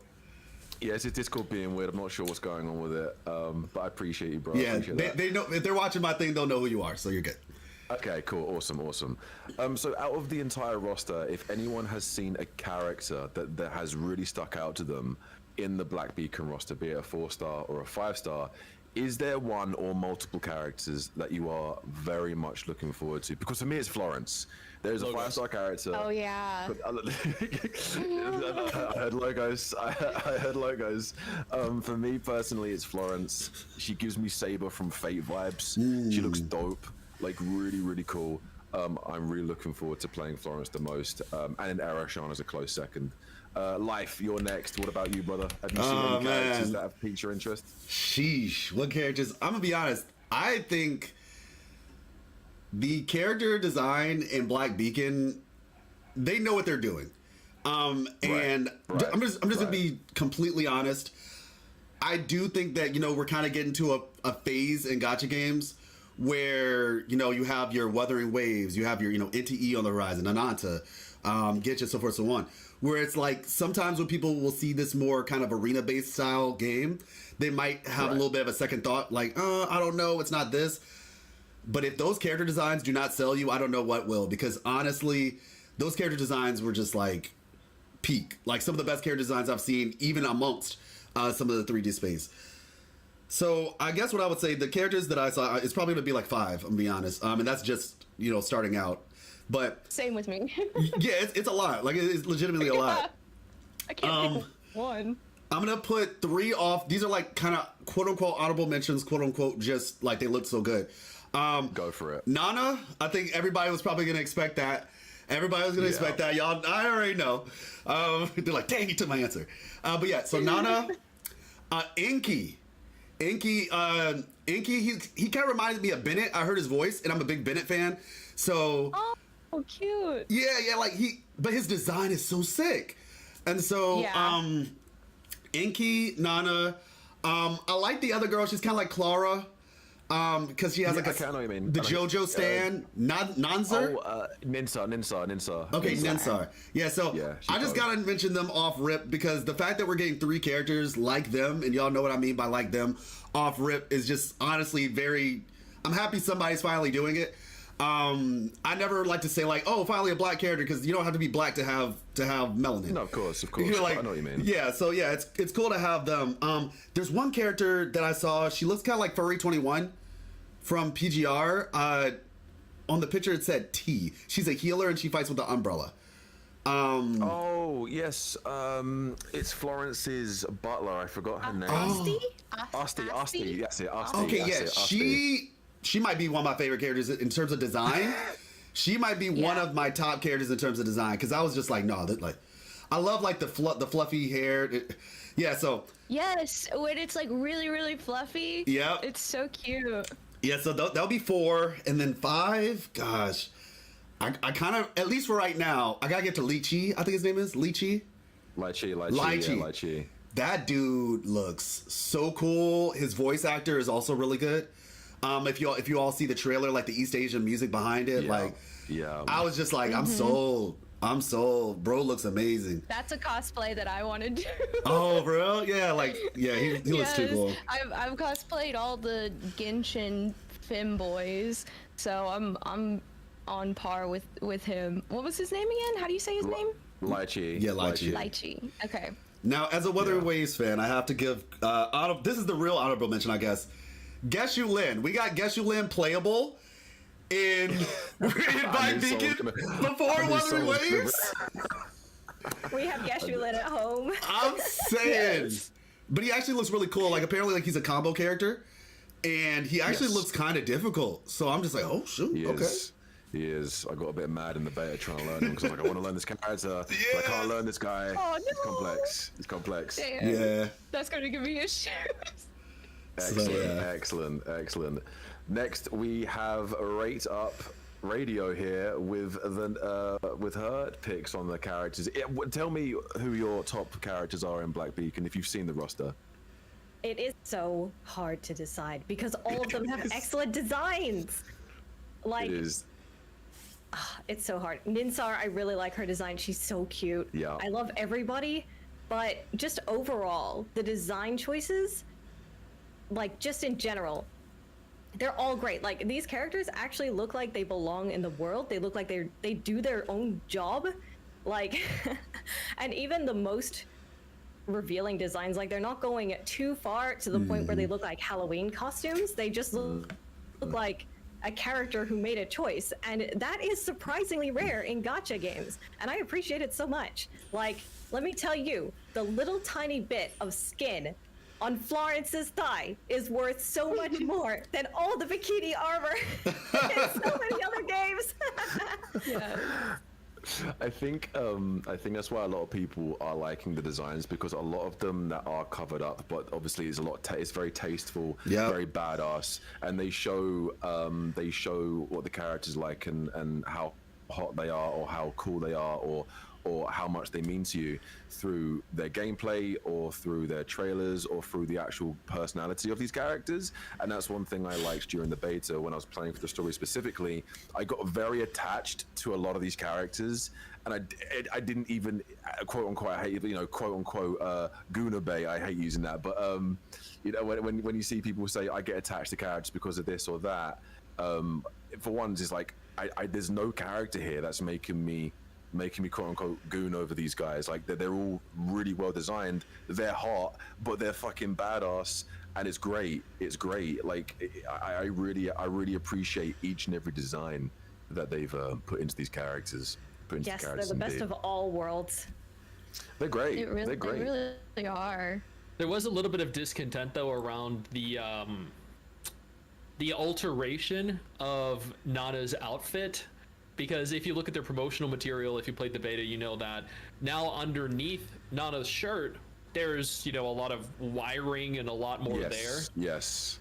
So I'm personally fine with that. It looks classy, but I have received repeated comments of people saying that they don't want to play the game because they don't support censorship, and the covering of certain aspects of a character that is censoring the game, and that's a whole other can of worms I don't really want to open. But of course, if a game hasn't come out yet, I don't know if that's the right word to use. Like at least I understand the concept of censorship. If the game's out and they change it, yes, like if it's out already and they change it, then okay. But if it hasn't come out yet, and this is just a creative decision on the part of the devs, mind you, I'm not in the dev room, I don't know but if it's their decision, I don't know if that's self-censorship. I don't know. Yeah, you could argue that it was censorship by the same idea that all the Wuthering Waves characters between the first and second post-beta, they all got huge boobs and they all got way more revealing outfits. Is that censorship, or could it just be a design change? Yeah, I think that's it. Yeah, I think it is one of those things where it's like, is it censorship? Is it design change? Some people aren't happy with the decisions that these devs have made, especially around characters like Nana. Some people are like, it doesn't bother me. Like, it doesn't bother me. I'm there. Hey, what's up, Connor? How you doing, man? But yeah, it's one of those things where you can like it, you can hate it, but either way, I still think the games can be brilliant. And there's going to be many other characters coming down the line anyway. So just because they did it with Nana doesn't mean that it's going to be a continuous thing through the roster of the game anyway. So we'll just have to stay tuned and see what happens. I mean, the game isn't even out yet. It releases in 2 days. So just be patient and just enjoy the game for what it is. The gameplay looks great. Amazing, regardless of whether people are complaining on censorship or not. But yeah. All right, next. Ufi, who are your favorite characters? If you have multiple, 1, 2, doesn't matter. I have multiple. I'm sorry. I'm go for it. Fighting with my cat at the moment. It's okay. It's okay. So far, I really like Shamash because, for one, his name is the same name as Kevin Castellana's sword from Honkai May. I'm sorry. I'm fighting for my life over here with my poor cat. She is just wanting attention. And then, of course, Lychee and I'm sorry. I'm looking through them all because I forget their names. It's okay. So Wuxi, of course. Geshe-Lin. Yes, I'm a gooner. I love him. And then I was reading up on Ming's little profile, and she's like a folklorist, and I'm very interested in that. So I think Ming is gonna be real interesting. She's gonna know a lot of lore. She looks good too. She's adorable. She looks like sad. Am I thinking about the same person? Is this the one that looks like Bayonetta? No, that's Ching. Oh, no. Ching. Yeah, Ming is the little one. Oh, shoot. Yeah, Ming is the same. Everybody was like questioning, like, wait, what? Everybody was like, yeah, there's Ching, Shin, and Ming. Oh, okay. And, yeah. and Wuxi. All I was in the talking about same Ching. That's who one. I was thinking about. Yeah, Ching looks good. I love. she's Of course, I tall do love the colors in her hair. It matches your hair. Yes. Matches your hair. I love it. I'm biased. Yeah, I mean, I know when we spoke recently, you were a huge fan of Lychee, and one of the things that you said, which we will cover in a little bit, another question that we will cover later on, is that there's multiple guys in this gacha game that you are very attracted to and like the look of, which is something that we'll talk about a little bit later, because I know a lot of people in different communities are the fact that there's an unbalanced in male to female ratios, and it seems like they're really catering to the male lovers of the game here as well, and it looks like there's two more male characters which are going to be releasing later on by the looks of things. So we'll talk more about that as we go on. Right, Styx, let me know your favorite characters in the roster of Thy Black Beacon. Logos, Viola, Nana, Arishan. Arishan uses a scythe that is freaking sick. Yeah, I love scythe users. The fact that she can throw her scythe across the field to reach areas that you can't reach normally is a sick method of traversal. Yeah. Yeah, that's I hope pretty that cool. I didn't even know that. Yeah. I hope they don't make it. Well, actually, no. You know what? I think it'd be cool if there were certain areas where unique methods of traversal made things easier for you to do. Like if there's a pathway that you could run around that takes several minutes to get up to a location, but she could just fling over there with her scythe. I think that would create unique opportunities to utilize characters that wouldn't otherwise be utilized. So in that instance, Arishan, killer combat style, awesome method of traversal. Logos, because she's a Greek goddess. Like just look at her. She literally is. Yeah. She is. I mean, Viola, because A, she has a cool combat style, but B, she uses a violin. Yeah. Like, yes. That's sick. She has a good voice too. She's among one of the voices I like quite a bit. Mm-hmm. And Nana, because she's probably one of the coolest looking characters. Like, she's strong, she has a good utility, but at the same time, she's also one of the promotional characters for the game. Yes. Like one of the key selling points of the game. They use her to market the game everywhere. And that is because she's one of the coolest looking characters. It's also one of, the most diverse in numerous different ways characters. But they're my big four. I had at least 3 of them at any point during the footage recording that I've been doing over the course of the last week, because they're just so much fun to play and so great to look at. Nice. I think all of these characters are designed in such a great way. The fact that Nana and Arishan, I think, are the two, and Zero, obviously, Zero, it speaks for itself. But it's so good to see Nana being the flagship, or one of the main flagship box arts, as a lot of people would refer to them, characters to promote the game. It's so cool. And I obviously, like you said earlier, like a difference in diversity in these characters is great. It's great. We've got Enki, we've got Ninsa, we've got Nana. It means they're open to doing more in the future. Exactly. It's a great thing. And obviously Nana's a very, very hot and sexy character. I think we can all agree on that. She's very well designed. And Arishan also, who is another badass looking character who, like Stick said, uses a scythe. I don't think I've ever seen a gacha character that I've played in gacha games that uses a scythe, and she's so cool. She is so cool. So yeah, that's great. I mean, Logos, obviously, like you said, Greek goddess, which also goes into another question I have for everyone as time goes on.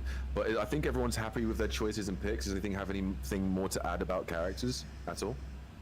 Outside of them just being hard to pick. I like that they are setting up characters in interpersonal relationships, kind of. Like, for example, you've got Logos. She is like the Greek music nerd, and she makes the nerdy music. And then you've got Viola, who's like, ugh, I hate maths, but music is cool, but I hate that nerd music. Yeah. It sets up a lot of conflict, a lot of just fun little jokey dialogues with the characters in the future as well. I was gonna mention one thing. So when we were listening, I try to be honest the best that I can, but I usually try to be balanced, I guess, in my honesty. We were listening to some of the characters' voice lines in the trailers, And some of them, for at least me personally, and some of the people in my chat, the English ones kind of sounded like, some of them sounded really good, and then other ones sounded like they could probably use a little bit more direction. Arishon actually was one of them where we were just like, not really sure how we're feeling about it.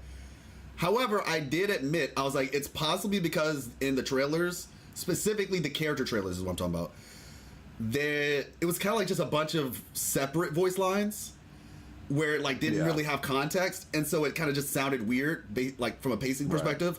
But then I heard her in the actual game, and I was like, oh, she sounds fine. And so I was like, I think it had to do with the context. But one of the things that I did say, and obviously, you know, if somebody wants to play in JP, they can. I'm personally just going to play in English because I like playing games in English. I watch anime in Japanese, but when it comes to games, I'm just going to do that in English.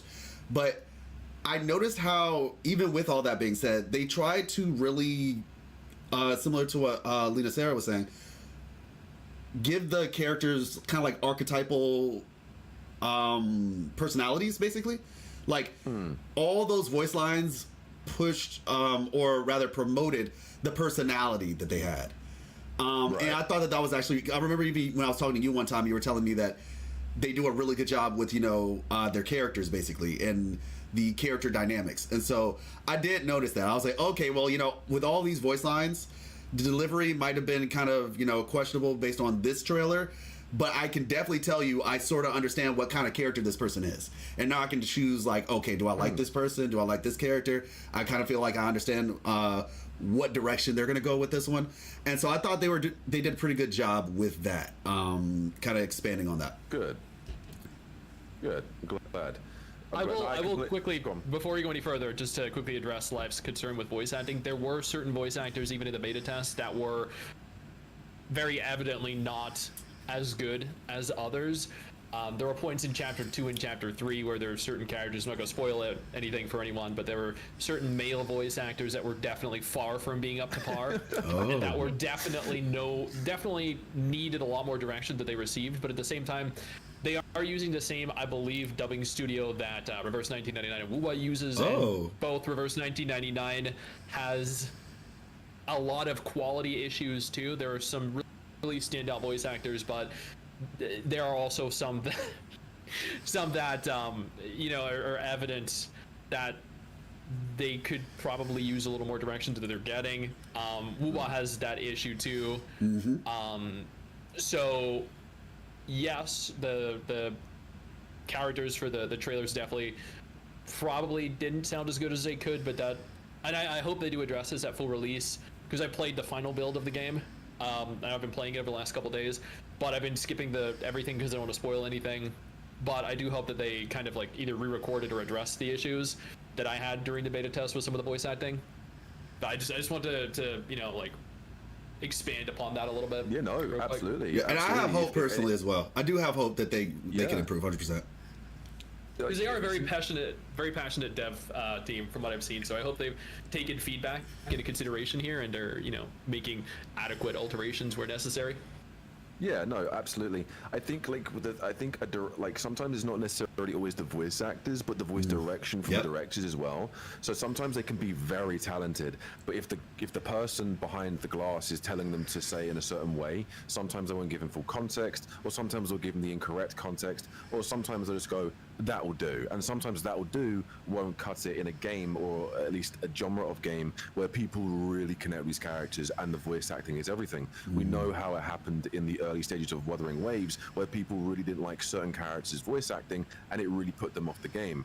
Obviously, Erishon, you were saying life about Erishon, playing the game story through the beta, I actually would have to say, obviously it might be the trailer where they're using voice lines in different orders, but I really liked her voice acting a lot. I liked Nana's voice acting. Zero's voice acting is very monotone and very bland and very blank at times, and I know a lot of people complain that some characters feel like very lifeless. However, one thing I will say is certain characters, such as Zero's personality, explains why she sounds like that. So stay tuned for that in the story as well, because some characters are like, okay, she sounds like that because of this, or because this happens, or this has happened, or so and so.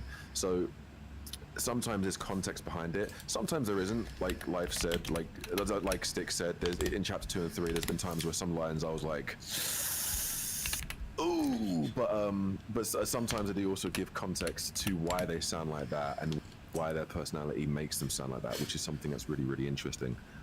Which hopefully you guys go on, Life. Is Zero the main character? Because I wasn't sure who the main character is, or is it like I was literally about I was also to. wondering that. Okay. So I'm gonna basically say now Zero isn't the MC. Okay. Zero isn't the main MC.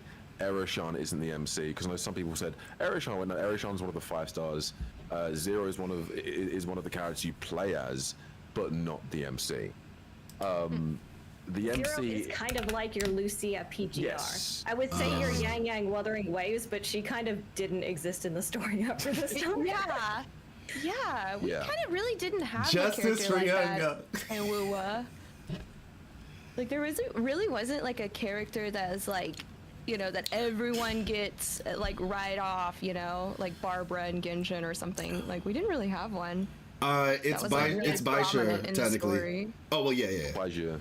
Yeah, you get Baisha, but oh yeah, I guess Baisha. yeah, the free in terms of free character, but not in terms of like role in the story. But yeah, Baisha was the free character. It was like she's the first person you get like when you also roll. one of the first one that like kind of tells you what's going on and everything too. Because the way they handle the MC in this game is something that I think is a good thing. I think how they handle the MC or the main character or who you are, I think the way they handle it in the game is very, very, very, very good. And I don't want to give away too much in case people want to find out for themselves. Okay.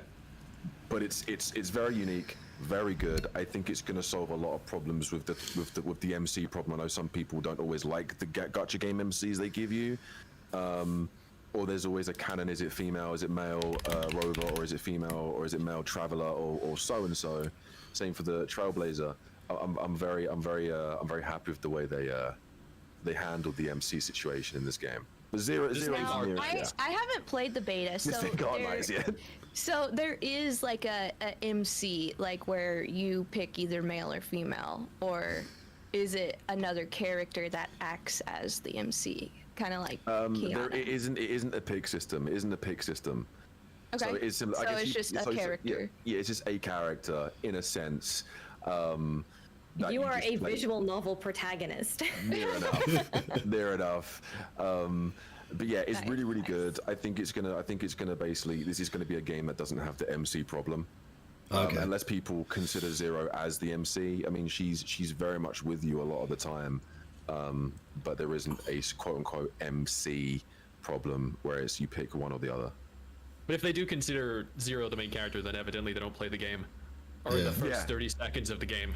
Yeah. Within the first couple of minutes of the game, you're like, oh, okay, cool, that makes sense. And if people are going, Zero's the MC, it's like, no. Zero's the character you get to play as, but she's not the MC. She's one of the main characters, but she's not the MC. Yeah, I mean, it sounds like Yang Yang, honestly. At least for what Yang Yang did in the first act, because she really was with us the whole time. For the part that she played, that sounds kind of like that. Yeah. Right. My next point I want to cover is the combat. What does everyone think, based on visuals or based on the beta if you played? What does everyone think of the combat based on what they've seen? Go on, Life. You go first. Koro cooked. No, I'm joking. But seriously, the PGR devs, like, that was, I think everybody knows, like, that's PGR's bread and butter. So I was just, I was pleasantly surprised. I think Shamash, I think his name is, right? Shamash, yeah, Shamash. Yeah, his design is like neither here nor there for me. It doesn't look bad at all. It's just kind of vanilla. But I saw this man play. I saw this man's play style, and I was just like, okay, no, I actually want this dude. Because I am a huge proponent, constantly, even for Wuthering Waves, like, I would love for us to get, like, a more slow-paced character who deals with, like, you know, being able, I love pairing. That's, like, one of my big things. That's why I like Jianshin so much. But, like... Yeah, so, like, he's, like, a slow, heavy-hitting, like, I'm a fighting game fan.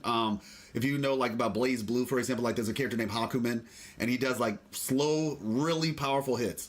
And when I saw this dude, like, the big dude getting the parries, doing combos, got like the little punch, like the thing from Unrivaled. I was just like, yeah.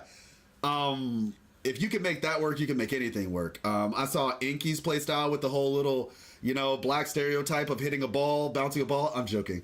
But, like, seriously, though, I was just like, man, this is really cool. So, all in all, yeah, and I didn't even know what Styx was talking about with Urshan, with, like, the little scythe thing. So, yeah. I'm literally watching Styx's video right now because I have not like watched any of their kits or anything like that. So I fully picked my characters off of their designs, solely off their designs. So I have no idea how they play. I can tell you now. It is so good. It looks like cool. Lychee. The closest thing I imagine a open world roaming around combat version of Blade from HSR. That's basically who Lychee is. Oh, so like HP. Yeah, HP draining, self-damage. recovery. Yeah, he has a berserker playstyle. Yeah, he literally does. And he has like two ultimates, sort of. When he gets down to, I think, 50-something % HP, he no longer drains his own HP, so he does have a cap on how much he actually damages himself. Wait, so he's like Garuda Fuwa. Oh my god. I know that's a reference probably no one here understands, but it's okay. I have no idea what the hell he just said, but it sounds cool. It makes sense in my head. Yeah. I do like, yeah. Yeah, 100%. Like I said, Lychee was the one who I saw when I was just like, yeah, I definitely would love. I guess he's a standard, sort of 5-star. I don't know. Hopefully, because. Yep. Oh, he is? Oh, that's insane. Then, because like, yeah, he has an install. He's what? The only standard guy. Oh, okay. I am totally okay with him.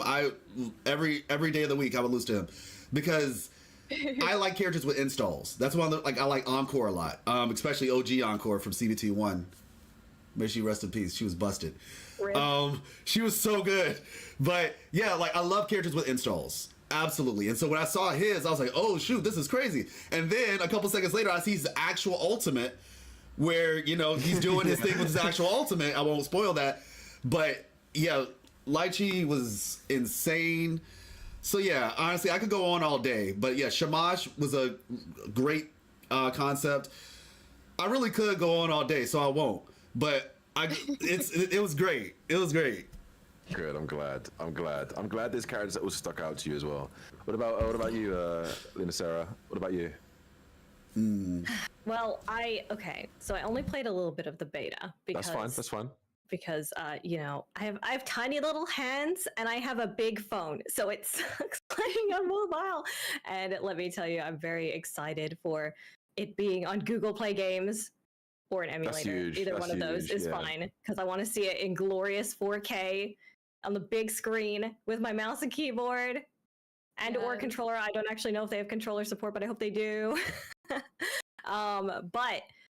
But a lot of the things I saw in the game really felt like answers to some of PGR's problems. For example, a big problem plaguing PGR right now is that every character's ultimate is really long. Basically, they're all getting longer. They're all getting multiple of them. It's a timer-based game. So when they use their ultimate, it stops the timer, and then that means you have to end up playing game modes even longer. Shout out to Warzone. I think you've got like a 3-minute stage turning into like a 7-minute stage, and it ain't it. But in Black Beacon, the little cut-ins that you get for ultimates are very fast, I noticed, and that it feels so good. And not only that, but you can play either in a top-down perspective or in free camera, and I love that. It's so good. And the ultimate cut-in is like designed in such a way that it looks good whichever one you're in. It does. It's just so satisfying. I love it. The gameplay, nice. I haven't played it enough, but I played it enough to know that it's very cool and that I have a lot of faith in what they're going to do with it going forward. Good. I'm glad. We'll actually want to add, after this topic, I want to add on to the top down thing and the third person thing as well, because that's a huge, unique thing that I've not really seen in many of these combat gotchas. But first, Ufi, based on what you've seen, is there anything about the combat, whether it be animations or the actual way the combat works, that has piqued your interest? It's like a 3-person party, right? Yes. I like that. I think that's good because like I feel like I have such a hard time building teams and like also having enough characters built for like having multiple teams for like different things. So I really like that it's only 3 people. And yeah, I've been watching some of Styx videos, and the ultimates really are quick, but they're still super like stylized, but in a very minimal like sense. So that's nice. Good. Styx, what about you, brother? Dude, Logos was, and I once again, like I'm bringing up Logos here. She is one of the coolest characters. She is listed as technically being a support character, right? So she can heal. Yes, she's meant to be a healer, yeah. But she is a devastating force of nature in terms of her damage. She is just an absolute destructive machine. And her ult, I don't know who here has seen her ult. It's so sick. Dude, she flings around and flips around the entire arena, just absolutely devastating everything. It's sick. She's a healer, but she's also a mass OP DPS as well. And it's so cool. And expanding on that, it's interesting that each character technically has like an archetype that they are associated with, but at the same time, there's always a lot more to them because there are buffers, supporters, there are DPS tanks, there are support shielders, there are breakers, breaker debuffers, there are like dot healers, AoE, like there are just so many different also somewhat complex archetypes kind of melded together, so nobody is just necessarily one thing, right? And I think that's probably because in games you have like, oh, that's a support, so you swap to them to provide you a buff or like to heal, and then you just stay as your DPS to fight. Right. In Black Beacon, your support, they also probably could end up being your main DPS. Like another character, Zero, right? She's a free character. She's a 4-star, but she also provides you probably the best buff in the entire game, and that is a 20-second long attack boost. Right? Yeah, that's universal as well. The entire team. Yeah, exactly. She's essentially Verena or Shorekeeper from WUWA. And she's a Ninja free too. 4-star. Yeah. She's a puppet character. So yeah. But like they not only can she provide that, but she's also a very strong DPS, Zero. So I like the fact that they're like multi-use characters, and they're not just a one and done. You only pop that person just to heal and then immediately send them back into oblivion, into the void. Yeah. So I like what they're doing with that. I think everything they're doing with the combat is so unique. I think the animations are unique because literally, like Linda Sarah said, sometimes in gacha games, the animations are beautiful. They're beautiful, but they can last a long time. And sometimes if they don't last long enough, they can be a little bit lackluster. And I think they found the perfect balance of showing how good the ultimate is through gameplay. And when they do the little animation cuttings and they have their own little stances, I think it's really, really good because even the way they come in on screen in their little stances, in their little cuttings and go into the gameplay, it just shows the brute force. Like Lai Chi, through the beta was what I played him the most. Before getting Florence, I played him the most. And both of his alternate berserk forms, which I thought was his ultimate, and then seeing his actual ultimate is ridiculous. It's absolutely ridiculous. Florence literally having Excalibur and literally feeling like Saber from Fate felt amazing. And even the in-game animations were just lovely. Everyone that knows me knows I am an animation whore. If the animation looks good, I'm sold. I don't care if the character's good, bad, like mid. Like if the animation looks good, that's partial. That's basically I'm halfway there. It's halfway there, and I just think even the combat style, the fact that it's stage based, I like the fact that the combat is also stage based. It's not open world. I love open world games. I love open world gacha games, but I do like the old school stage based combat and the stage based gameplay. I think that's something that's going to make it feel a little bit more refreshing, a little bit quicker, not as long winded as some other games feel. And I feel like it's a huge thing for them doing this going forward. And I think these devs know what they're doing. I think these devs know what they're doing. and I'm gonna trust them and let them cook, let them do their thing. But what does everyone think of the top-down views? The hybrid, the top-down view with the third-person view. Oh, Sticks, you got a thought? Real quick, this is a question aimed directly at you, but is Okay. the reason you were so critical of my placement of Florence in my tier list being in the A tier because you like her so much? Because you are talking her up like she is, you know, the queen of the game. Honestly, when so I have to know. No, that's cool. It's cool. When I was playing the beta, playing all these 5-star characters. I didn't play all of them. I didn't play Ching. I didn't get to play Ching. I didn't get to play every single one. But the ones I did play, like I played mostly Erishan. I played Nana. I played Lychee. I did play Florence a lot when I got her.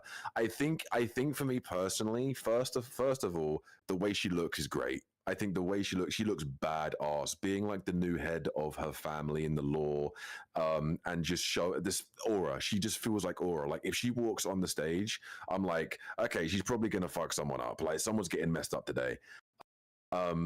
I like the fact that she's a great sword user. Those don't know, great sword or claymore using characters are one of my favorite weapons to play in gacha games.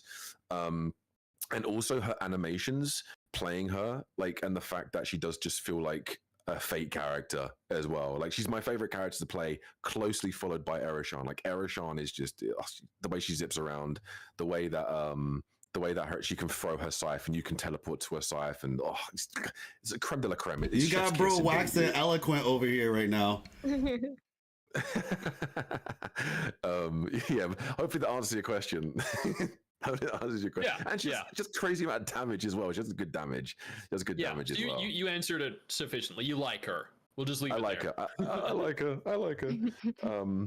But yeah, what does everyone think of the hybrid? If you've seen it, so this game was originally promoted as a top-down view fighting game, and later on they said it is also third person. You can change it if you so wish, but it looks like they were really trying to promote the fact that it was top-down, bird's eye view, isometric style. What does everyone think about the kind of style they're going for with the camera angles? Like, do you like the isometric top-down, or would you prefer the traditional third person? Like, if you go first. I am personally very happy that they chose to not stick with the top-down. Okay. Yeah, like honestly, I think the top down. I don't play League because it's top down. Like legitimately, it's just not my thing. I'm not saying it's a bad game. Obviously, it's not a bad game, but it's just for personal preference. I mean, and at the end of the day, choices are always great, right? The ability to not be locked in. I will say, I do think there are some benefits. Like I was just talking with Chad about this. I was like, I think there'll probably be some skills that'll probably be easier to execute in the top down, because you can kind of see the whole battlefield and, you know, in terms of directional stuff. So generally speaking, I say I will find myself probably using it as a hybrid. At least that's my thought process, considering I haven't played it yet. But 9 times out of 10, that'll probably be how I will do it.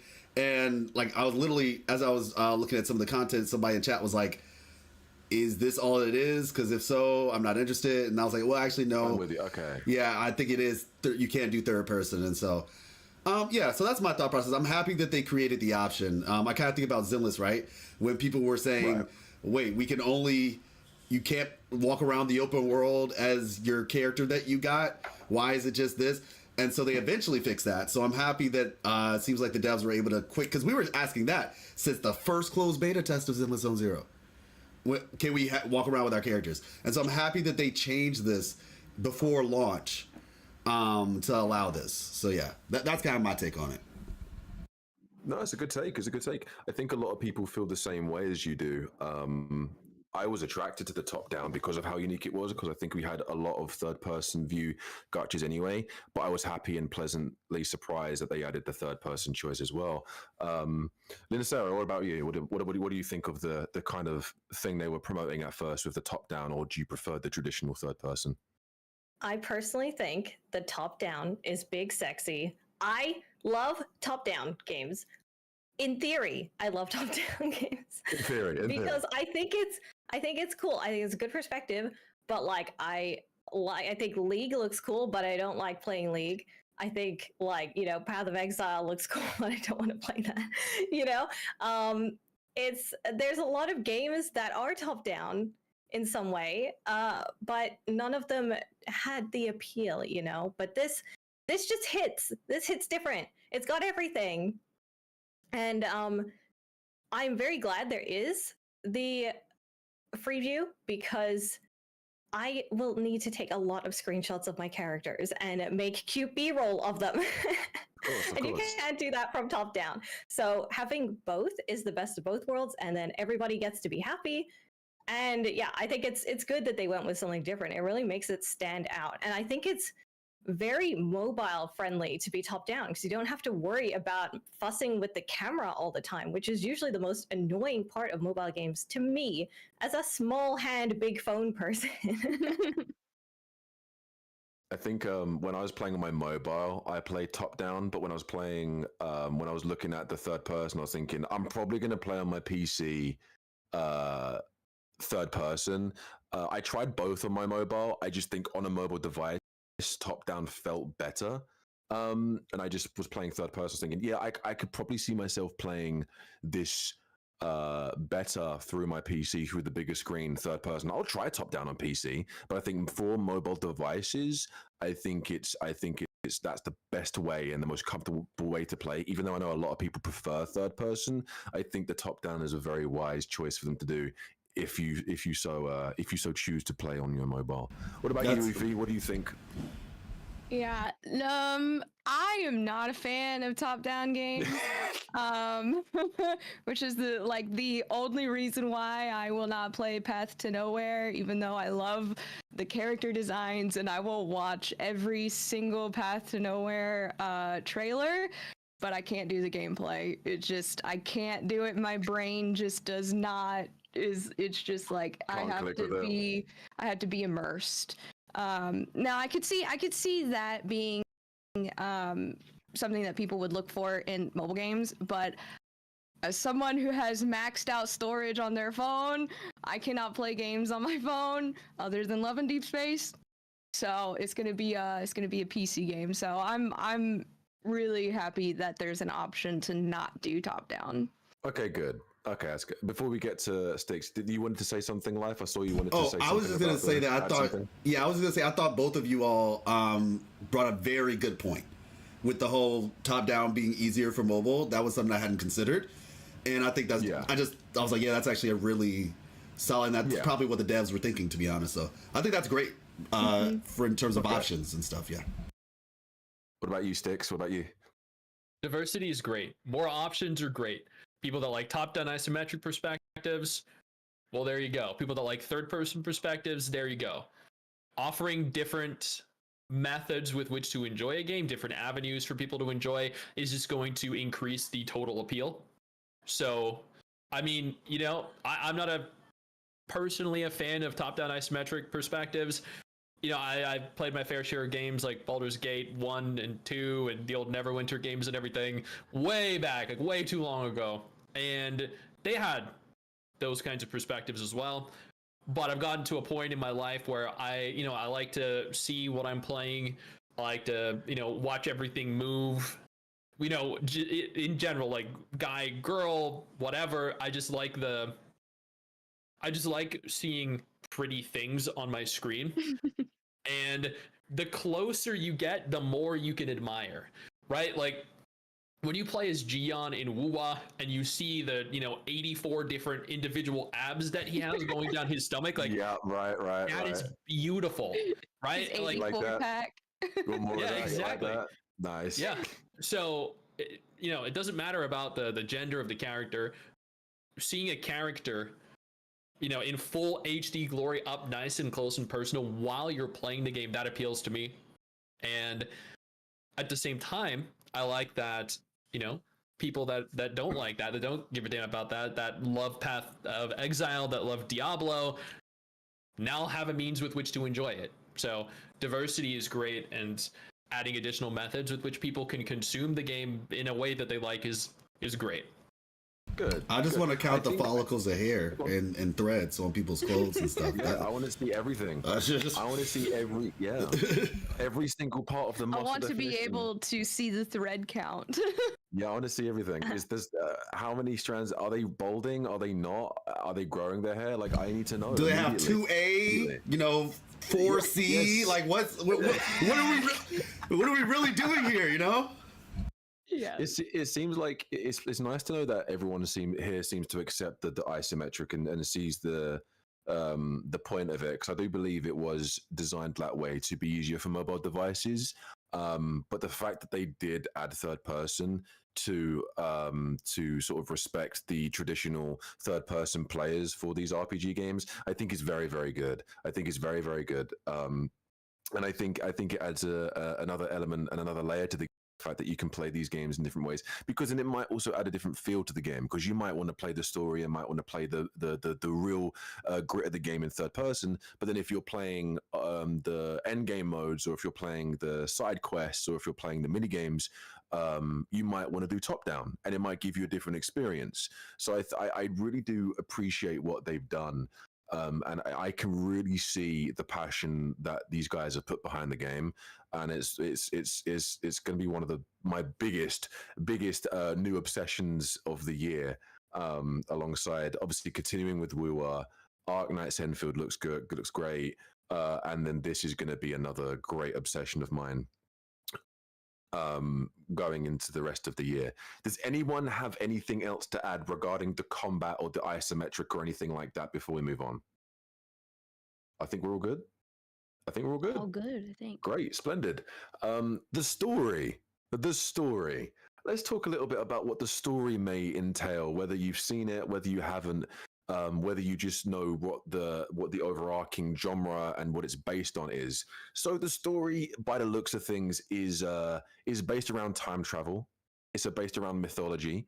Different time periods, different religions are all incorporated into the story. How does everyone feel about the vibe of the story? How does everyone feel about the time travel? How does everyone feel about a lot of people are saying Egyptian style as well.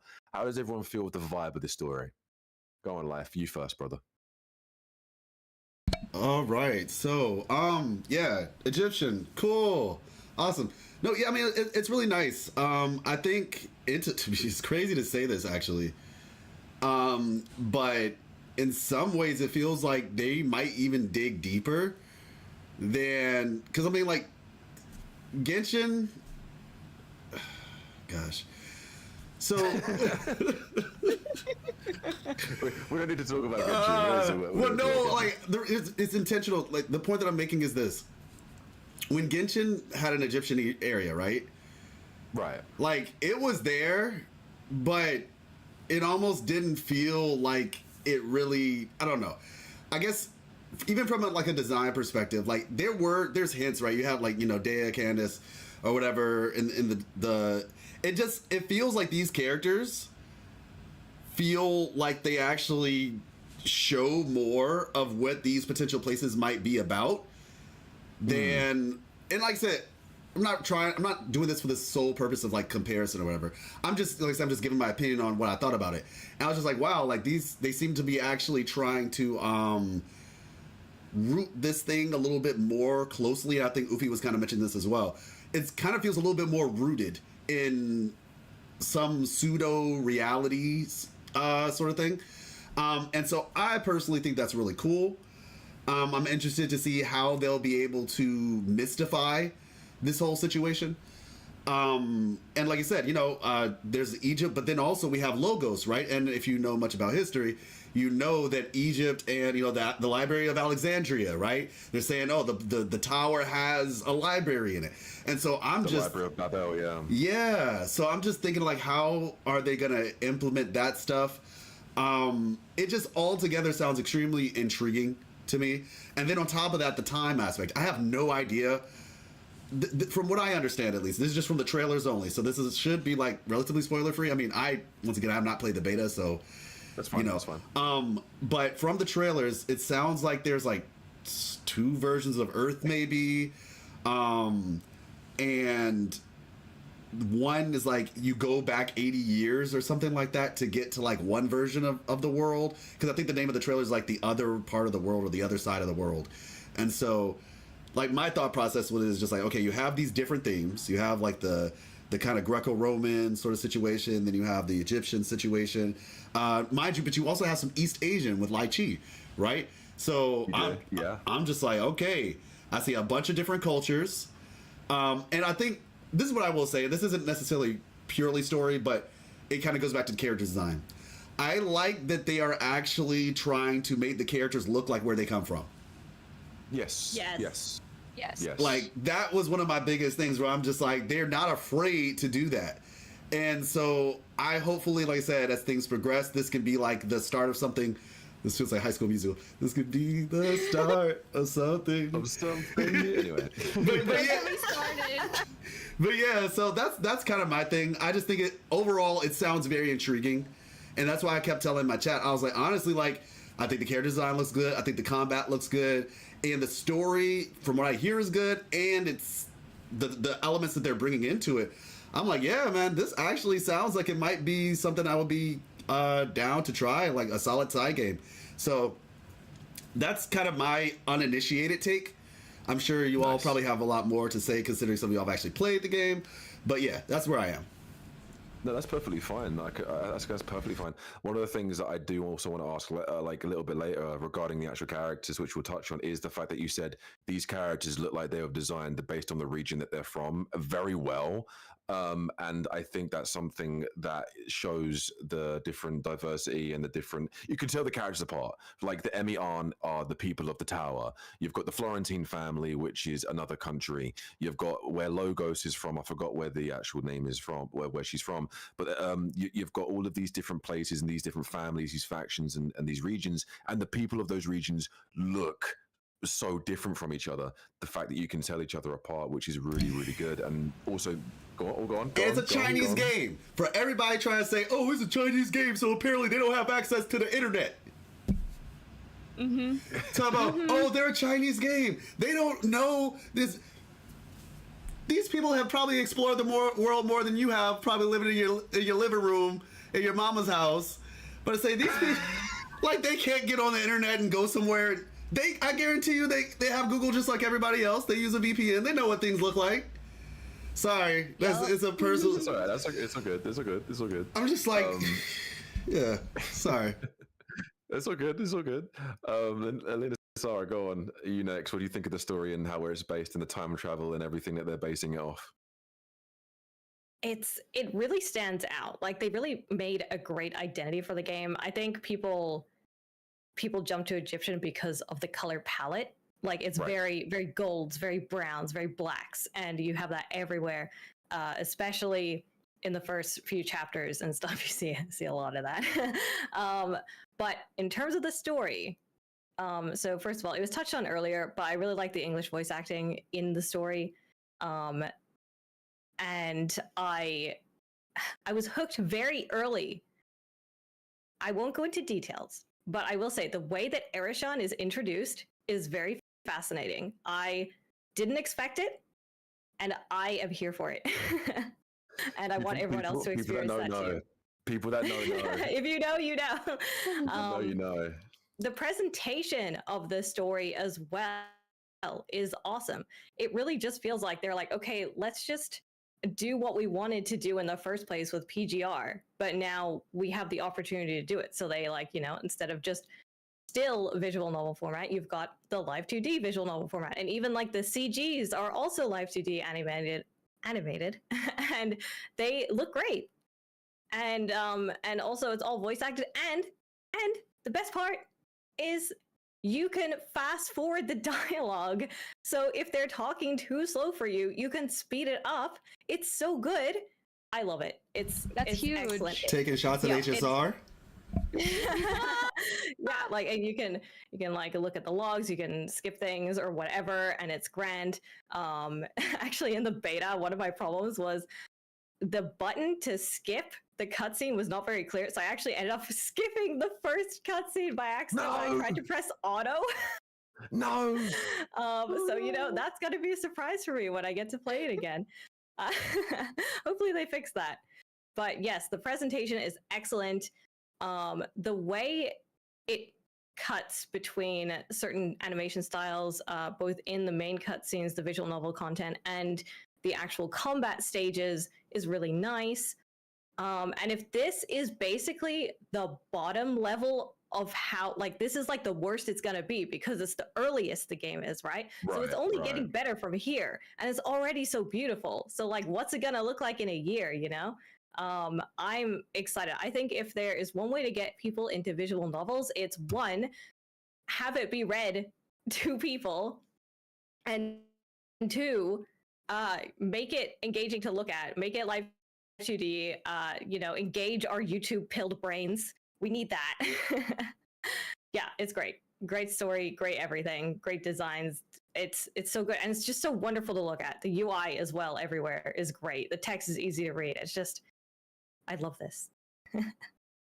Going live, do you have something to add? Yeah, question. Somebody in my chat was asking, do they need to make an account right now in order to get the pre-registration rewards, or will they get it regardless if they make it on launch? You can pre-register either through Google Play. You can do it by email directly, but you need to have some sort of email with just on your own or with Google. I think there is you can do it if iOS as well. If you've got an iOS account, and then I think there's one more. You can go if you go on the official website. They will have all the listing of the different things for you to pre-register. But yeah, you will need some sort of email or something to log into either Google or if you have a direct email as well. Or an iOS account, so you can, yeah. So the question is just that, like, if they don't pre-register, will they still get the rewards? Let's say the game comes out and then they start playing it on the 11th and they make their account on the 11th. Would they still be able to get access to the pre-registration awards, like within a certain? I think the milestone rewards you will get, but if you pre-register the game, I think there's like directly for you. There is a standard 10 pool. There's a bit more like gold and essential materials, and I'm not sure if the exclusive Zero skin is for the individual or if it's part of the goals, but just in case, if you can pre-register with an email directly, I would. But I think the milestone goals, I think everyone gets the milestone stuff. Got it. Okay, well, there you go. Also, Black Beacon is not on PC, but it's on Google Play Store, so you can just have Google Play Store on your PC, and that way you can still experience it on PC. Okay. Google Play Games. Google Play Games. Yeah. Thank you. I also keep getting confused with it. It's too similar. Okay. Yeah, I had to learn that whenever I was trying to play Love and Deep Space on the PC, because like there's two different things, and I was like real confused.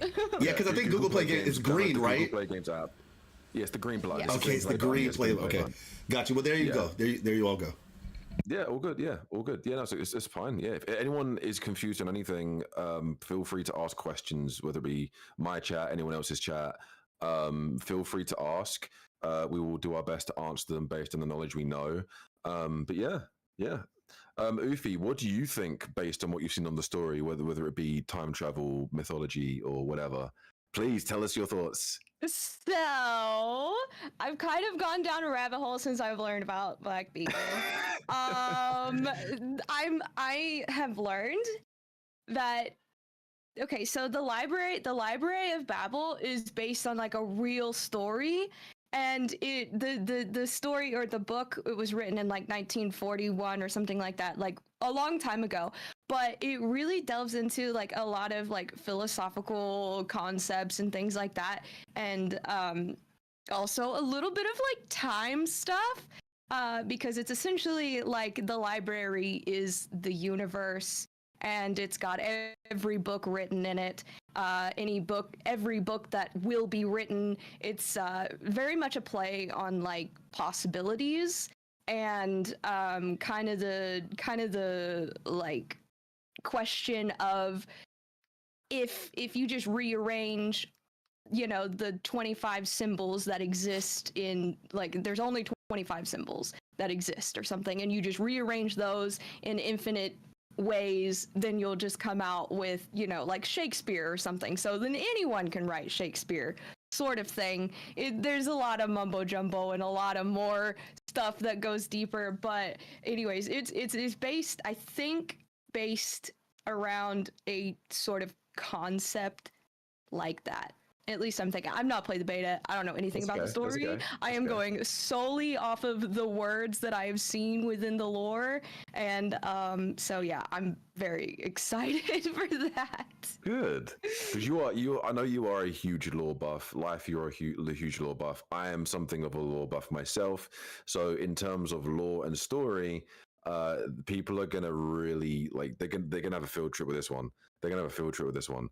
And then the direction they go in the story is yeah, I couldn't really see a lot coming from Yeah, playing it the makes story in me the beta. think that like with all of the different, like you said, there's like Egyptian, there's the Chinese cultural, like all the characters and factions. So it makes me think they're going to use inspiration from those cultures, like philosophical books and philosophers and scientists and things from those specific cultures.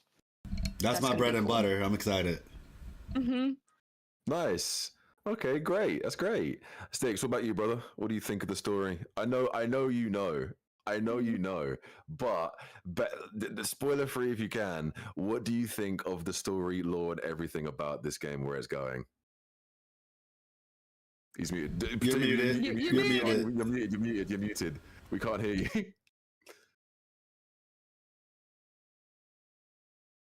Got some technical difficulties here, guys. Bear with us. We'll fix them in just a moment. Oh, we can't. Yeah, we still can't. You're so good at sounding like Bradley, Full Metal Alchemist. Oh, that definitely. Thanks. I'm something of a voice actor myself. I must admit. We're starting out anyway. I think you might have to. Rejoin. Come back in. Hello. Did that fix it? There we go. Yeah. You're back. I haven't touched anything at all. I don't know why my audio is suddenly cut. Hey, look, Discord isn't making. Hey, Discord cut off your mic. It's cut off my camera. Listen, don't worry about it, brother. All right, so I have a different perspective on this because I actually just finished Chapter 6 earlier today. Oh. I don't even remember if Chapter 6 was available in the beta or not. It wasn't. No, it wasn't. It wasn't. So I finished Chapter 6, which means that I can't pretend like I don't know what's going on. I know everything that's going on and everything that has happened. Because I wanted to, record a sufficient amount of footage to actually, like, discuss and cover after the game is launched. Because it's admittedly going to be much more difficult to clear Chapter 6 in like the first couple of days of the game's release. So for me, I've done it all. Like I've got everything. I got all the footage I need. I've all the story that I need and access to everything. So I don't really want to like divulge anything. Okay. So what I can say is that I love the story. I think there are some very strong Reverse 1999 vibes there. Because Reverse 1999, you traveled through time, like periodically through time. In Reverse 1999, you covered a lot of different, regionally diverse cultures and had a lot of different ethnicities and a lot of different themes and stories that were all told that were independent of, like the central theme. And by that I mean, like, when you're playing a game, there typically tends to be a central theme, like, I don't know, medieval or some kind of Asian theme if you're like a Chinese game or a Japanese game. So all these different themes kind of functioned independently of one another and kind of melded really well into the grander story of Reverse 1999. And Black Beacon, I think, kind of falls into that category as well and tries to go for something similar.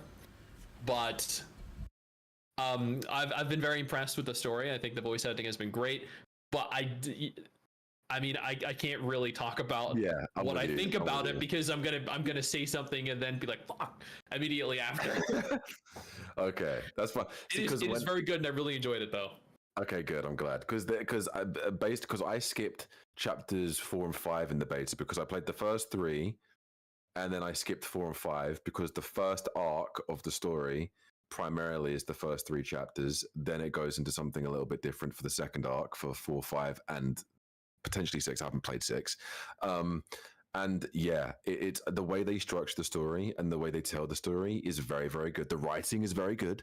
The twists and turns and the different paths they make you go through is very good. The character writing around each individual character and character development is insane. Is insane. And I'm not saying this just because I'm glazing the game. I'm genuinely saying this, and this is someone who loves Wuthering Waves. Black Beacon's story, based on just the first arc that I played in the beta, is one of my favorite gacha stories. Just the first arc in gacha, just gacha games, period. One, because of the tropes it plays on. Two, because of the mythology that it also surrounds. Three, because of the characters themselves. And four, just the world and the setting and how good they do explaining what's around you. It's phenomenal. It really is phenomenal. And anyone that hasn't played it, or anyone that's only played a portion of it, you're gonna have a great time if you're a big fan of good writing, genuine writing. And yeah, I'm really looking forward to seeing everyone's reactions and also people seeing my reaction as well. Does anyone have anything to add regards to story, lore, or anything like that? Go on, Life. You can go first.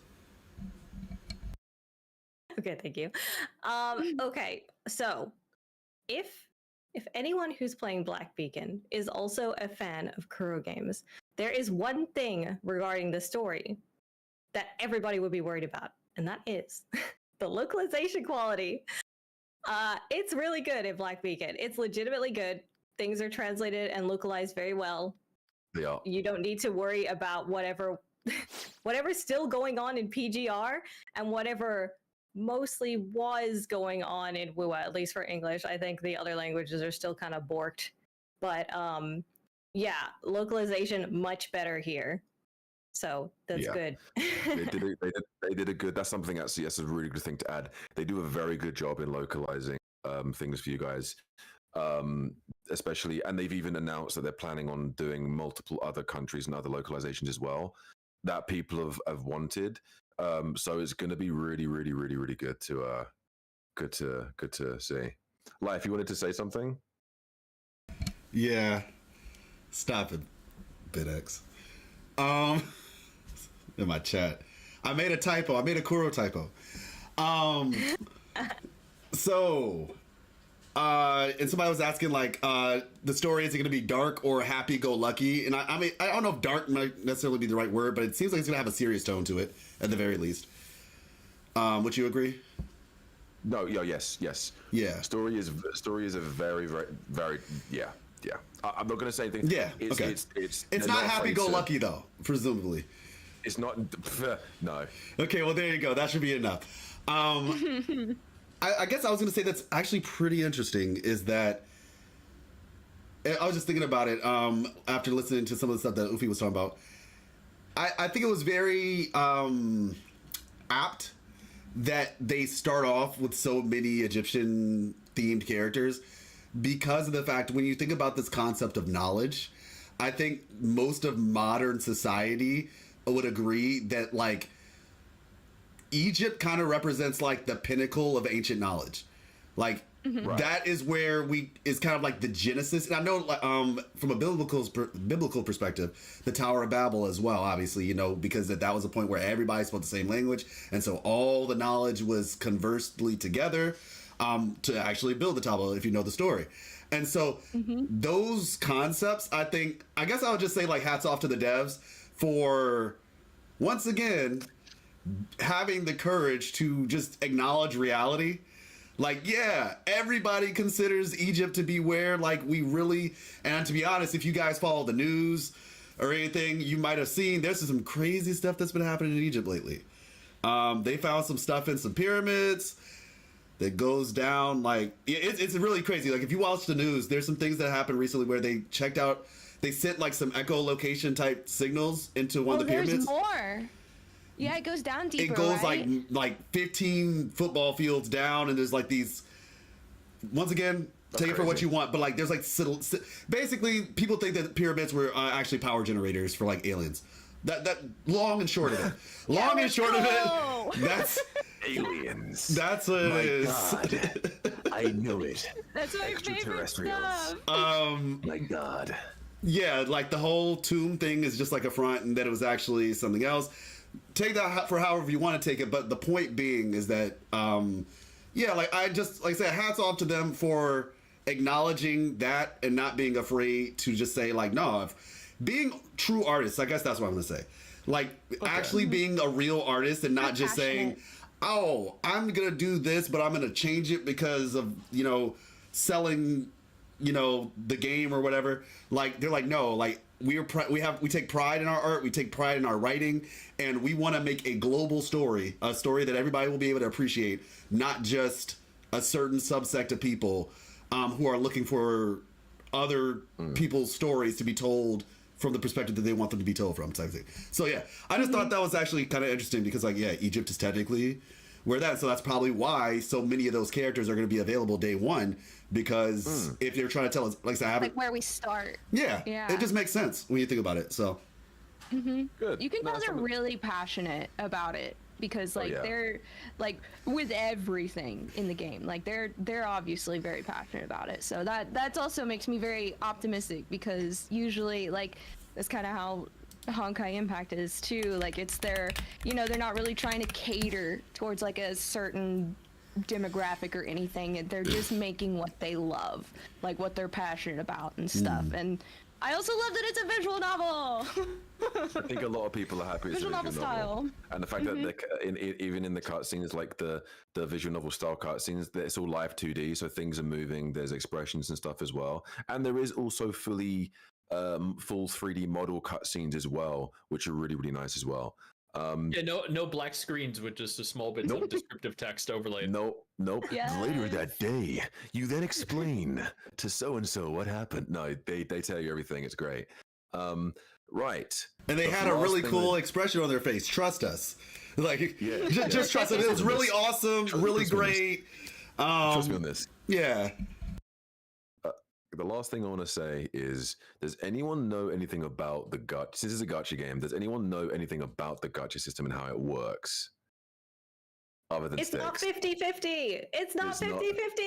It's not 50-50. It's not 100% either. Sometimes. Sometimes it is. Yeah, go on, Sticks. Go on. Unless. No, there are 100% in there. 100%. There are. Yeah. Yes, there are, baby. Wait, are you gonna elaborate on all the gacha then, or? Very quickly go over and just explain how it works. If you have anything to add and I miss anything, please do, because you probably have more knowledge now than I do. I had to go over every single individual banner for my beginner's guide. So like I could see every single banner on my screen right now. Yeah. So there's a lot. Like, so for starters, the 50-50 doesn't exist in this game. There is no 50-50. There is no 50-50. Anyone worried? Is there a 50-50? What if I lose my... There's no 50-50. It's a 70-30. Quick question. Is there a 50-50? No, there's no 50-50. let me verify real quick. You didn't say it enough times. I just need you to say it. Yeah. I did a poem on there. I explained it 50,000 times. So... what there is a 70%, 30% chance of the character banners. On the weapon banner, the weapons are guaranteed. I think every weapon banner, whether it be premium or standard, is guaranteed, regardless, whatever. Thank you, Wuthering Waves. The way the pity system works is when you get to your, I think for the weapons, it's when you get to your 25th pull. Everything after that is an increased odds of you getting an early weapon before you get to the maximum pity, and every single pull after your 45th pull on the weapon banner, because the maximum pity is 70, it's not 80 or 90 like the other games, it's 70. When you get to your 45th pull, every single summon after that is increased odds of getting an early 5-star. I believe that's correct. I believe that's how it works, right? Can you confirm? So the characters are 70 and the weapons are 50. Okay, cool. Yeah. And also the standard weapon banners, is always a selector and it's always guaranteed. And every weapon on that banner is a signature weapon for a designated character as well. So for instance, if you get Eroshan and you want Eroshan's best in slot weapon, you can go down to the standard banner weapon banner, select her weapon and go for her weapon as well. You can also do that as well. There is also a free 5-star selector on the standard banner, which takes you up to 30 pulls, and then it resets to 0. There is there any more selectors? Is there anything else, Sticks, that I missed out? So you did mention the free 5-star selector at 30 polls. 30 polls, but it then there is a follow-up one at 300. Okay, yeah. So there are technically 2 5-star selectors, both from the standard banner. One is at 30, and then one is at 300 mileage. So yeah, it's the same thing. It's just much further out. But through doing the generation of all your polls, you're gonna eventually hit a point where you can you hit that 300 anyway. So, but getting 2 guaranteed any 5-star character you want is pretty damn good. And you so also correct me if I'm wrong. Go on. But isn't there a 100% logos banner too? There are there wasn't a beta.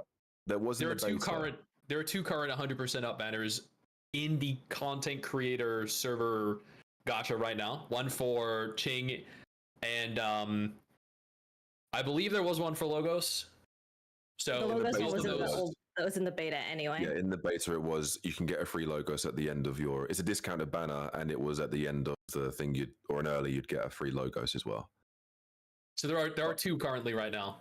Okay, cool. Ooh. But yeah, the fact also that the fact that every weapon in the game, I'll go on live. So I have an avid male character enjoyer in my chat, and she is curious if how many 5-star men are in the game. Okay, currently. I think there's 2. Is it 2? I think there's 2 5-star males in the game currently. Well, she just said, "Can we get 2 5-star men?" So there you go. Yes, yeah.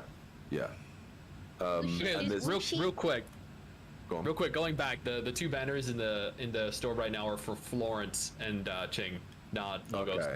Okay, cool. Florence? Oh hell yeah, fuck yeah. But also wait, Florence 100%? Yeah. That's crazy. That's crazy. No, I will note that might change. That might change before everything is subject to change. Yeah, everything is subject to change. She was 70% in the beta. That's huge. Yeah. But any male, and there's other male characters, not just 5-stars as well. Yes. But in terms of 5-stars, yes.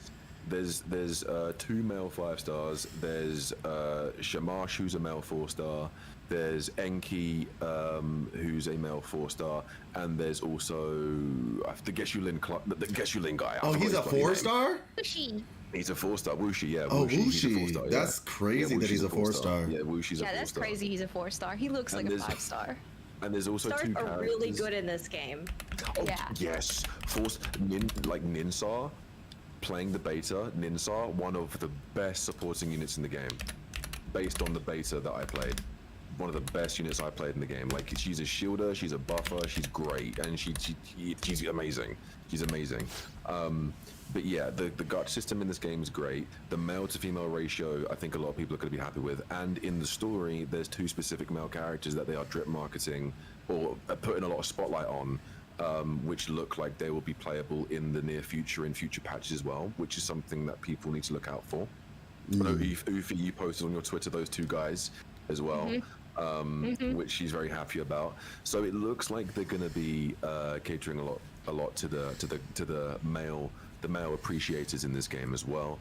And it looks like they're starting off strong with a good male roster as well as a very strong female roster, which I think everyone here is very happy with. I think everyone's very happy with. Yes. And it looks like the gacha system is very forgiving. It looks like there's going to be a lot of events and a lot of good ways to get your pulls, not just the pre-registration stuff. So people are going to be able to have the best possible outcome when starting this game on April 10th in 2 days, because it means they're going to have the best possible start to the game, because they're going to have the units they love, the weapons they love, and it's just going to be a great time for everyone. Is there Can't believe anything? it's already 2 days away. I know, it's 2 days away. Gosh. Isn't there a live stream tomorrow? Tomorrow morning. Yeah. Tomorrow morning for me. Tomorrow morning. It's tomorrow late morning for me. I don't know what time it is for you guys. Any EST people or just West American that I can change based on your time zone? Do y'all know? I was trying to figure out because usually on YouTube it will have your local time, but they don't have it up yet, so no, they will I can't probably calculate. Yeah. It's probably 5 a.m. It's probably like 5 or 6 a.m. because I think for me, when I tried to translate, it was like 11 a.m. my time, and I'm about 5 or 6 hours, depending on where you are, ahead of you guys.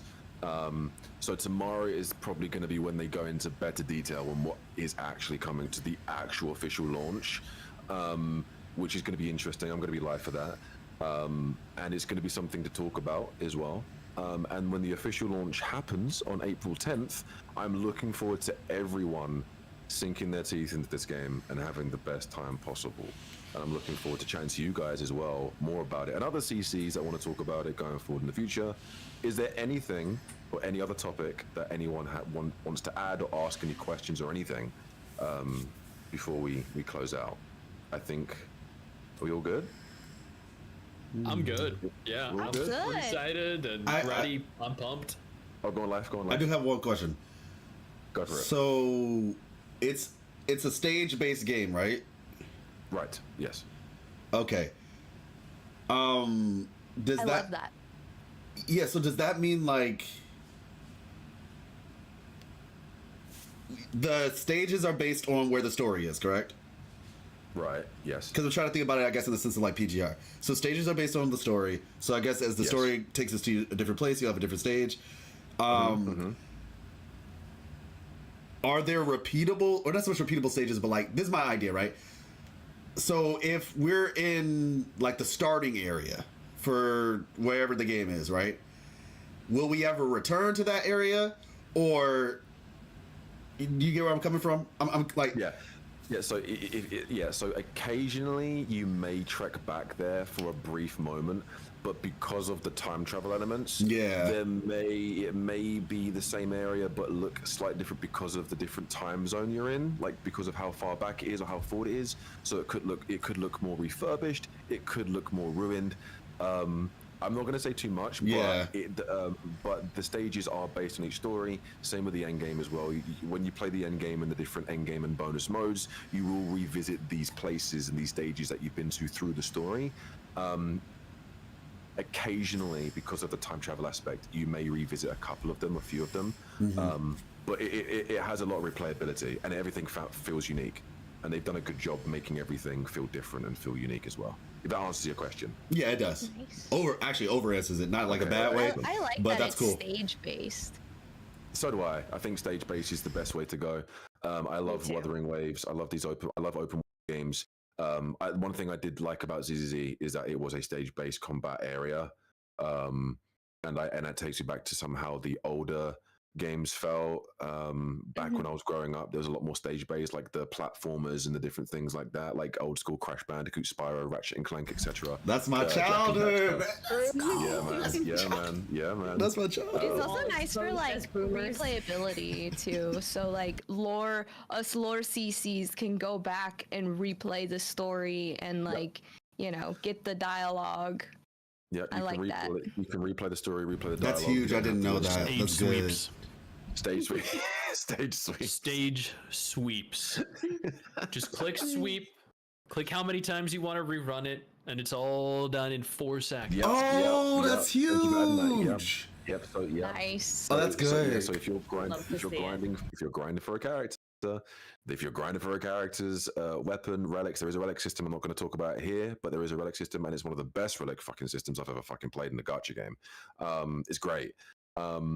But yeah, they're stage sweeps. Thank you for actually bringing that up. That's a huge thing. Yeah, because honestly, at this point, if you have the stamina, you can just click 10. I think it's up to 10 times, and you can just keep doing that. Oh, dude, I have the stamina of a for stallion. PGR to get that. Stamina of a stallion. Yeah, like just keep going. I just caught okay. Okay, Sticks. I was like, so essentially, what I was saying was that this honestly, that's a game changer because legitimately, number one way to get me to stop playing your game is when. So like, I play the Duet Night Abyss beta, right? Rough. Specifically in terms of like the grind, like there's too many gacha games out, there's too much competition. You cannot be wasting people's time. You really can't. And the quickest way to stop me from playing your game is if the grind takes forever. Because I'm just like, at that point, man, like I already got Wuthering Waves that I'm worried about. I already have, I still play Genshin. I do. I'm one of those rare people. Stop. Oh God, no. I'm stuck like the lore, okay? Millions of people. Okay, fair. But like the lore is, I'm there for the lore, okay? I'm there for the lore. And the bouncy cows maybe, but you know, yeah. I'm talking about Varessa, by the way. Don't be weird. But yeah, so basically, I'm very happy to hear that. I think a lot of people will probably feel the same way because you don't want to be spending a bunch of time. Not to mention, like I play Marvel Rivals and I play other games, so it's just like I don't want to be sitting. Like if I could just stage sweep is huge. Yeah. Stage sweep is absolutely we hate time insane. Wasters. Yeah. We don't like that. And I think so. You have to play the stage once, and I think you have to three-star the stage, and then you can just sweep it. It's totally fine. As you want, totally fine, regardless of if you've got the stamina. That's usually how it is. That's how it is in Honkai, at least. So yeah, stage sweep is a big thing. I'm glad Sticks brought that up. It's very free to play friendly. This is a very free to play friendly game and a very time friendly game. And I think a lot more people, I would like a lot more people as time goes on to put their eyes on this game because I think it's going to get bigger and better as time goes on. And it definitely deserves the praise and the acknowledgement because it's just, you could just take the passion that developers are putting into this game is amazing. Yes. But yeah, I think that brings us to the end. I just want to say before anyone wants to have any closeout words or last points, thank you to each and every person here that has joined me. It's great meeting new faces. It's great meeting the old faces again, just coming into contact with them again. You calling us old? Old friends, god damn it. Old friends. Old faces? Old faces, new faces. It's great to see Linacera's debut of her model, which is insane. Which is absolutely insane. I had the pleasure and the privilege to be the CC that gets to see the debut model, which is great to see. Great to finally meet you. And yeah, it's just great to see so many CCs passionate about this game. And I think this is going to be a very, hopefully, long-lived game that continues to flourish and grow. In regards to gameplay, story, character development, etc. And I just want to say thank you all for joining me today. It's been great. It's been great, honestly. It's been great. My pleasure. Thanks so much for inviting us. Yeah, thank you. Thank you so much. It's my first time organizing something like this, so I'm very nervous. You did terribly. Differences. Yeah, I was gonna say you kind of tanked a little bit, like me and Sticks. Like we kind of carried you, but it's okay, you know. Better you than me. Damn. Cheers, guys. I appreciate it. Thank you for being my crutches. Thank you for being my wing people here. You did amazing. Thank you. You did good. It was handled very well. Thank you. I appreciate that. That was my one thing I was worried about. I was like, I need to handle this well. It's my first actual proper event for a new gacha game and one that I'm very excited for. So I want to make this to go as crystal clear and smooth as possible. And I feel like it has done very well. And thank you everyone. Thank you everyone for being so patient. Thank you everyone for giving your views. It's been great, and I hope we can do another one like this. I'd love to do another one like this if you guys would ever be down the road post launch. That'd be great. Yeah. For sure. Sure. But yeah, thank you to everyone watching as well. Thank you for being a great audience, whether you're watching live on Twitch right now at twitch.tv/AmethystAbrams or on YouTube. And if you have not followed or subscribed to these guys, please go and do so. I will leave a link to every single one of these guys' channels in the description below over on YouTube. Thank you all so much for watching. I'll see you in the next one. Have a great day, everyone. And I'll see you on the launch of Black Beacon with these guys. Oof. All right, we're good. Thank you guys so much for this. Thank you. Yeah. Thank you. Just for clarity, I'm technically still streaming, so is No, if you want to stick around, you can stick around. Oh yeah, I can. No, I'm just saying, like, this conversation just for all y'all, just so y'all know. Secret bonus stream. It's still bonus episode. I, however, am gonna go eat dinner because it's 6:30. Yeah, gotta keep that stamina stallion up, you know. I know, yeah. Fuel for the fire. All right, it was awesome, ton of fun. I appreciate you man. guys having me here and everyone chatting, and I look forward to the next time. So see you guys later. Have a good night. Merry Christmas. Yep. Thank you guys. I really appreciate this. This is great. This has been great. Yeah, this was awesome. Yeah, Ufi, I know obviously I got you into the game quite late on, but thank you for being here. I know you're a massive lore buff, and this game is filled with lore, so I know you'd like this. Oh, I'm excited now. Yeah, Life Brother, thank you for being here as well, man. It's great having you here. Absolutely, absolutely. And I hope the lore, I hope the lore treats you both well. Guys. I hope the story and lore treats you both well. Because I'm sure it will, but I hope it treats you guys well. It's gonna be really good seeing your reactions to it. Yeah, I think for me, I'm just hoping that the community, and like I said, based on the way that you're describing it, I imagine the community will also appreciate it. What I've learned, at least up to this point, with like Wuthering Waves, for example, and I'm sure anybody who does like my type of content has figured this out as well. 2.0 definitely is getting more people interested in the lore, and I think a large part of that was the way the story was presented. Is that? What happened? For me, I couldn't hear you for a second. It cut out, yeah. Oh, It's okay. It's We're good now? Okay. Yeah, we're good. We're good. Okay. So I was saying, like, I kind of missed what you said, but I've learned this from Wuthering Waves that in 2.0, people started to really get more interested in the story and the lore, and I think a large part of that was one, the presentation of the story. And so, well, yeah, just generally a presentation of the story. So if this game is doing what you're saying, because honestly, 1.x of Wuthering Waves, I've said this a billion times, 1.x was not the story of Wuthering Waves. The story of Wuthering Waves literally starts at 2.0. Everything else was just world building and foundational type stuff, background information.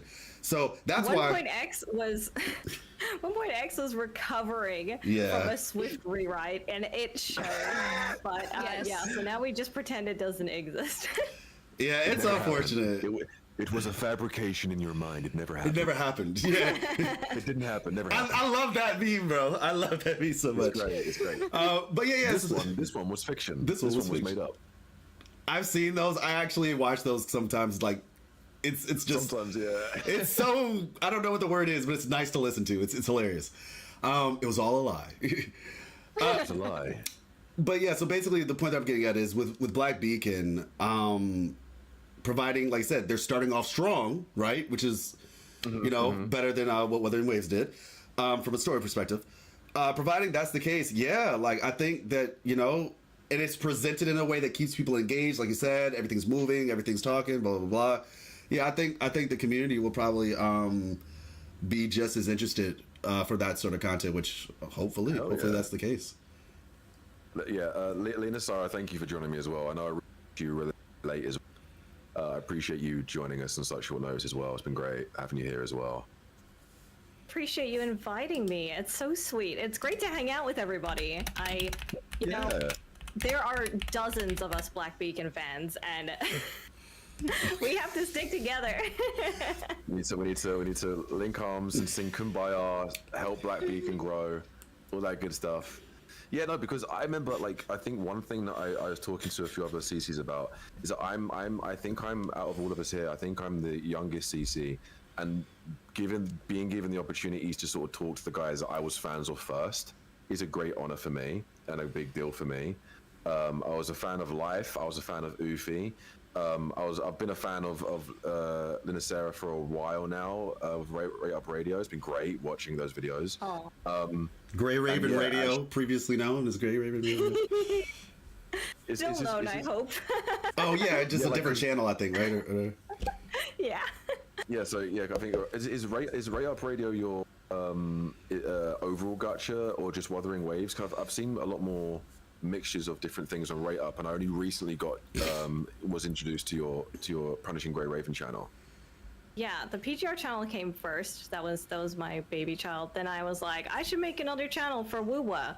So I did that. But then I was like, but what if I want to play other games? So then I kind of branched it out. What if we play other games? In general, right? So I'm like debating. I'm like, do I put Black Beacon stuff on the PGR channel because PGR and Black Beacon have so much in common and a similar audience? Or do I put it on my general stuff channel? I'll probably do that, but we'll see. A few people in my chat have said love your PGR channel. few PGR Aw, lovers. thank you so much. I appreciate it so much. Yeah. I love Like, PGR. when you joined and was like, well, actually, this is my first time revealing my model. I was like, what? I was like, what do you mean? Literally streamed for the first time like ever on my channel like 2 days ago or something, and I used a super scuffed Vroid 3D model that I made myself. And yeah, no, this had been cooking for like a few months, and I still need to do like a proper stream with it on my channel. So, you know, What's your Twitch called? Is that Rate Up Radio? Is it? I don't have one yet. I only stream on YouTube. I only stream on YouTube. Okay, cool. But cool. I do plan to get a Twitch at some point. I'm just like, okay, it's hard enough figuring out streaming on one platform. Yeah. So I'll get there eventually. I know multi-streaming is the hot new thing, and that it gives people choice, so it's good. I haven't done it. People on my YouTube are saying stream on YouTube, and I'm like, I need to figure that one out. But I'm on Twitch. I also haven't figured it out either. I'm currently streaming on Twitch and YouTube right now, and I'm trying to eventually like. It's just it's so much because like I want to do Twitter, X, and then TikTok, which is a uncharted territory that I need to do. I do. It's just it's a lot, man. Like I feel like my biggest problem with the multi-streaming is like I want to like be able to interact with all the chats. And I think you can see them all at once with. You can link them. Things. Yeah, you can link them. Like I see That's other CCs link them. Like I remember seeing Ryuku Sensei when he streams. He has like play button, the YouTube play button icons next to the YouTube view. Yeah, I have that. And then the normal nothing next to it. That's huge. For me though, maybe there is a way to do that. But the way that I have it, I literally just have my Twitch and my YouTube streams beside each other. But it shows up on my stream as both. So like when somebody comments, but in terms of like my actual visual, I have my YouTube on one and obviously as things progress, then you'll have like, oh, you're doing it on X, you're doing it on this, you're doing it on that, and then there's more streams to keep up with. So yeah, it's a thing. I gotta say this real quick though. Go on. This is just a funny thing every time I hear it. Maybe it's just my mind playing tricks on me, because and just so I'm 100% certain, Lena Sarah, right? That's how I would address you, right? Yes. Yes. Okay, cool. Because it's like Lena Sarah's kind of like two first names sounding like to me. So I'm just like, just wanted to make sure I was correct. Fun fact for the boomers in the chat. The gacha boomers. So Lena Sarah comes from a character in Brave Frontier. Did anyone play that? Holy shit! I know people that played Brave Frontier. Holy shit! I haven't played it myself, but I know people that have played that. It was so good. I miss it so much every day. The global version lasted so much longer than every other version, which is really funny. But it was excellent. And I love and miss it, and I'm really sad that every time that company tried to make another thing with that IP, it just failed spectacularly. Dang. Now it's just gone. Yeah, I remember people getting upset as well. They're like, it's gone forever. What am I gonna do? And it's like, just move on to the next one. It's fine. It's fine. But yeah. So basically, you're gonna have to forgive me because I don't know. It's gonna be a thing for me to like adjust to this. Because when you said there's only so many of us black, and then I was just like, wait, what? Because like in my mind, I was thinking like, oh yeah, because there's only so many of us black creators out here. It was like, I was like, you're like all the content creators here. There's only so many of us black. And I was like, oh, of course she. It was just, it took me for a second. It took me. I was just like, oh, okay. What? I was like, oh, I was like, oh shoot. I mean, hey, totally get it. I was gonna say, light-skinned black people exist. I'm Irish. I'm pasty. I have actually, interestingly enough, I was telling chat. You said you were Irish. That was crazy. I didn't. Yeah, I don't hear it either. Actually, it was like Yeah. Everyone was in. Yeah, was like, everyone thinks I'm American. I get it all the time, even here. Wait, what? You're like Irish. in Ireland, Irish? Yeah. Irish. I've lived here since I was like 5. You don't have an accent. And none of my family is American either. It's okay. This accent is what you get when you mix This is Irish, Irish, right? Australian, English. yeah. And yeah. you have it all in one household, and then you shake it up, and you get Oh this. my god, you got a whole Yeah. melting pot Yeah. in there. Yeah. It's Yeah, like, interesting. Oh, good old America. Yeehaw! I was actually talking to my chat earlier today about today was an interesting stream today. I actually shared like a bunch of like if you were to see like Amethyst, maybe if you see like on my Twitch right now, it basically says big announcement because I did like a lot of stuff talking today with chat, and one of the things I did was actually share like an extremely personal story about my life growing up. And it's interesting you said Irish because I actually have Irish ancestry. Oh yeah. I mean, okay, so cute. I have Scottish ancestry. For people who live in America, if you're black, based because of slave trade, obviously we end up getting traced to some degree of white ancestry. But I guess for myself in particular, it's a little bit closer, give or take, because my great grandma, so my grandmother's grandmother, was white and Native American. She didn't even know who that was. My grandmother told her mom, she's like, "Who's that white lady on the wall?" Because there was a picture of my great grandmother, and it was like the black and white pictures. So yeah, she just looked like extremely not African American essentially, and she was like, she was like, "Sweetie, that's your grandma," and so my grandmother's the sweetest lady in the world, I promise y'all. And so basically, somebody in my family did like a, whatever thing they do to figure out where your ancestry thing. Yeah, the tree stuff. Yeah, but she's she's like an expert. Like she's like one of the only people out of 3 in the entire country apparently who have gone this far back in lineage. There's only one on the crazy. Yeah, holy shit. Apparently there were like 3 people, 2 on the West Coast, and she's the one on the East Coast. And so she found my family crest. And that's insane. Is the Goodrich is the name. So cool. That's Goodrich. The last name was Goodrich, and I know it's in northern. I think it's around that area. That's the reason why I said. I think they told me it was like in. How far away is Scotland and Ireland? Because I honestly mixed them up in my mind, but I'm pretty sure. I do too. They're different islands. Okay. And it's Ireland and the UK are not the same. No, they're separate off each other. Yeah. Ireland was, like many countries, Ireland suffered under the UK's rule, and the UK trying to ruin everything and take our language away and stuff. Yes, sorry about that. It happens. Yeah. So, yeah, like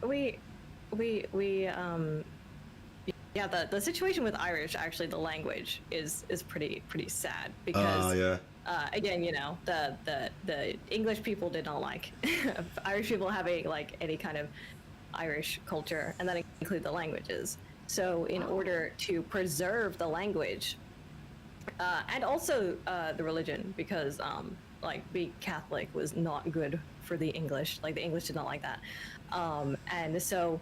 In order to preserve that and the language, they had these things called hedge schools where they would like secretly teach children like their like Irish history basically, and that went on for a while things were bad, and so we do have the language today, but it's not really spoken in most of Ireland, definitely not as a first language in most of Ireland.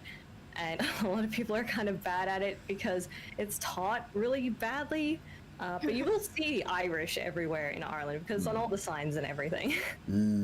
Okay. That's cool. Yeah, because I've got Irish in my family. I've got, because I'm mixed race, my dad's side of the family originated from the Caribbean, but I've also got Irish in my blood as well. But yeah, when like, because I just initially just assumed watching the radio channel, I was like, she's American, Irish. I can't, because there was one point where I was thinking, when I first started watching, I was like, is she Irish? And I was like, nah, she's got to be American, surely. And then obviously that explains it. that explains it. That explains it. You got all these different accents and these different people in your family and around that, so he's mixed up. I blame. I blame the internet because no one was understanding me. I was like, "Oh yeah, what's the crack, lads?" And everyone was like, "What? Drugs? No, drugs. That sounds like drugs to me." The crack, which is spelled CRAIC, is like basically fun in Irish, and so the crack was mighty, and what's the crack? That's is there crazy. Any crack? And that's how you greet people here. And you can't do that on the internet. That's actually crazy. No, I remember different slang, especially like in the EU. There's different slang, like the Irish slang, Scottish slang, the English slang is different. Like I remember one time I was in a call with a few American CCs, and I was like, "Oh, I'm just gonna have a little butchers here. Let's have a little butchers about that. Let's have a little gander." And they were like, "What?" I was like, "What?" And I was like, "Oh, sorry, I'm gonna have a little look about what you just said." And I was like, "Oh, why didn't you say that?" I was like, "Because it's East London slang. It's like when I went. It's like Wait, when gander?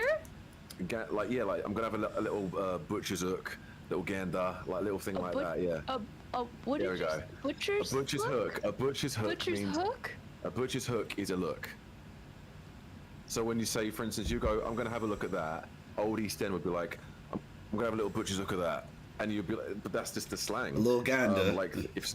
Gander, I was like, I've heard gander because I've grown up in the South, so Gander's more well known. Yeah, I know gander. Yeah. Have a gander down yonder. Look. Don't worry, guys. I watch EastEnders. I understand everything. Yes, EastEnders is like a soap opera that we have over here. Where's Peaky Blinders from? That's Birmingham. Okay. Is it what like Birmingham, direction? Yeah. Is that east west? It's more northern. It's more northern. Okay. I like Peaky Blinders. I enjoyed that show. Yeah, it's good. Like there's another saying. There's like a bunch of old East End sayings, like up the old apples and pears, which means up the old stairs. And then you've got I'm gonna have a Rosie Lee, which means a tea. There's loads of little things like that that would leak out sometimes, and people are like, "What the what?" Oh. I'm like, sorry. Let me translate. I'm gonna make a cup of tea. I'm just gonna go up the stairs. I'll be right back. That's so funny. I want to learn. I want to learn some more about my ancestry, my Scottish ancestry. Do it. Because I think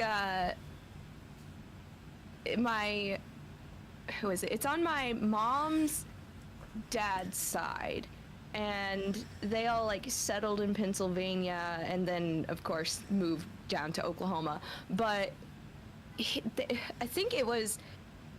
Well, the family name is Cochrane, and I know that's like a very huge, like popular, like Scottish name too. Right. But I haven't like looked into it or anything. But you should. The other half of me is Filipino, and so there's Tagalog, but the rest of the culture is just kind of wishy-washy because of the Spanish and Japanese and American colonization, but so Scottish I could probably find more stuff on. My younger sister. More about your ancestry. Yeah, I'm about to say my what is it, sister-in-law? It's sister-in-law, right, man? Sari? Sari, she my sister-in-law? Yeah, that's how it works. I don't. Yeah. So. So my wife's sister. Your sister, right? My wife's sister is actually her dad, because my wife's father is from Great Britain. Apparently like the southwestern side. Southwest, yeah. And so, England. My bad, England. Got Great Britain. England. I don't know all of it, but anyway, he's from England, and his wife is from the Philippines, actually. So my sister-in-law is a mixture of Filipino and English, basically. And because my wife, she's a mixture of Bermudian Islander, and Great England. But yeah. So mix. Cool. Right, I need to shoot out, guys. Anyway, sounds like a plan. But once again. I am EP. I think everyone's shutting down now. I need to close off stream. It's the latest I've ever. It's the latest off stream. It's one of the longest streams I've ever done. But it's like I said, it's been great getting to know each and every one of you. I hope to hang out with you guys individually or together again. It's been great. It's been great. Honestly, it's been great. All right.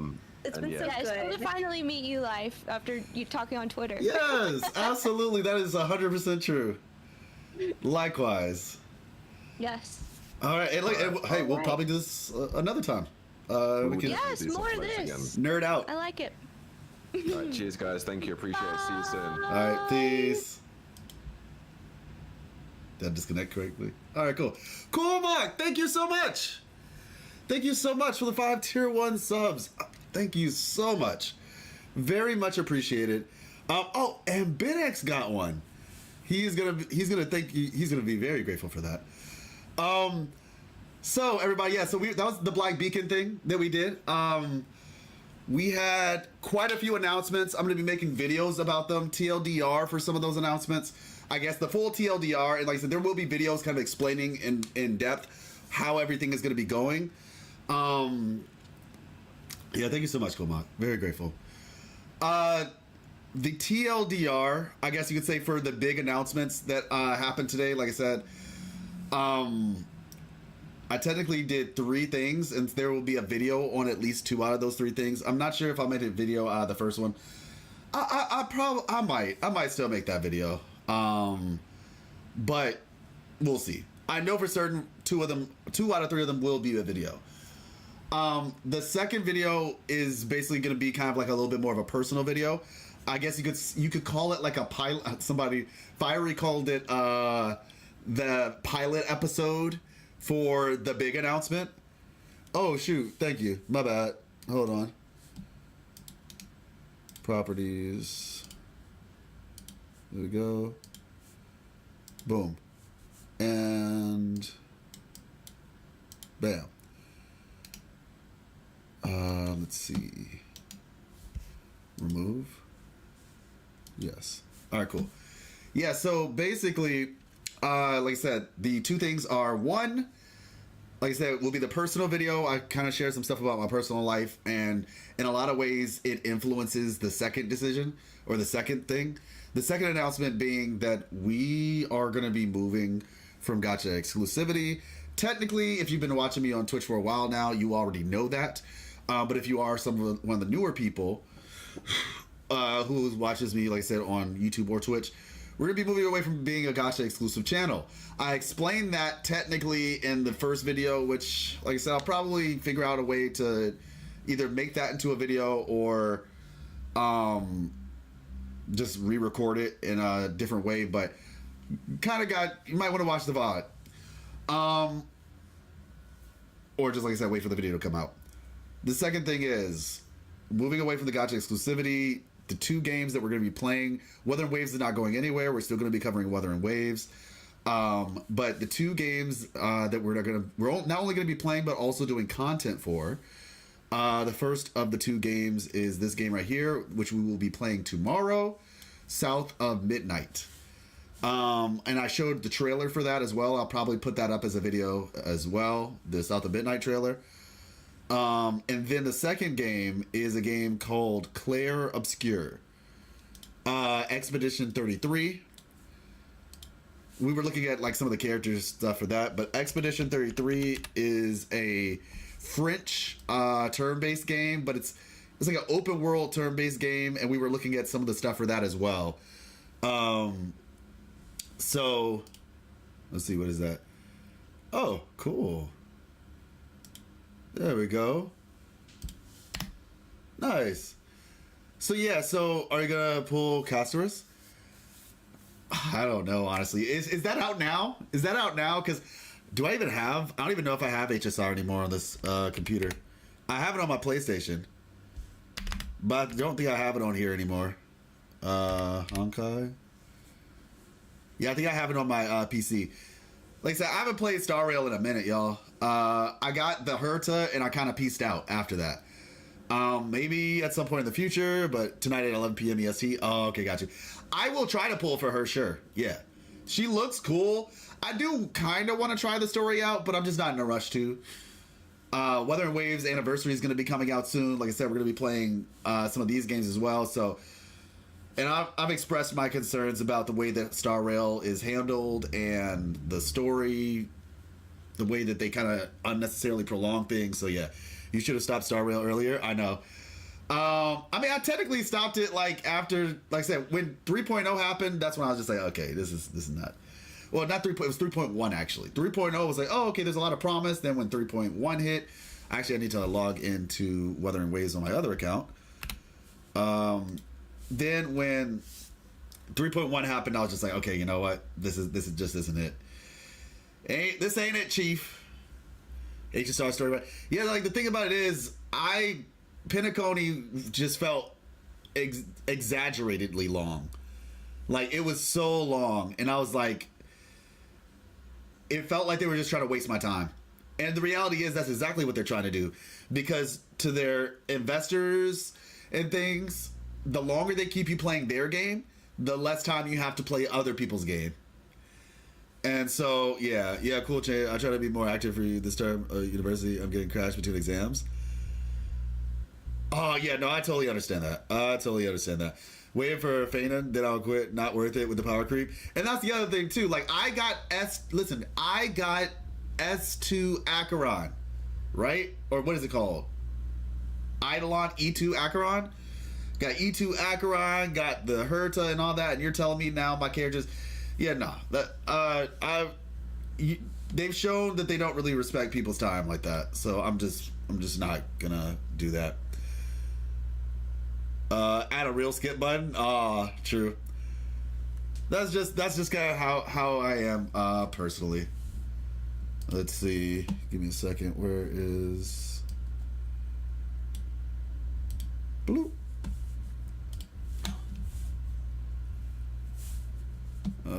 Right. Let's see. Log in. See.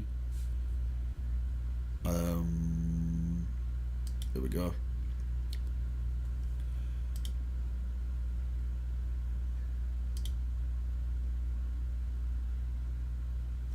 Okay, there we go. This is me. Okay.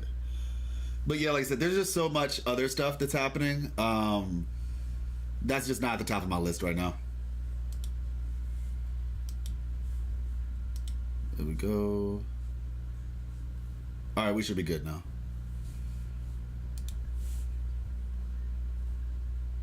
Boop.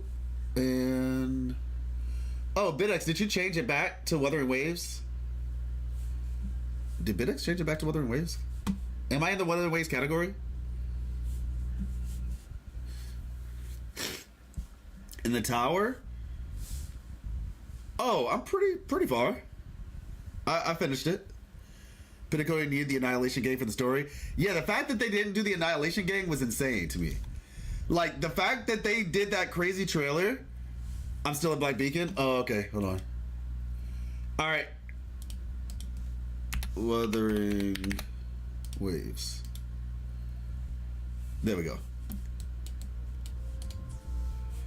Yeah, the fact that they did that whole trailer just for the characters to basically be non-existent was a choice. It almost feels like they overshot their budget and then realized that they couldn't bring these characters to life. And so they just decided to use it as a way to sell Acheron or something. I don't know. It was weird. It was a very, very strange situation that they did. Planned obsolescence kind of sucks. What does obsolescence mean? Did I miss the announcement? Hey, Cool Hippo. You did miss the announcement. I'm going to be turning it into a video, though. The TLDR, though, and I would really encourage you to watch the video because the video is going to have a lot of information in it. But the TLDR is we are going to be moving away from gacha exclusivity in a more official fashion in terms of the content that I produce on YouTube. If you have watched, if you're somebody who watches my Twitch, And to be honest, or my streams in general, then you know that I don't only play gacha games, and I have streamed non-gacha games many times in the past. However, we're going to be doing content on non-gacha games as well.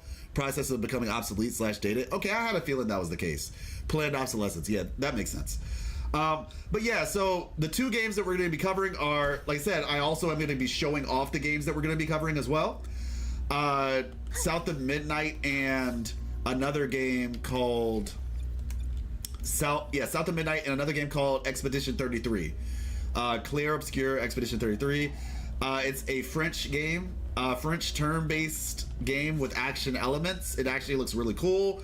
And South of Midnight is an action game that's based in the southern, basically Americas, or America, Southern America.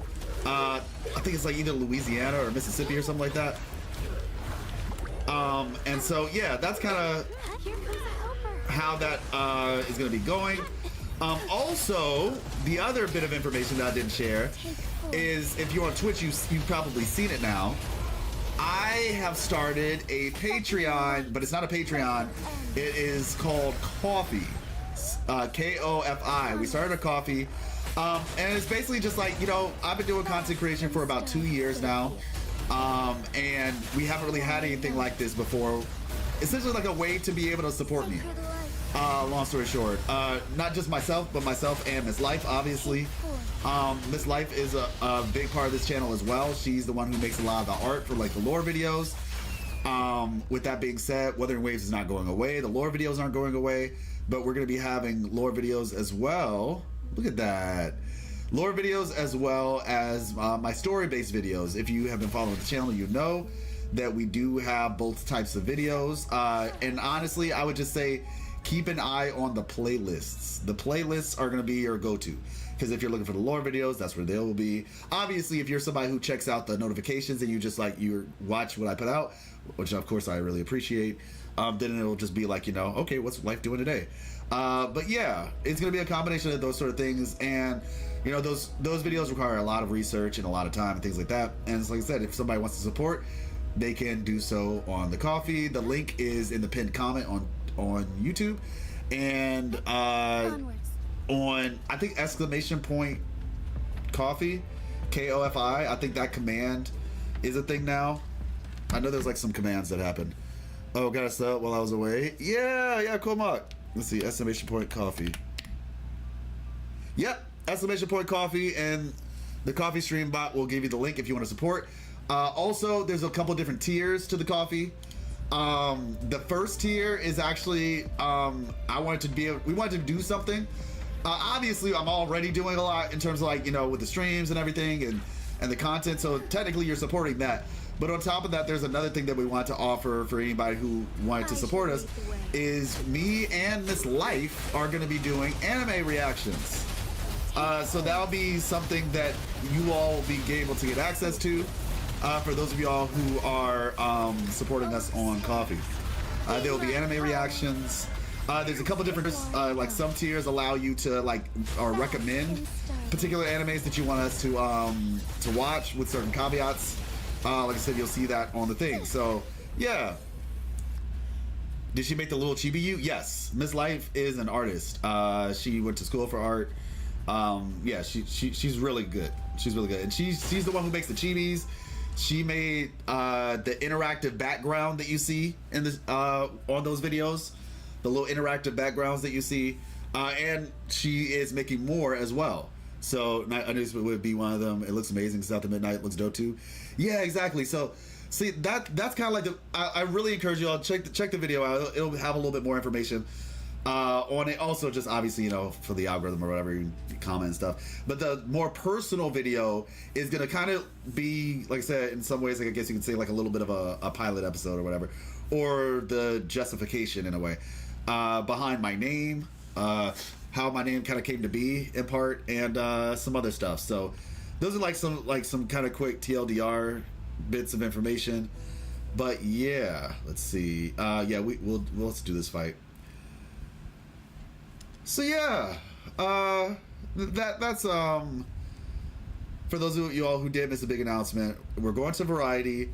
Like I said, we've been doing this for about 2 years, and we have a way that you all can officially, like I said, support outside of watching, because obviously watching and commenting and things like that and liking is another way that you can support.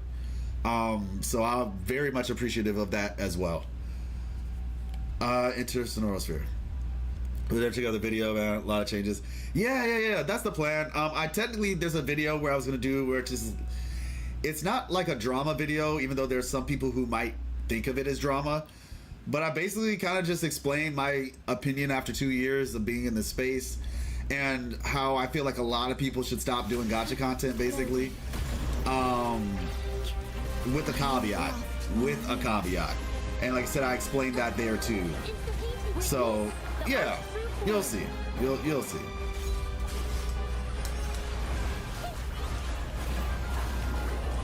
Here comes a helper. Together we fight. This music is so good. Take flight.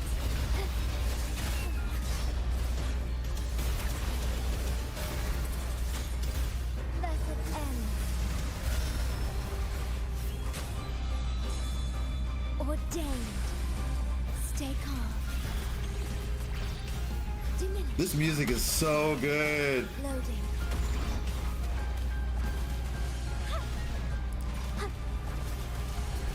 Intra. Strike is one. Oh, stars, heed my call. Beautiful. Honestly, I kind of want that fight to last longer. Like, I saw somebody on Twitter saying, like, I think it was Ancient, I can't remember how to pronounce his name or their name, but they were basically just saying, like, fight Fleur-de-Lis with one character and just listen to the music, and also just seeing the different patterns of this boss fight is really cool. The thing about Clear Obscure going to be weird diving into turn-based and dodges / parries. Hard to even imagine the vibe of that combat. Exactly, it looks very interesting. So I'm excited to check it out. Shouldn't be marketed towards kids. I would say it's okay if played responsibly. Oh, 100%. I think the internet needs an age limit, personally, or a separation. I know that's not necessarily the internet, but like in terms of like age limits, yeah, I don't think gacha should be. This is one of my biggest issues with the way that Genshin Impact does their stuff, and Hoyo as a whole, with how it kind of markets towards kids. Like my little nieces were like, oh yeah, I want to play Genshin. It's just like, no, that's not a good idea.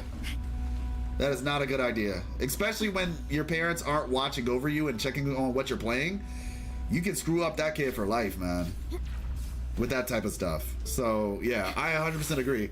She needs to be a hologram. Her moveset is pretty wild. Yeah, I agree. It looks really good.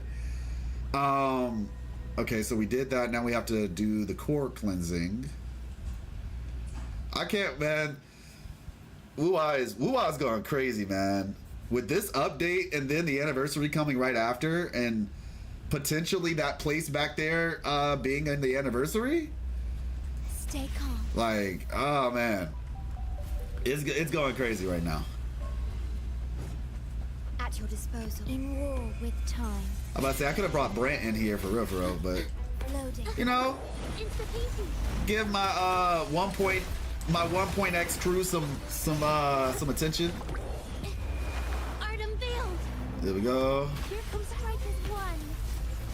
Bask in starlight. Take form. So be it. Oh, okay. 300. Let's go. Were they blocking? Oh, they weren't even on the field yet officially? That sucks. Oath. They weren't on the field yet. Worry not. Loading. Diminish. But yeah, I think I'm 30 out of 30 on this account. Yeah, I'm pretty sure I'm 30 out of 30 on this account. But on the other account, I'm only at 26. Because my dungeon needs some work. It's either Donjin or Havoc Rover, and I'm building Donjin. Like if I'm gonna do any resources building, I'm just gonna give it to Donjin at this point. So on the other account, I'm like 26 or something like that. Out of 30, but on this one I'm 30 out of 30. Loading. Insta-heating. And I've been hearing Bidex has been giving this new mode a lot of praise on Twitter. Or X or whatever. You can call it whatever you want, I honestly don't care. Like it's technically X, right? It's X, it's just I'm just so used to it. Together we fight. Okay, there we go.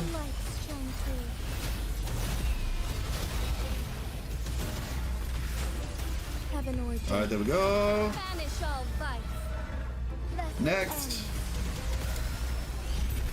Beautiful. Absolutely beautiful. Let's see. But yeah, also I have the 2.2 lore video is in the works, okay? The 2.2 lore video is in the works. I caught a cold the past couple of days, so that's why well technically it was over the weekend. I was streaming Marvel Rivals, but just letting you all know the 2.2 lore video is in the works. If anybody is wondering about that, it's in the works. I'm also going to be doing something a little bit different for this 2.2 lore video though. So that's yeah, there's gonna be something a little bit different about this one. So that's also one of the reasons why it's taking a little bit longer to get out. But yeah, it will be worth it when you all see it. I'm gonna be talking about some stuff that I haven't seen anybody talking about yet. At all, actually. Thanks for the stream today. Okay, appreciate you, No Laifu. Thank you so much for coming through. It's always a pleasure. And I truly do mean that. It's always a pleasure, man. Stay calm. Oh, oh! I love that. I love that attack. I know I got hit by it, but I really like it.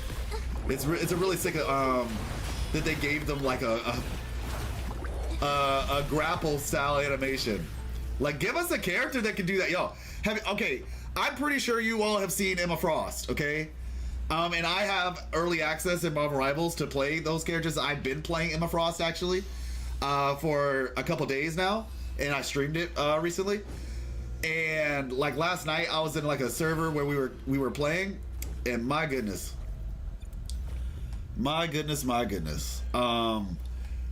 you know, she has this ability where she like chokes somebody and then slams them. We need that. Till next time, I enjoy your Thank you so much. Very grateful. Oh, hold on real quick.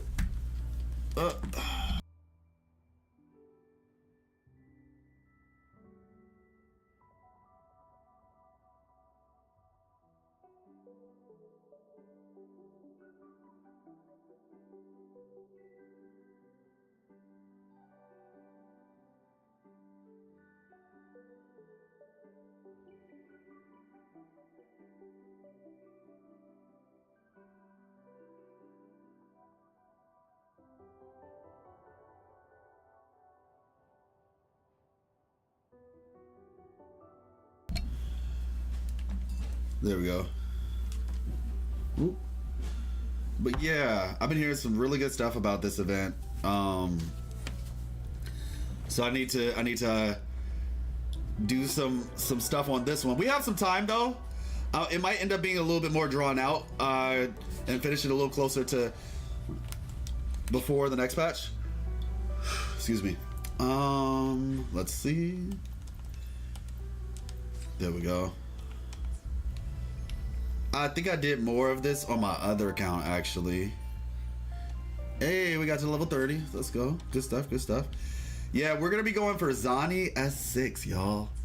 Now, just for clarity, because I gotta explain this for everybody, S6 is long term.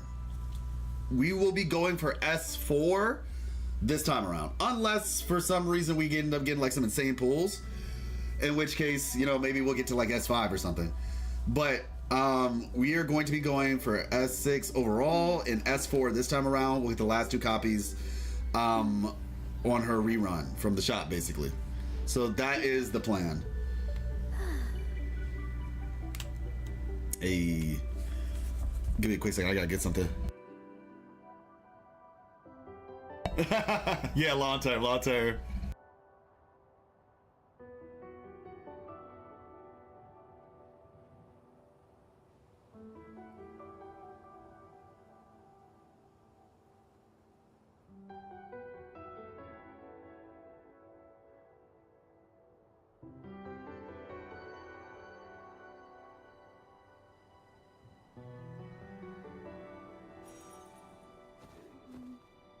time to take a break.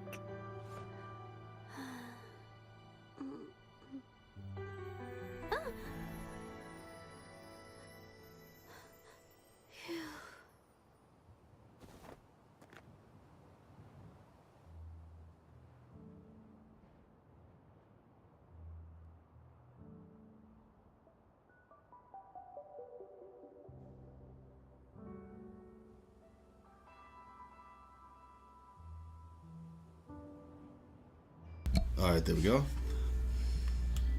Okay.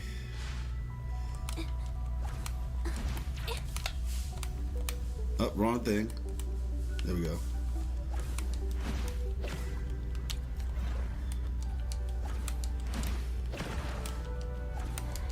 If we got like a limited selector though for the anniversary, man, I would probably get a copy of JoJo for real, for real. I feel like she's too good though. Like, I feel like she's honestly too good of a character to do that, like for them to give that to us. Especially considering how good she is with like some of the other teams. Like, there's probably a lot of people who have Carlotta who don't have JoJo. And yeah, that would just honestly be crazy if they gave that to us. Oh, really? You just decided? You okay, fine. Be that way. Be that way then. Resetting your health. You know, I was doing the fight that you fight with oh wait, no, never mind. That's something different, I guess. I was about to say there's a fight like this in Genshin where you fight like, gosh, what was it? It's like a goat and a squirrel or something. That was actually pretty sick. Like, if you watch what just happened in slow motion, that was actually insane. But it was like one of those open world, like hard enemies type things. But the thing kept running out of, the goat kept running away and then resetting its health, and it was so annoying.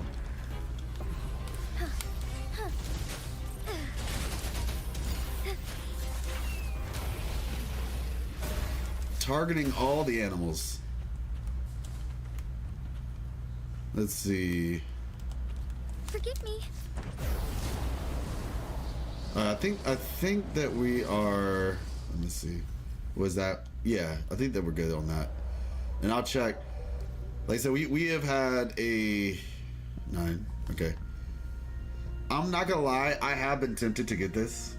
Like, I've been slightly tempted to get this. I mean, technically, like, because the thing is, right, where I am right now, we're probably gonna go for Chikona on this account. But I'm like, oh, you know, the anniversary, and so we're gonna get a lot of pulls on the anniversary. But then I'm also like, if I go for Chikona, I definitely need to get her weapon because she's a musician, and I want to get Chikona as a musician. She does not have her weapon, Camilla. No, I've been using whatchamacallit? I have been using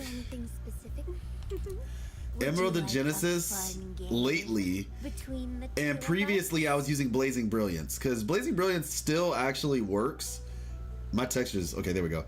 Yeah, Blazing Brilliance, even from a looks perspective, Blazing Brilliance looks good because, you know, like the bottom of her clothes looks like they're burning and all that. Brett can use it with her. Here's a reason to pull it. Brett can use it with her. Oh, Brett can use her weapon is what you're saying?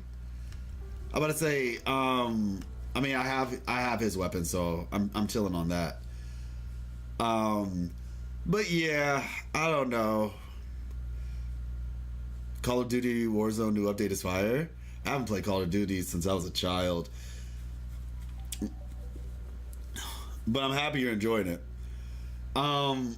But yeah, like I've been, like I said, I've been rocking with this. And it's, you know, and on top of that, like I have S4 Roshia, so she's buffing Camellia quite a lot anyway. And then when I get to S6 Roshia, she'll also buff Camellia. You can always say for Zani. Oh, I am, but that's on my other account. I'm about to say, like I said, my other account, we are set. We have like over 30,000 Astrite, and we're trying to get her to S4, which means I only have to get 3 copies of her. 3 copies, and then I'll get the other 2 in the shop because I already have enough Afterglow Coral in the shop. So it's more so like I said for this account, but I'm like, I know I'm gonna want to get the weapon for old girl, Chikona. So, like, I did try. Like, look, I did try. Let me show y'all. Here we go. Like, I tried, but it took quite a few. Yeah, look, so 30. So, yeah, 30, right? Yep. I did 30 pulls just to try, and I didn't get it. So I was just like, I think I'm gonna just hold out. That I don't have Phoebe, but I want Zani. Oh, I don't look at leaks, so I don't know if she needs Zani or not. I mean Phoebe or not. I mean, I presume, you know, there's always Spectral Rover as an alternative, and you know, you could always get Phoebe on a rerun. That's always an option. But yeah, 45 is a lucky number. Oh my gosh. Yeah, I guess 45 is half the way there. It would be half the way there. But yeah, I mean, I finished the tower. And I think for me right now, from a priority perspective, if I had to choose, I'd probably want Chikona's weapon more.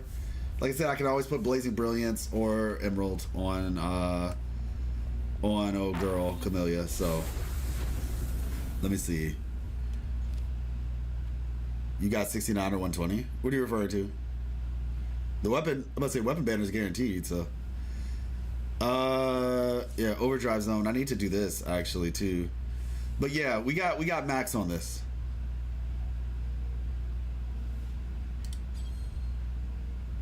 $69 or 120? 120, what are you talking about? You can't get that much on the tower. Oh, the event. Oh, you talking about this thing? I did more of this on my other account, I think. I've done some of it so far. New trials unlocked. Yeah. I'm still kind of going through this right now. And I haven't even tried this one yet. I just did this one. So this will be a kind of like a progressive thing. We'll definitely finish it before this, before it's all said and done.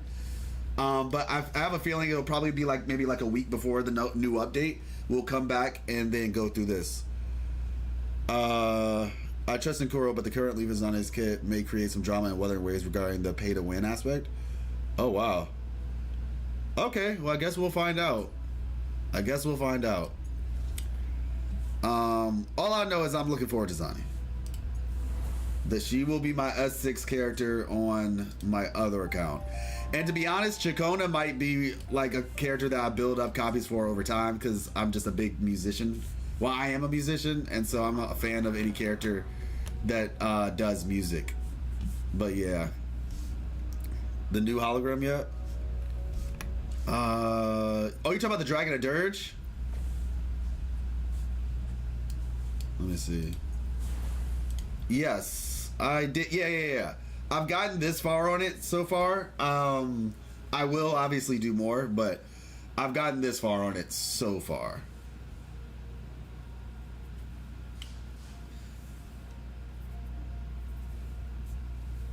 I completed both Hecate and Dirge. Yeah, but see, I got these two done. I still have to get these two done. And this was like what I did like in a night, basically. I have to... That dragon, I was so close. I got the dragon up to like... I want to say it probably had like 5% of its health left. And I died.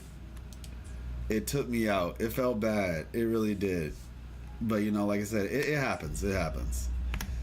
But all right though, y'all. We're gonna end it for right now. Tomorrow, fresh and early tomorrow, we are going to be we'll do Wuthering Waves dailies, and then we're gonna hop into Save for You Twice. Yeah, it was rough. But yeah, tomorrow we're gonna do Wuthering Waves dailies, and then we're gonna hop into South of Midnight. I'm very excited about that game. Check it. I'm gonna put some videos out tonight actually on YouTube, so be sure to check those out. Yeah. So until I'll see you all tomorrow. Catch you later. Once again, like I said, if you would like to support, you can exclamation point coffee even when the stream's over, and you can check out my coffee page that I put together. It's still in its infancy, but it gives you what you need to know. So yeah. All right. Peace. Appreciate you, Trip. Thanks, Cool Mock. Appreciate you, VidX. Yeah, thank you again to Cool Mock as well for the 5 tier 1 subs. Very much appreciated.